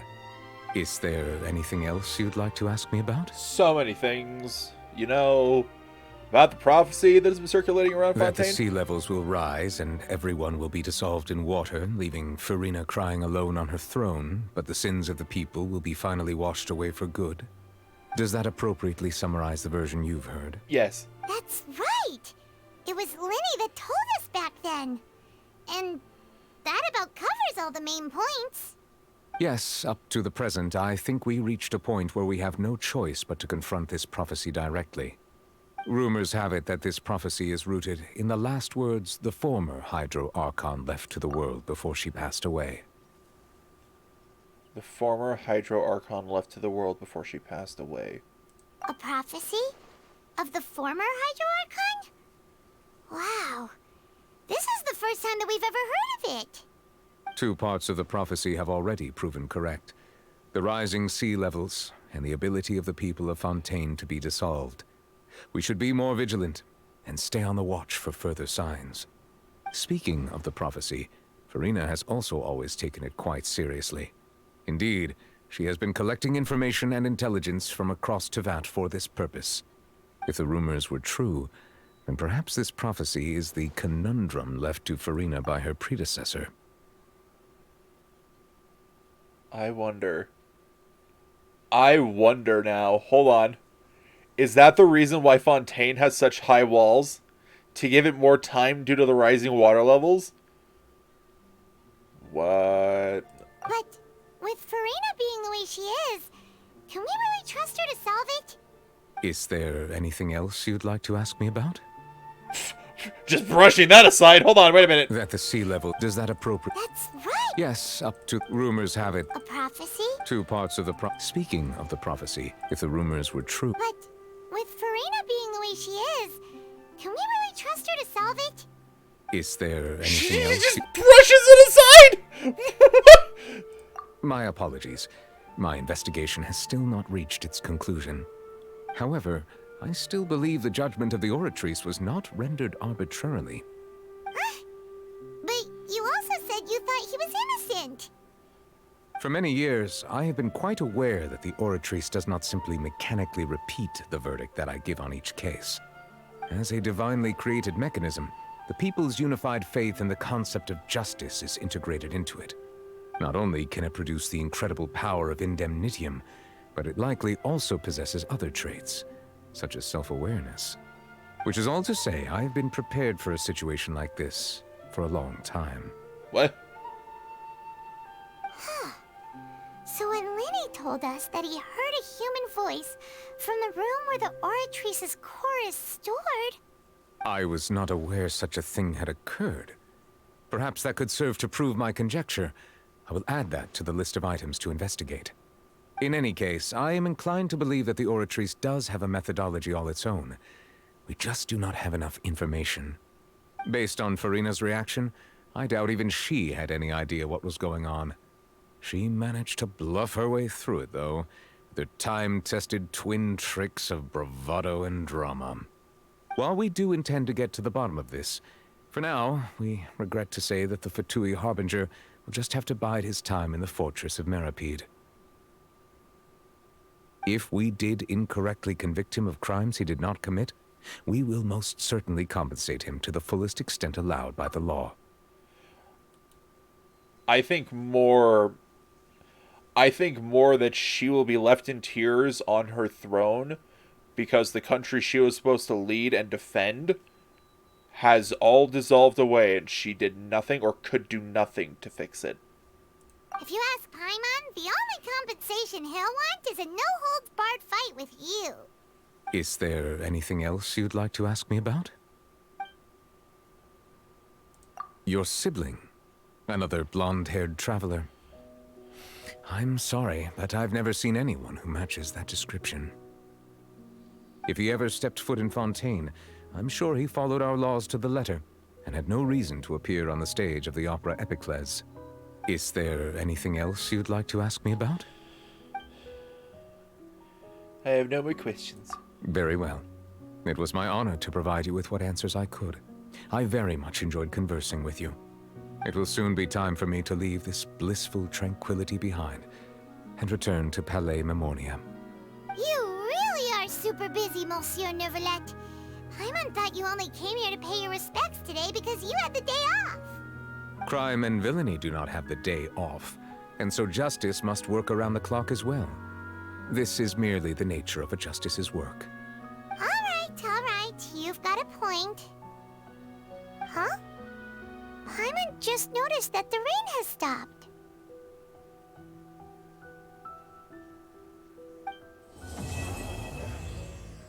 There's Act 2. Ha! Ha! I got one! Another horizon of adventure. Yeah, it is quite beautiful indeed.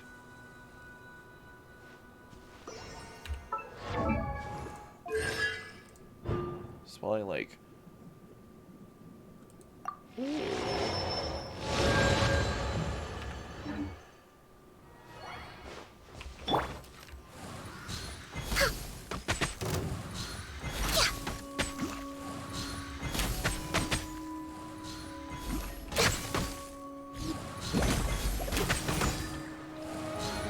angry. It's angry. It's cryo-resistant.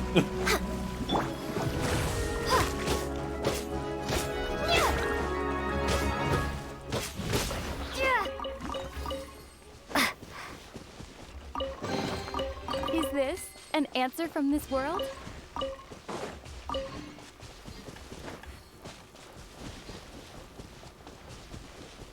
That over there, that's a giant fish skull.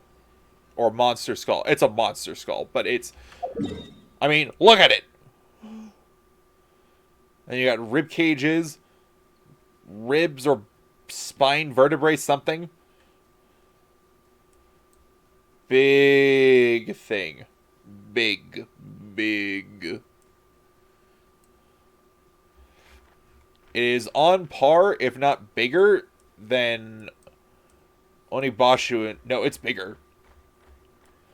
Because there's the serpent's head in Inazuma. It is, I'm pretty sure, bigger. Yeah, it is like 2 times, if not 3 times the size. Okay,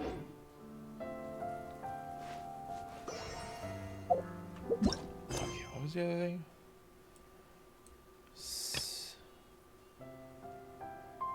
Brush of Seafoam and Crimson. Kavarna, Old Notes and Old Friends. Toy War Armistice.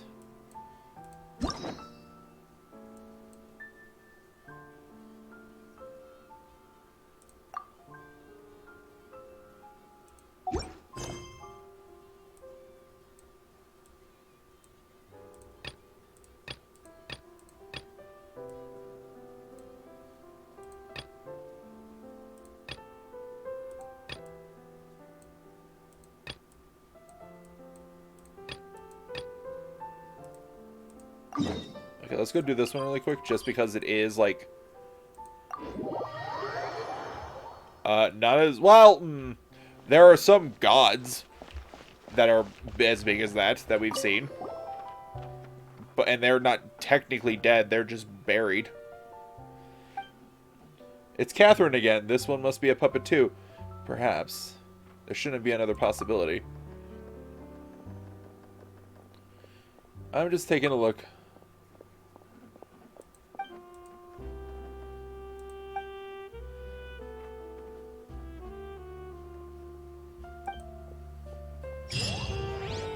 Alright. Another Horizon Adventure. Which means that now, when I go to commissions, Fontaine should be unlocked. Yep, there it is. So starting tomorrow, I'll start having Fontaine commissions, which is very cool.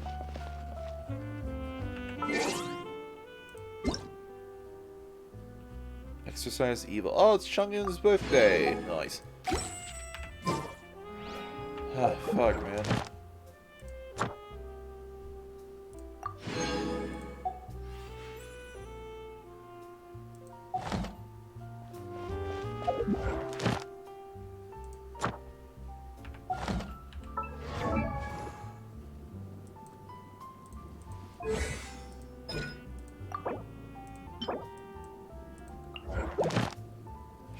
Oh! It's from the crabs. Oh. I didn't realize that. I thought it was from the water guys. Interesting. Spotless waters. Yep. Yep. Okay. That's gonna be it for today's stream. It is also very late. Wow, I did that a lot longer than I thought I would. But I also... Yeah, that was a long stream. But it was a fun stream. I enjoyed it.